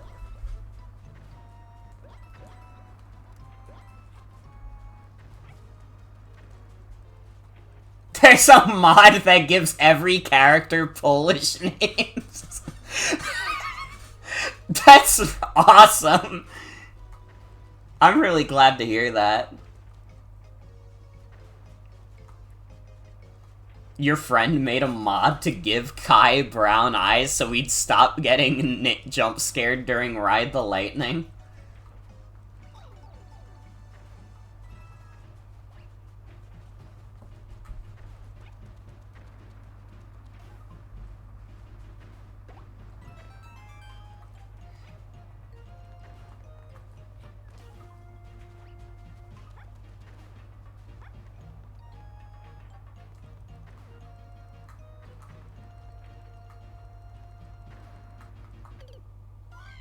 What did I die by? I didn't even see. Dude, I didn't even get any of the fucking diamonds in that run-through. This sucks.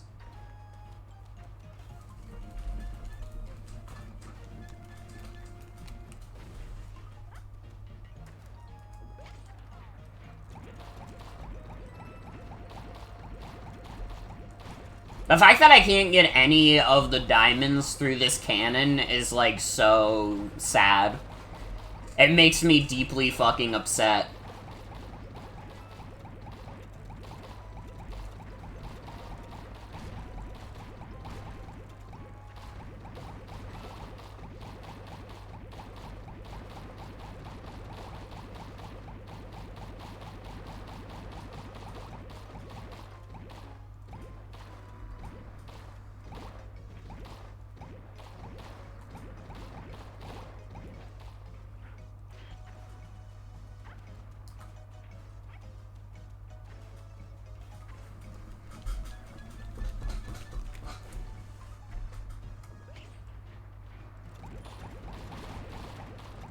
I've said it before, but sometimes I get customers at the deli with, like, the brightest blue eyes ever, and it, like, it always, like, scares me a little bit.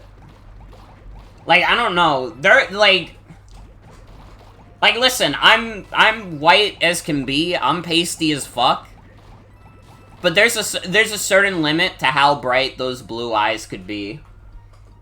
You know?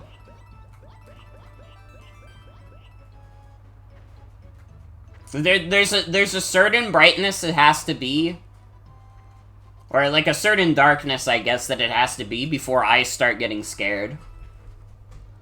Didn't know this shooting wasn't Captain Toad, so when you tab back, you forgot what I was playing and thought it was a Mario Gmod game.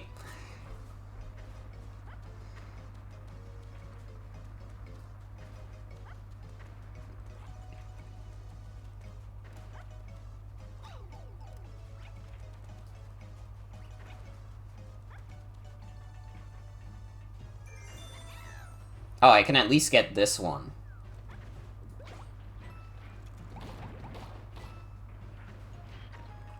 Get some real Gmod vibes from this. This is Pal World. By the way.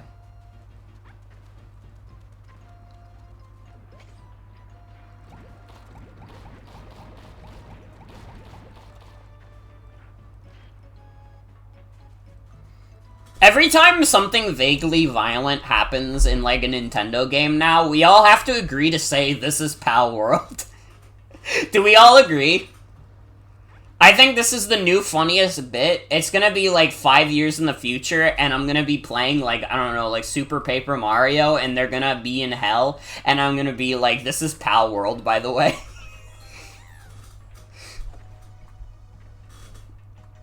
And it'll make me laugh. It might not make, like, literally anybody else laugh, but it'll make me laugh.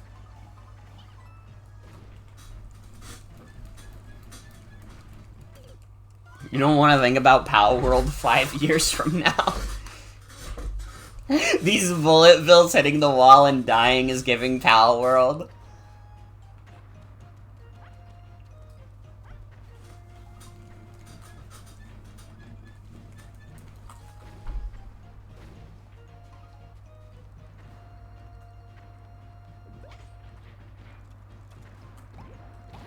Oh, the reason I couldn't hit it is because it's, like, way beyond this pillar. That makes sense. It's annoying, but it makes sense.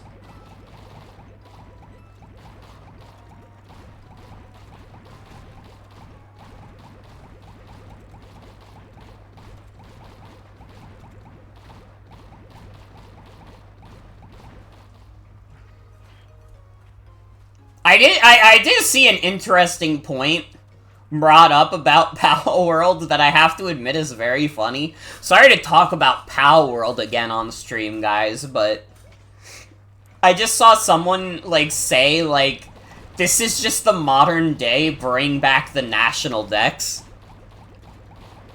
Down to, like, people, like, spamming the replies of posts, like, related to, like, Pokemon with it. We did it, guys. We did Dexit again.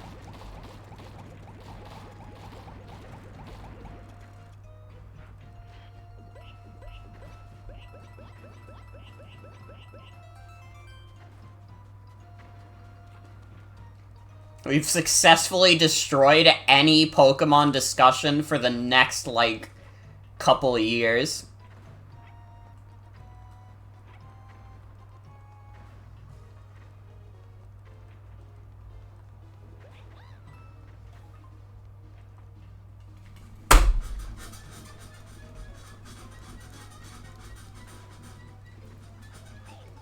Ow.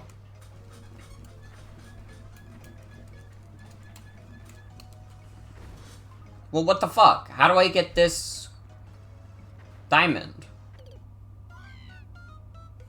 That's why you don't talk about Pokemon with anyone except your friends and compatriots? I have to a little bit, because I play Pokemon on stream, but true, true.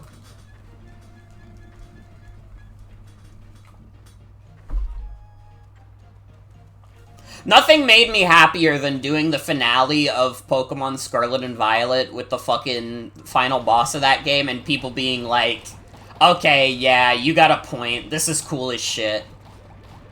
It was vindicating, even.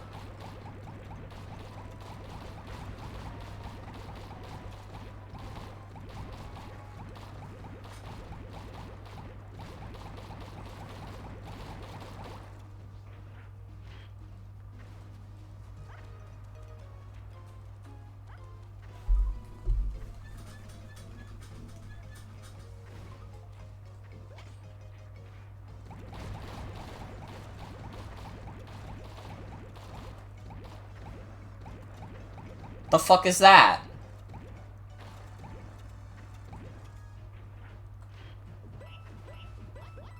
Is that how I get the diamond? Does I have to shoot that somehow? How do I do that? Wait, I think I've just figured it all out. Wait, it all makes sense in my twisted, beautiful mind now.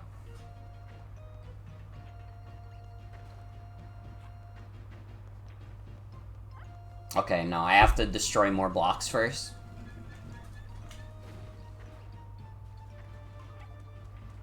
Can you not get it with the right camera? The right camera doesn't go up.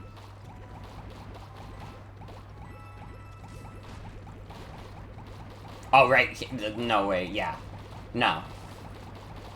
I don't think so, anyways.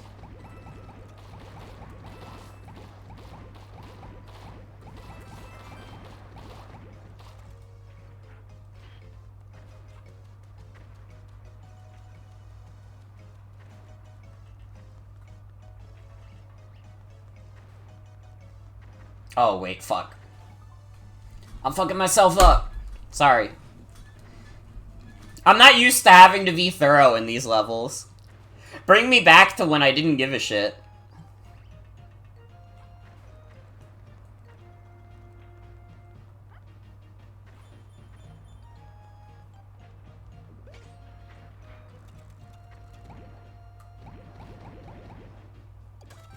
Oh, that gives me a 1-up.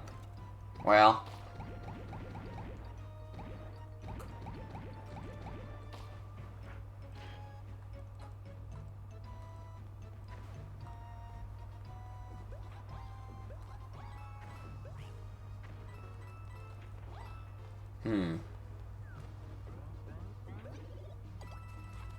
How the fuck do I get this one diamond?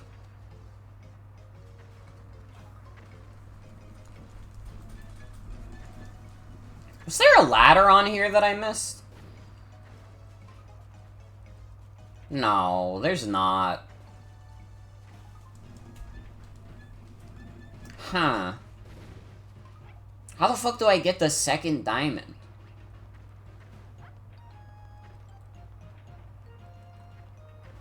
It has to do something with this one gear that you spin.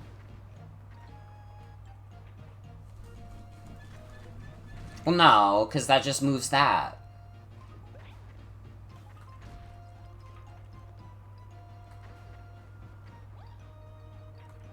What the fuck? Am I fucking stupid? Can someone solve this riddle? I feel like I'm going crazy. How the fuck do you get that one diamond that's just, like, chilling in the air? Because I've been trying to get it with the right cannon, but it just, like, fucking blows up. Like, when you try and do it like that, they all just, like, blow up.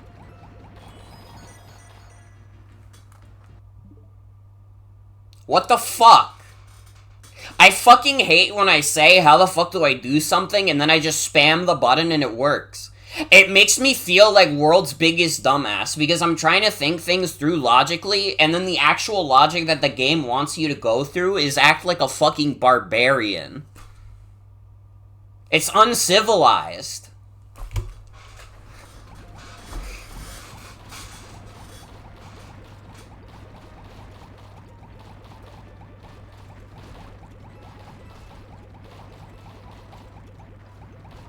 Chilling in the air like usual.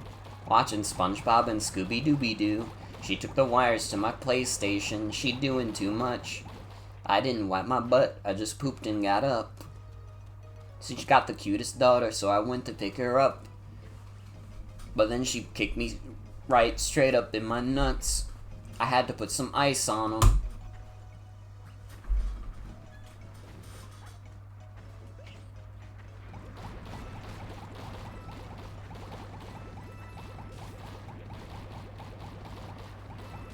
I'm still a little mad that that worked. I was like trying to figure that out for like a good 10 minutes, and then I just spam the button and the game decides, okay, you did it good this time. Like, what the fuck? Fuck Nintendo. I'm blaming them for this, and not my own, like, lack of skill.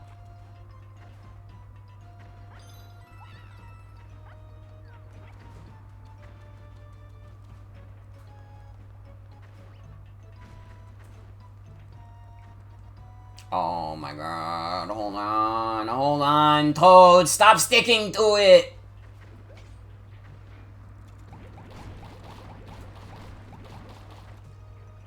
There we go. How many more levels of this game do I have? I have to be pretty close to the end.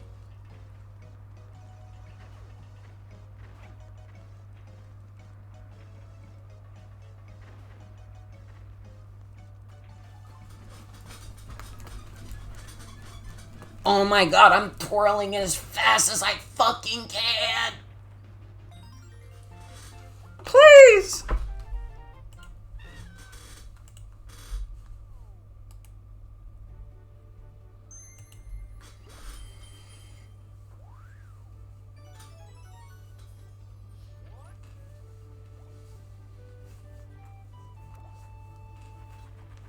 Alright, I'll do coins galore. I'll do even more coins galore.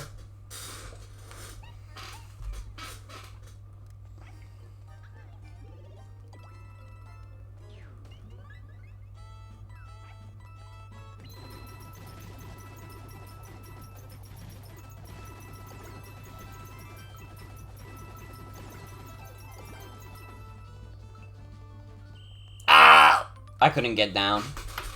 I would have gotten even more coins galore, but instead I'm the fucking schmuck of the universe.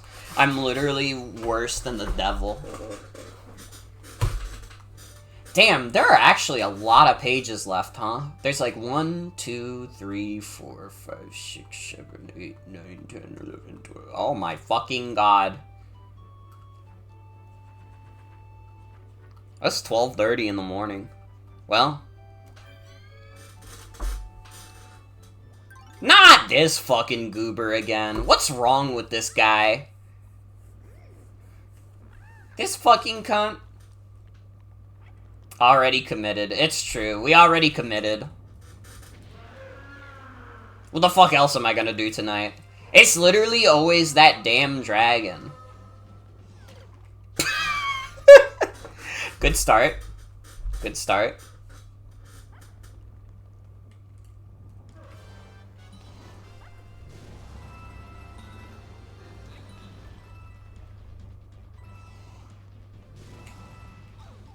Fuck.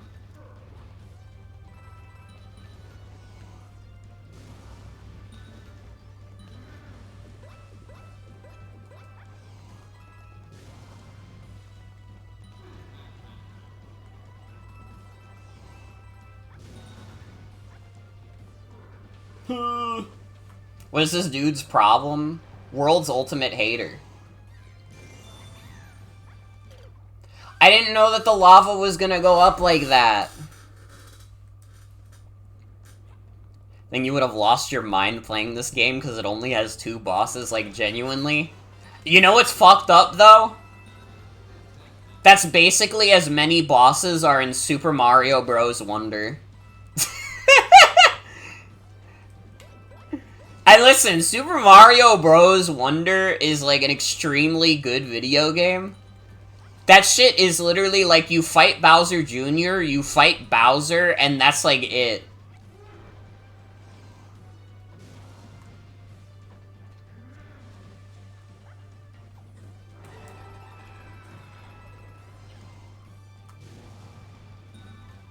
You can't tell you that? You don't even have it yet? Sorry. There's actually a million bosses.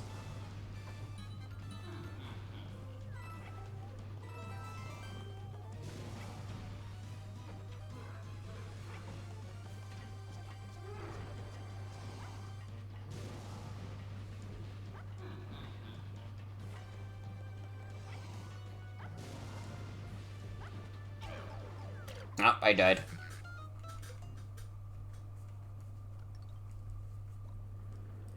Well, no, New Super Mario Bros. Also had the Koopalings.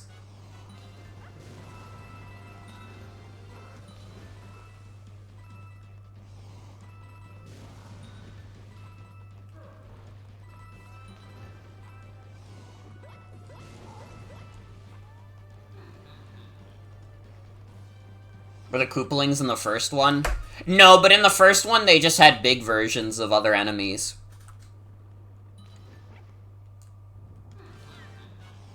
I remember that much.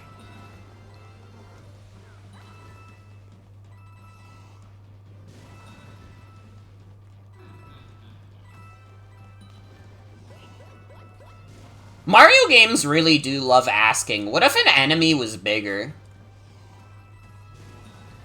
It's like maybe their favorite party trick.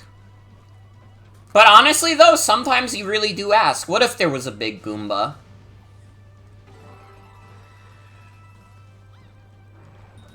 You know, philosophers have been asking this question for many a age. Oh, I fucked up. I fucked up. I like, there was no salvaging that, but I was like, I don't know. I was holding on to hope.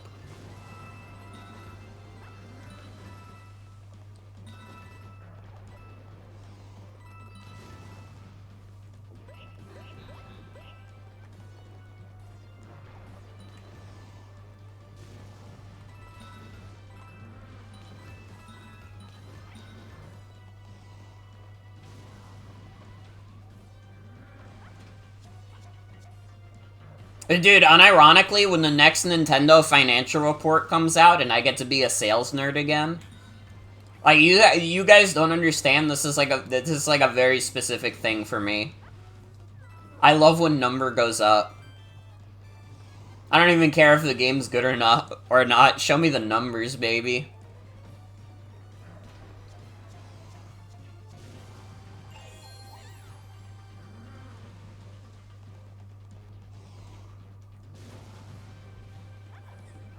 I don't, like, literally when those come out, I don't look at anything else. I just look at the sales numbers, because that's what I care about.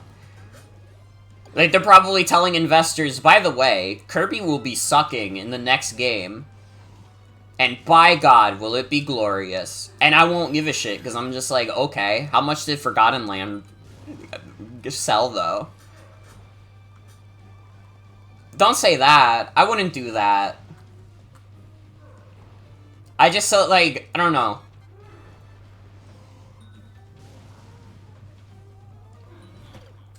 I've said it before, it's a very specific, like, neurodivergent thing for me. Is that I like looking at video game sales numbers. I don't know why. I don't know at what point this became a big thing in my life. But I like when, like seeing those damn numbers go up. And honestly, sometimes it's fun to see when those numbers don't. I love when games flop, too.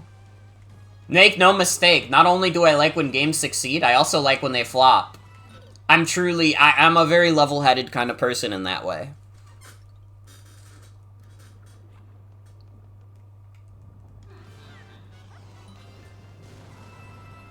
The numbers tell a story. They really do. Who else is gonna tell you that Animal Crossing New Horizons sold 41 million copies? And that's, like, crazy because Animal Crossing New Leaf only sold, like, 13 million copies. Alright, who else was gonna tell you that? You're not gonna get this on any other stream.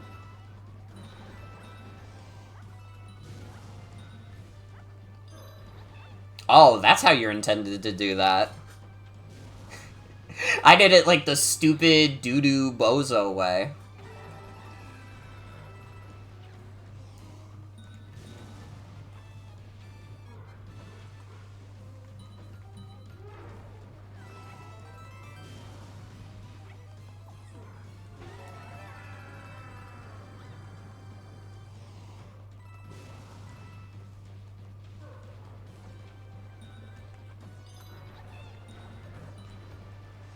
I don't know. All I'm gonna say is that, like, it's never been formally made a thing, But just so you all know, if, like, one day a doctor tells me, by the way, Morgan, you're autistic as hell, like, you all need to remember, like, me talking about video game sales on stream, and you have to, like, not be surprised. That's all I'm saying. Like, I wouldn't be shocked, and I need you to not be shocked if that ever happens.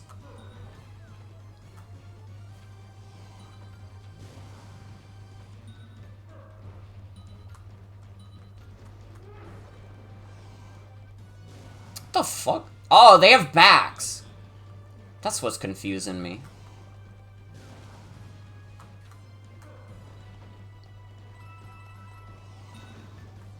I don't know, it just hit, the numbers hit my brain the right way.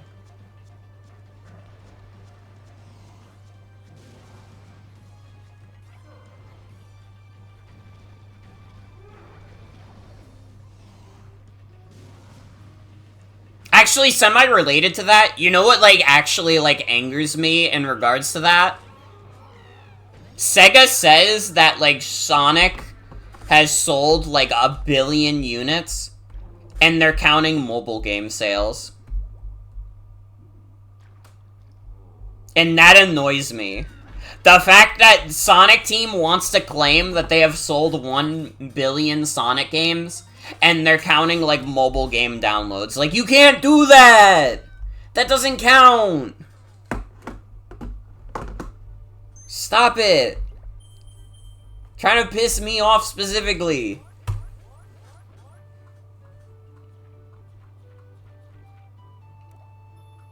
Okay, we need 120. So not as strict, we just need 7 from, like, 4 levels. Okay, so we don't have to take this as seriously, but we still have to take it a little seriously. I don't know, I think I'm scaring everyone right now. Either that or we're just tired as fuck and everybody's just nodding, like, yeah, Morgan, you go off.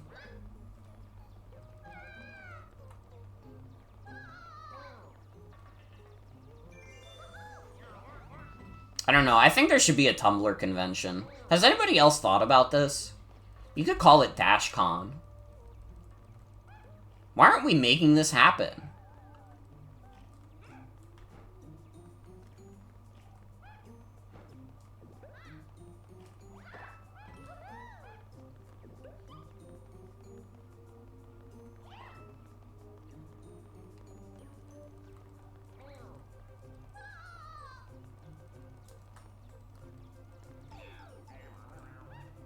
Yeah, how the fuck has nobody made a DashCon?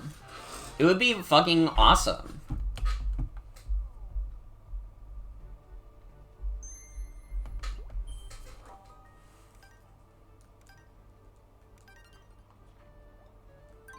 Razzle Dazzle Slider. Okay, let's try and get more than 1 diamond. Because we need to average about 2 diamonds for the rest of these levels. I forgot that this was a level. This is a gacha. Making a Kickstarter for DashCon 2024.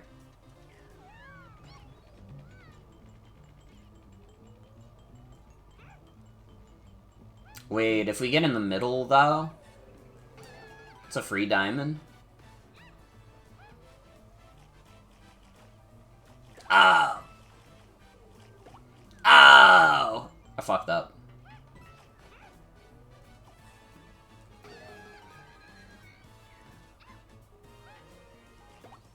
Wait, I can just kill the piranha plants by sliding on their doo-doo asses.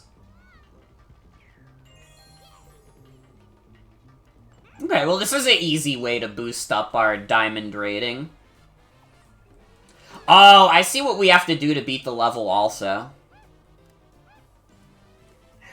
While you're at it, you have a great idea about a show about an ace and a pan person who are roommates. Yo, wait. It could be called some shit like All or Nothing.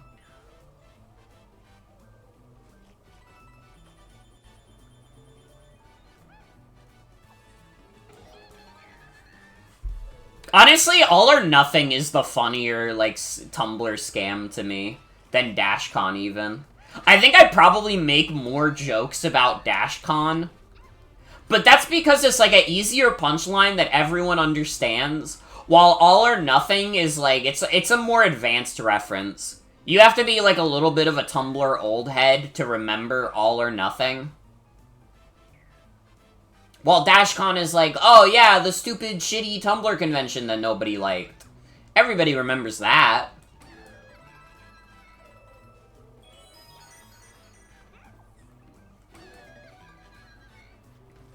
Sometimes I think about how Claire My Silly Comics was at DashCon, and she made a comic about her experience there.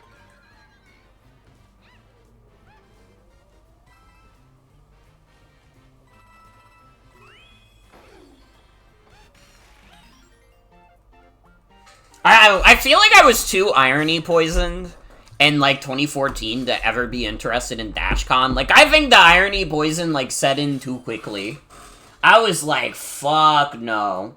Why the fuck would I want to go to a Tumblr convention? Also, I was, like, 14, and I think even if I wanted to go to a Tumblr convention, there was no fucking way I was convincing my parents to do that. I think they would have been like, are you fucking crazy? And you know what? They would have been right.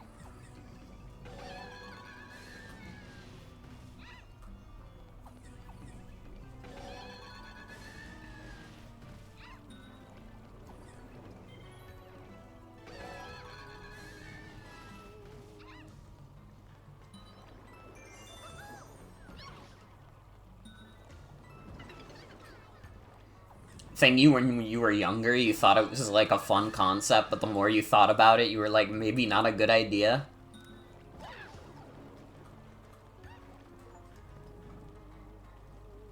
Dude, do you like my hamster's shared games are now available? What is Jen playing right now? Or what was Jen playing that Steam keeps, like, yelling at me, like, you could play Jen's games now! I'm calling out Jen on stream, because it keeps making a loud noise. Oh, Jen was playing Moon, which I bought for them. Well, that's good then. This could be awesome.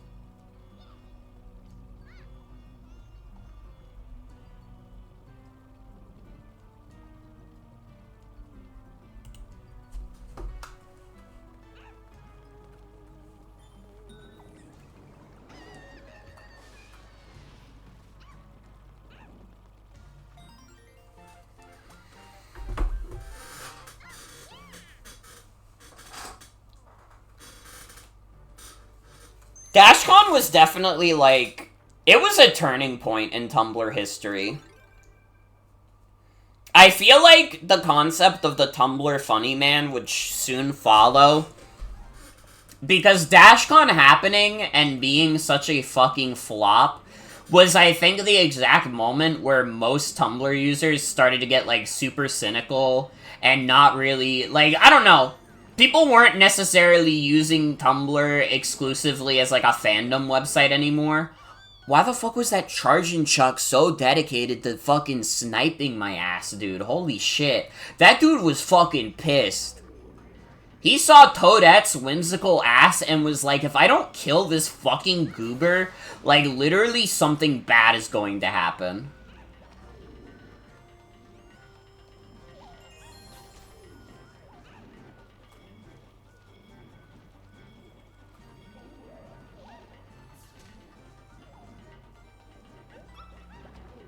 I don't know if I would consider Tumblr like a... I guess it kind of is a little bit of an irony poisoning website, now that I think about it.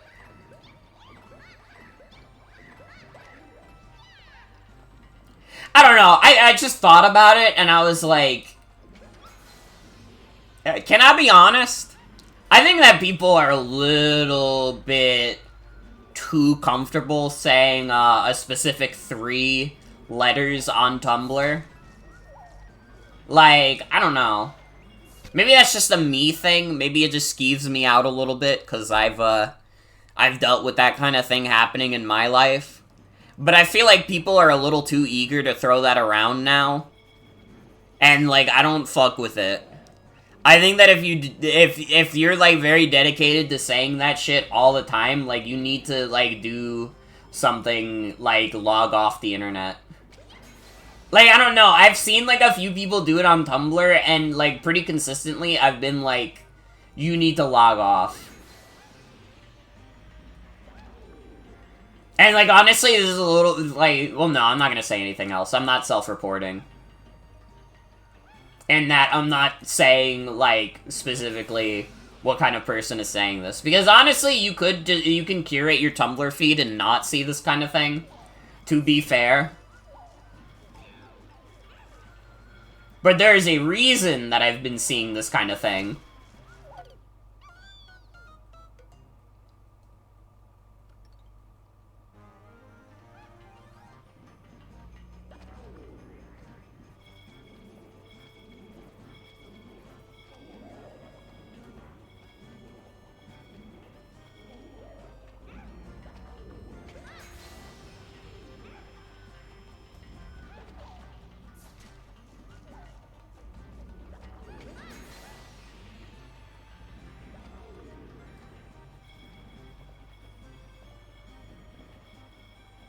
Oh, I fucked up.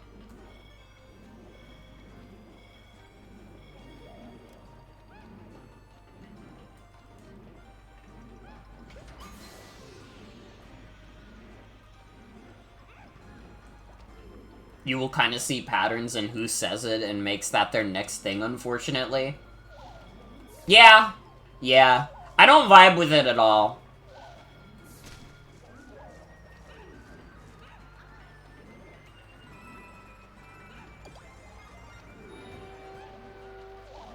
We blew that damn horn.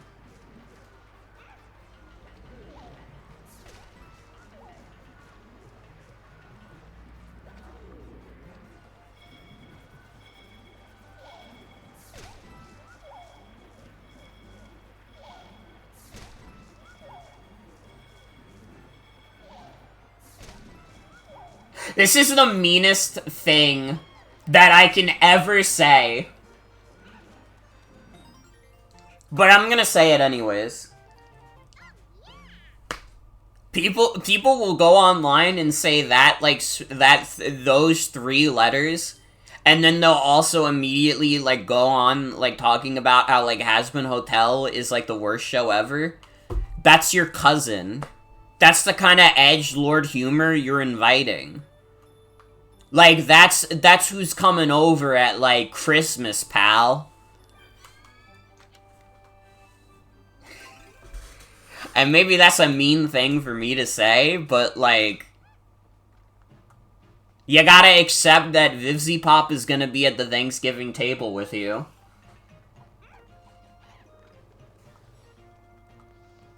You might also be wondering, why I'm not saying the specific words.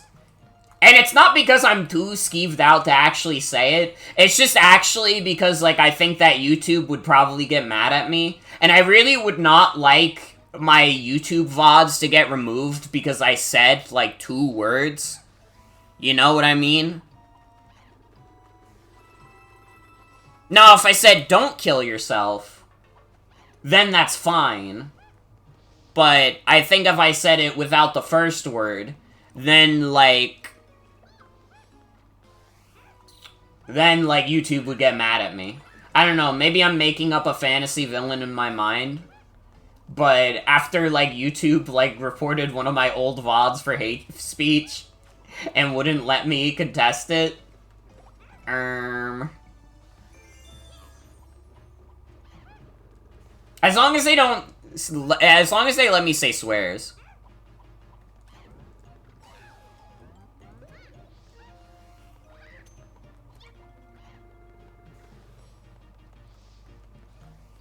I will always find it a little bit funny when people, like, act very high and mighty on Tumblr, because it's like, this is the Super Hulock website. This is the DashCon website. Like, Tumblr is my preferred social media, but I'm not, like, high and mighty about it. I'm, like, a reasonable adult about it. I don't have, like, I don't know. I don't have these, like, delusions of, like, Tumblr being, like, superior. or like using Tumblr making me superior. It's just like a website I use.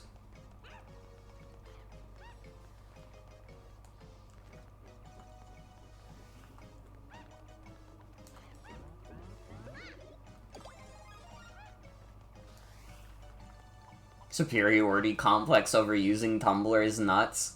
And it's like so pervasive. It's like literally so pervasive. It's like, dude. I've been on Tumblr for way too long to have a superiority complex about it. I've seen this website at its absolute worst, man. I don't know. Granted, it is just a lot of popular Tumblr users who are, like, annoying about it. And, like, the good thing about Tumblr is that you can just not see those people. Like, I rarely, like, ever see, like, people, like, get, like, super, like, yeah, I use Tumblr instead of those other shitty social media sites. Just because I've curated my feed in a way where, like, most people are, like, you know, fucking adults who have better things to worry about than, like, what social media website will make them look better to, like, the other people using that social media site. Having a superiority complex over Tumblr is like walking into a circus and bragging that your dad works at clown college. So true.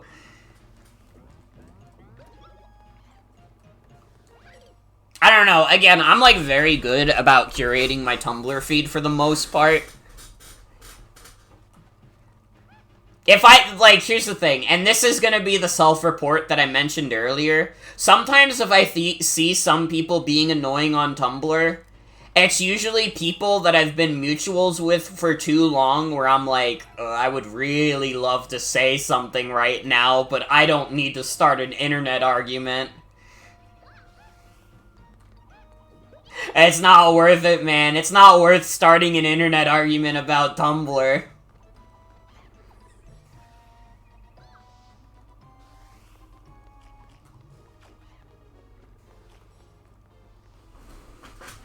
Your Tumblr feed is fucking whatever. You'll accept anything on your dash. Instagram is only for orang and dogs that look like orang. I respect that. I don't know, I'm like very careful about who I follow for the most part. Like, literally, I follow, like, maybe, like, 150 people on Tumblr. And, like, a good chunk of those blogs are probably, like, inactive.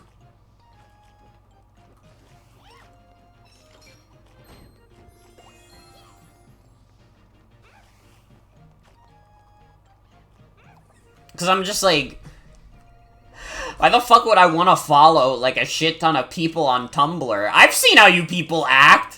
That was how I was when I was a teenager. I followed, like, 1,000+ blogs, and it annoyed me, and it made me anxious and upset every day. So I'm not doing that shit again. I learned my lesson.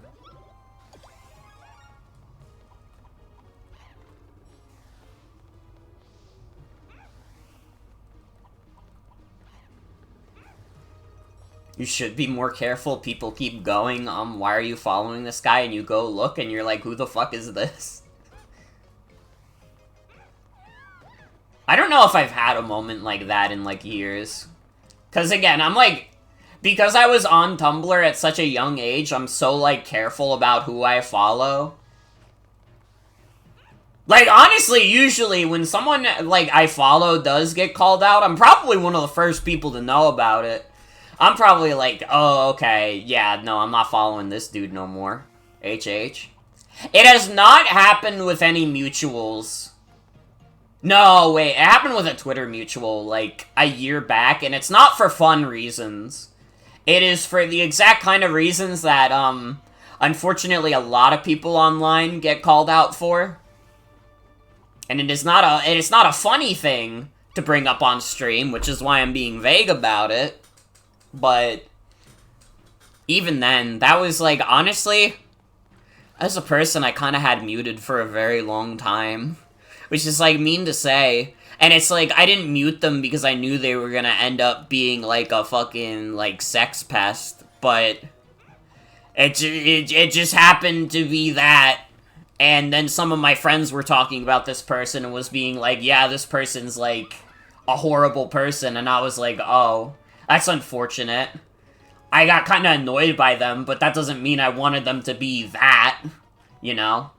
You know, unlike some people online, I don't see, like, someone be annoying and, like, hope that they do something horrific to people. You know, some people go online and post that, like, one, like, when the random eCeleb image, and I'm just like, how the fuck do you people take joy in this kind of thing? That kind of thing just makes me sad. It's, like, literally one of the worst pictures of all time. I think that anybody who uses it is, like, dumb as hell. Like, oh yes, I would love for some allegations to go around about some guy who mildly annoys me. It really is.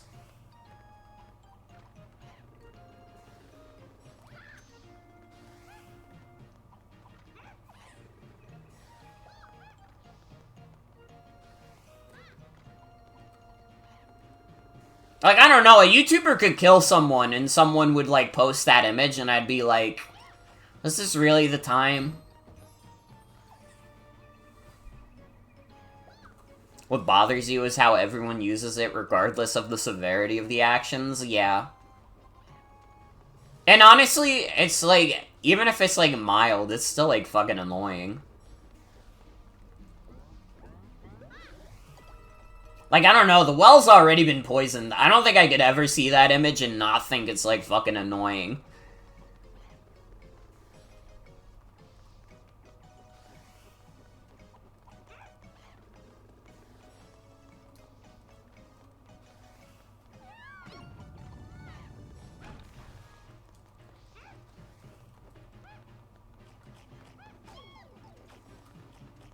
Why is this damn level so hard, by the way?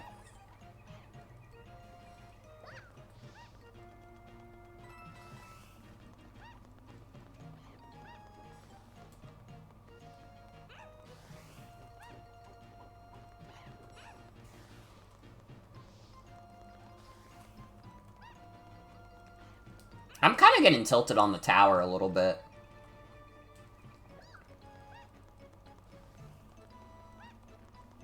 I think I just beat it. Maybe. Uh-oh.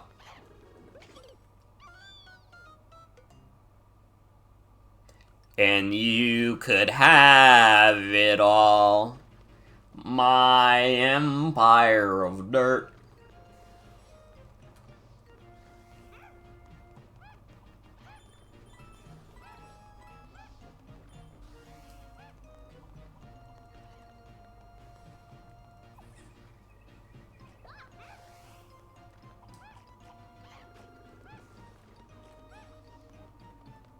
Toad AMV set to hurt. Captain Toad would be like a good, like, hurt AMV to make. Honestly, when he's like celebrating his treasure, but Toadette keeps getting kidnapped. I hurt myself today to see if I still feel. I focus on the pain, the only thing that's real. I really, like, my favorite piece of trivia about that song is that, like, Nine Inch Nails themselves have listened to, like, the Johnny Cash version, and they were like, yeah, no, that's his song now. He can have it. He did it way better than we did. Like, honestly, respect. It's maybe one of the few times in history where the cover version really was just that much better. And it's at no fault of Nine Inch Nails. But it's just how the world worked out. Yeah, that was a Nine Inch Nails song first. Hurt was originally made by them. But the Johnny Cash version went, like, crazy. So everybody just remembers that version.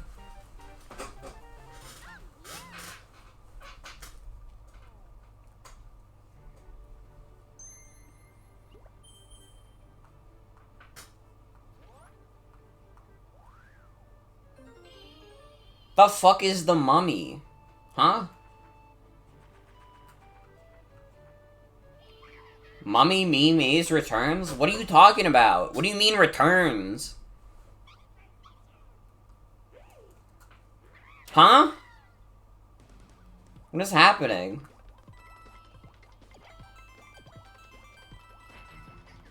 What the fuck? Yeah, am I getting chased by the killer?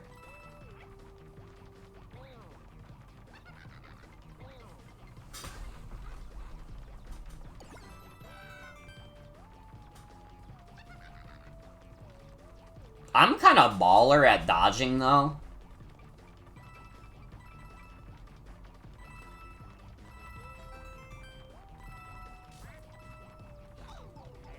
Okay, I didn't dodge that Shy Guy, but that's okay.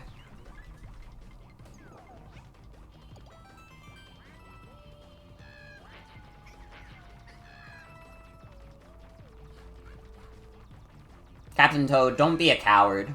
You can do this.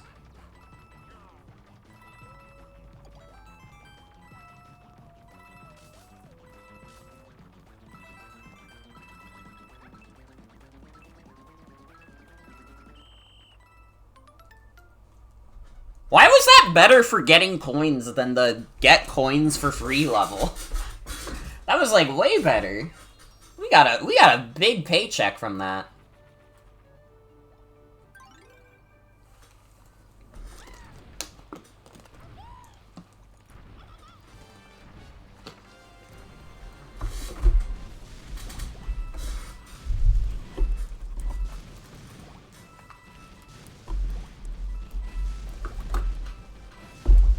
This is a free level to drink water too.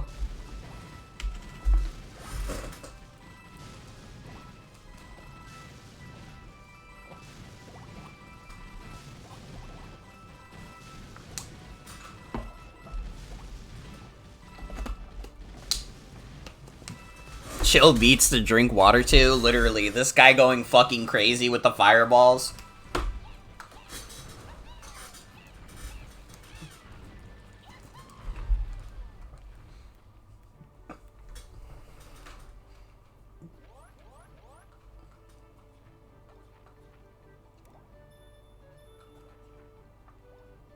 Fuck. Even if I do 100% in both of these levels, I'm gonna have to go back. Ugh. We're so close to the end, too.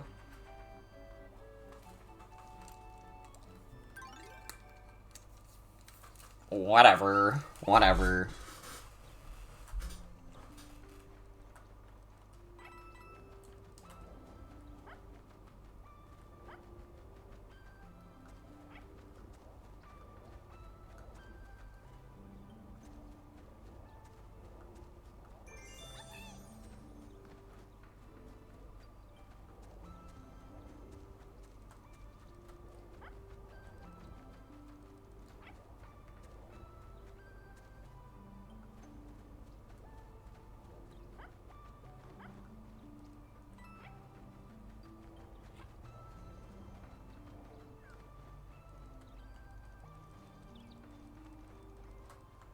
Okay, how do I get in the blue pipe? Here we go.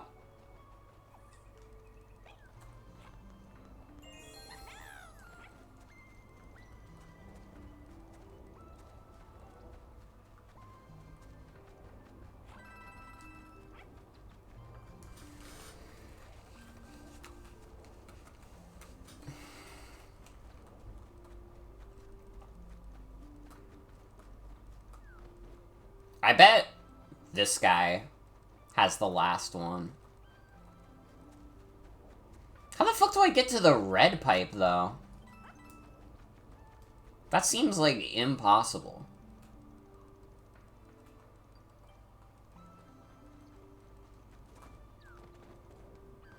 Never mind, it's completely possible.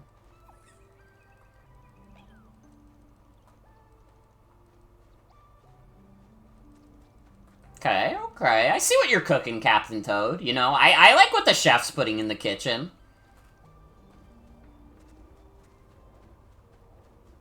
Oh, no, wait, but that doesn't work on this side. So wait, what the fuck? Ooh! Okay, okay. Little cubby hole. I mess with it. I fuck with it.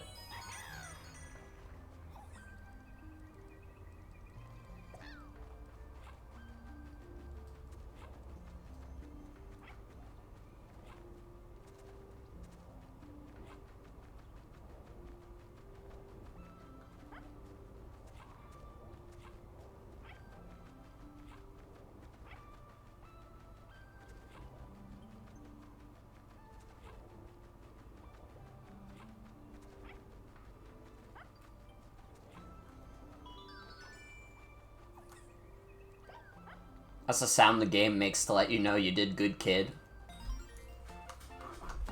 That shit must inject so much dopamine in, like, all the 12-year-olds who played this game.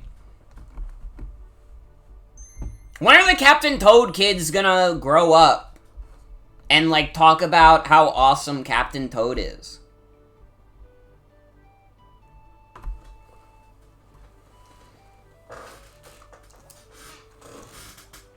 When are we gonna get the big Captain Toad, like, nostalgia boom?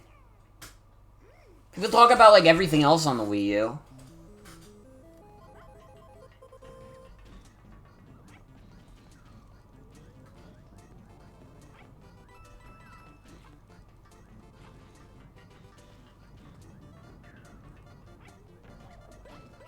I kind of really love the little outline they give to Captain Toad. It looks cute and sweet.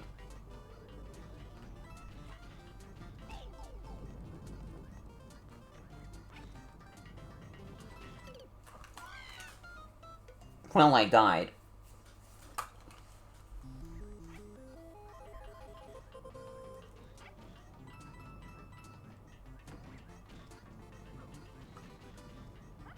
His scream of fear and agony. He's okay. He's okay.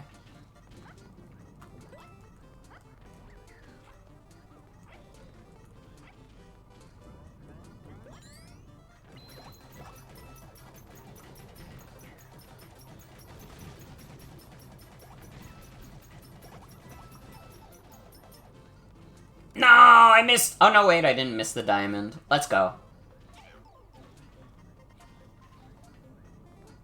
Why? Toad! Thank you.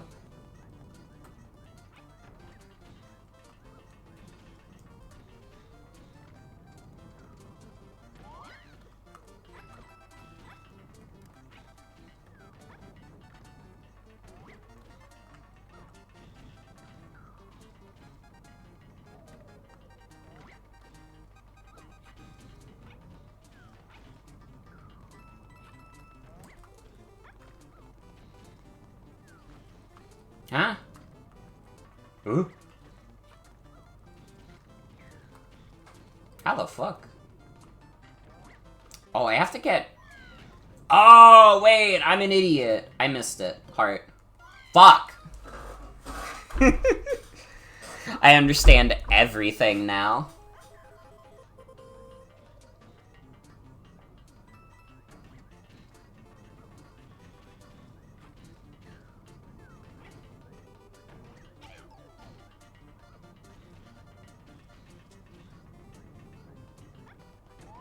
That's a cute concept for, like, a late game stage, I will say.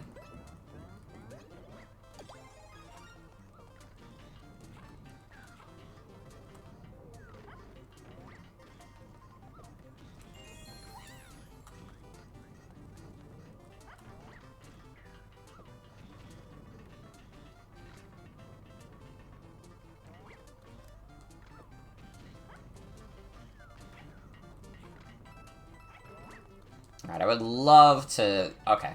So you get up here.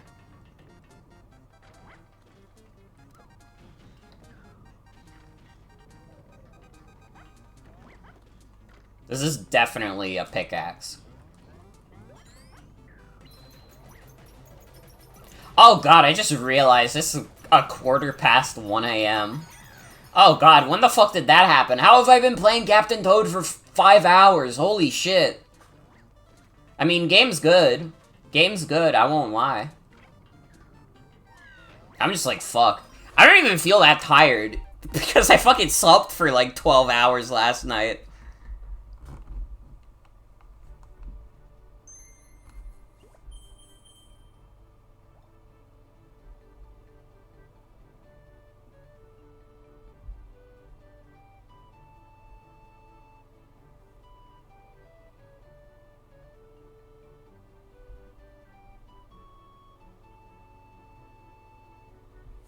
You also slept for 12 hours last night? It's been one of those weeks. Past the Yuri. Okay, I need to get 2 more random diamonds. Where's a level I just didn't get any diamonds on? There was one earlier.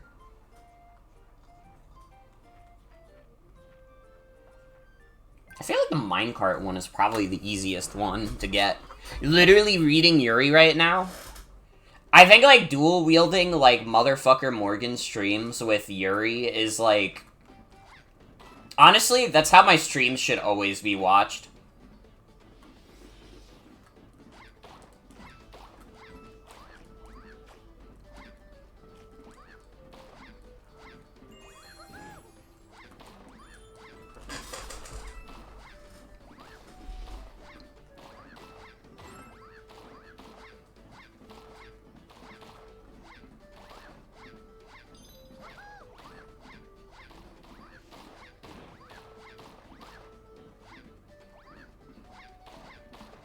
I feel like I vaguely remember which one I missed, too. It was like this one, right? Yeah.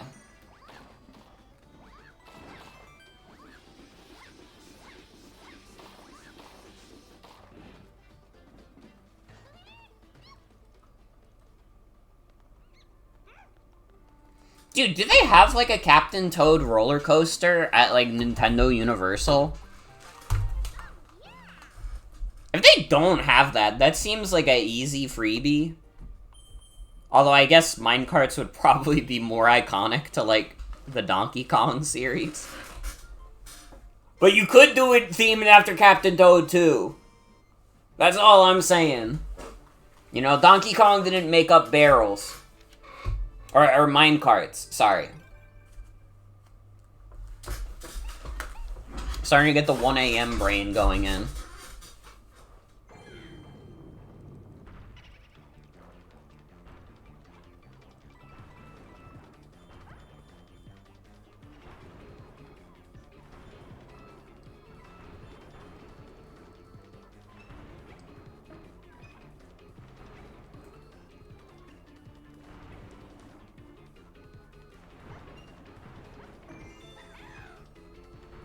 I got that accidentally. I barely even noticed that damn thing was there.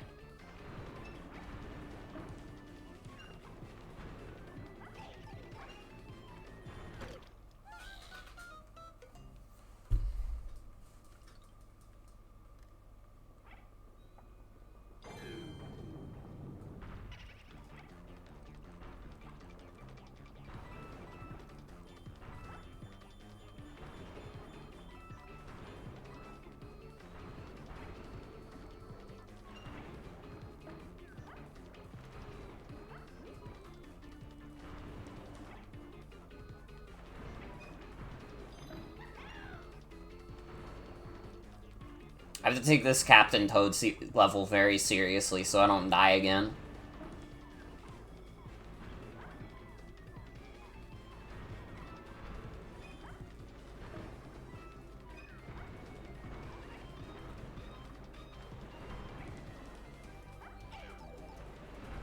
Fuck.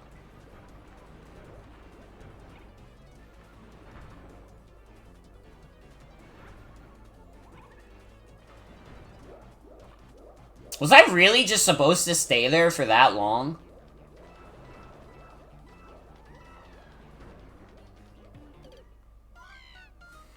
Damn.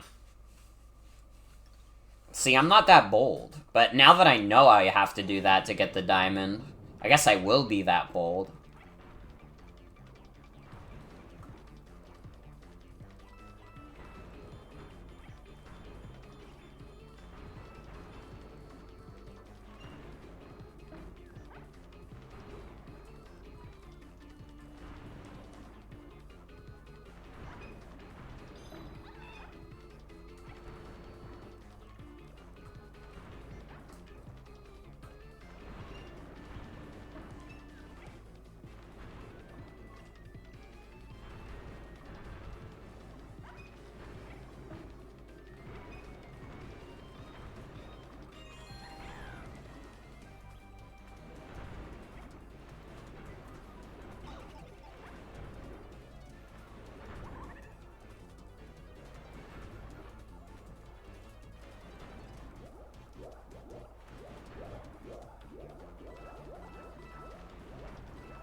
I'm a genius.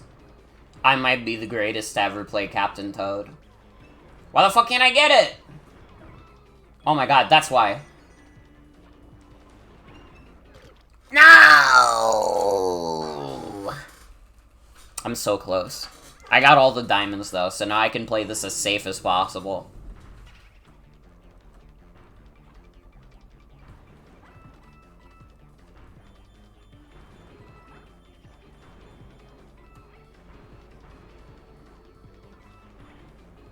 I don't know, it's literally so late right now that I've, like, we're fresh out of commentary, folks. I don't know, the cheap-ass gamer post, like, GameStop new deals.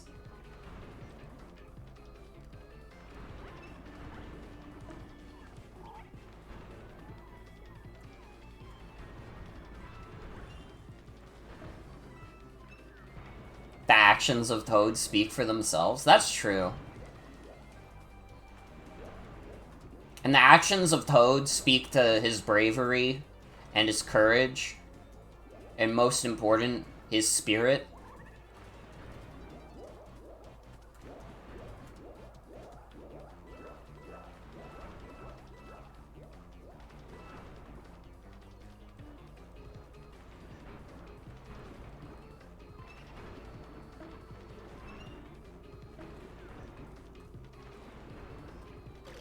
Also, good night, Nat. Thanks for hanging out. Have a good night.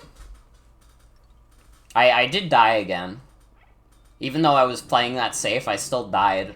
My brain is getting tired, bro. My brain. I'm so close to the end, though. I can feel it. I can taste it.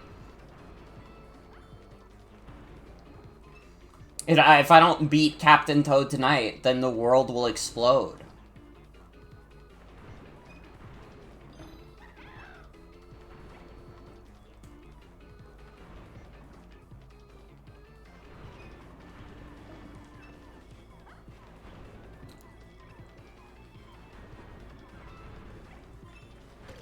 Fuck. I keep slipping because my brain is tired, bro. It wants to give me the invincibility, but that's not gonna help me when I fall. I don't know, I haven't gotten any... I almost said weird-ass gamer notification. Oh, my brain is shutting down. So great time to be playing a puzzle game.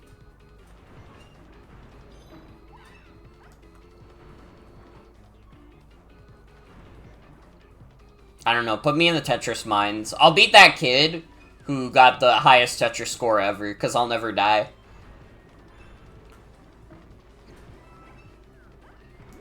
That's just still crazy to me. It was kind of awesome seeing that one kid just, like, absolutely annihilate what anyone had previously thought possible with Tetris. Technically beating it for the first time ever.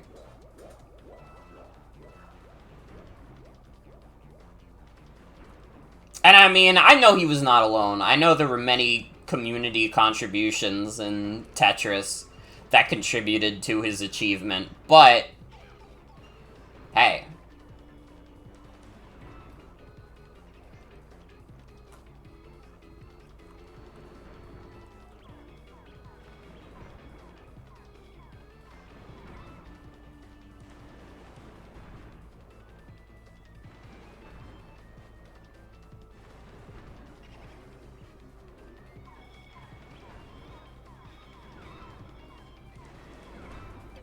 No!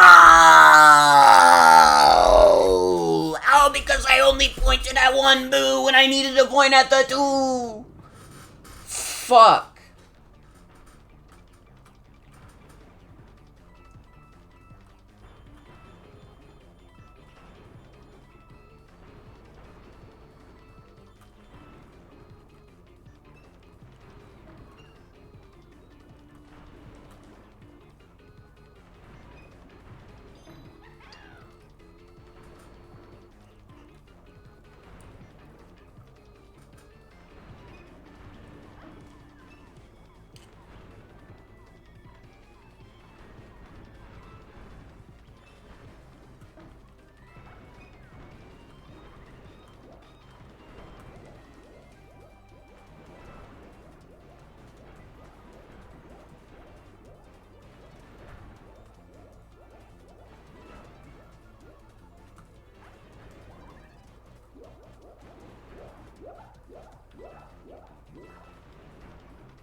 This level's so damn long, too.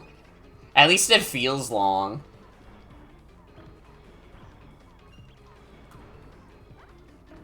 It's a Captain Toad level with a timer. But it also feels so fucking long.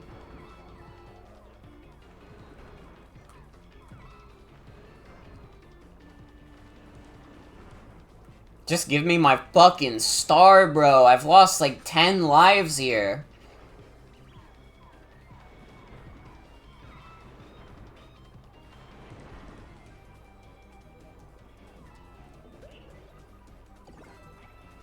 There we go. I won. I'm the greatest to ever do it. Captain Toad Gaming! Captain Toad Gaming! Yay!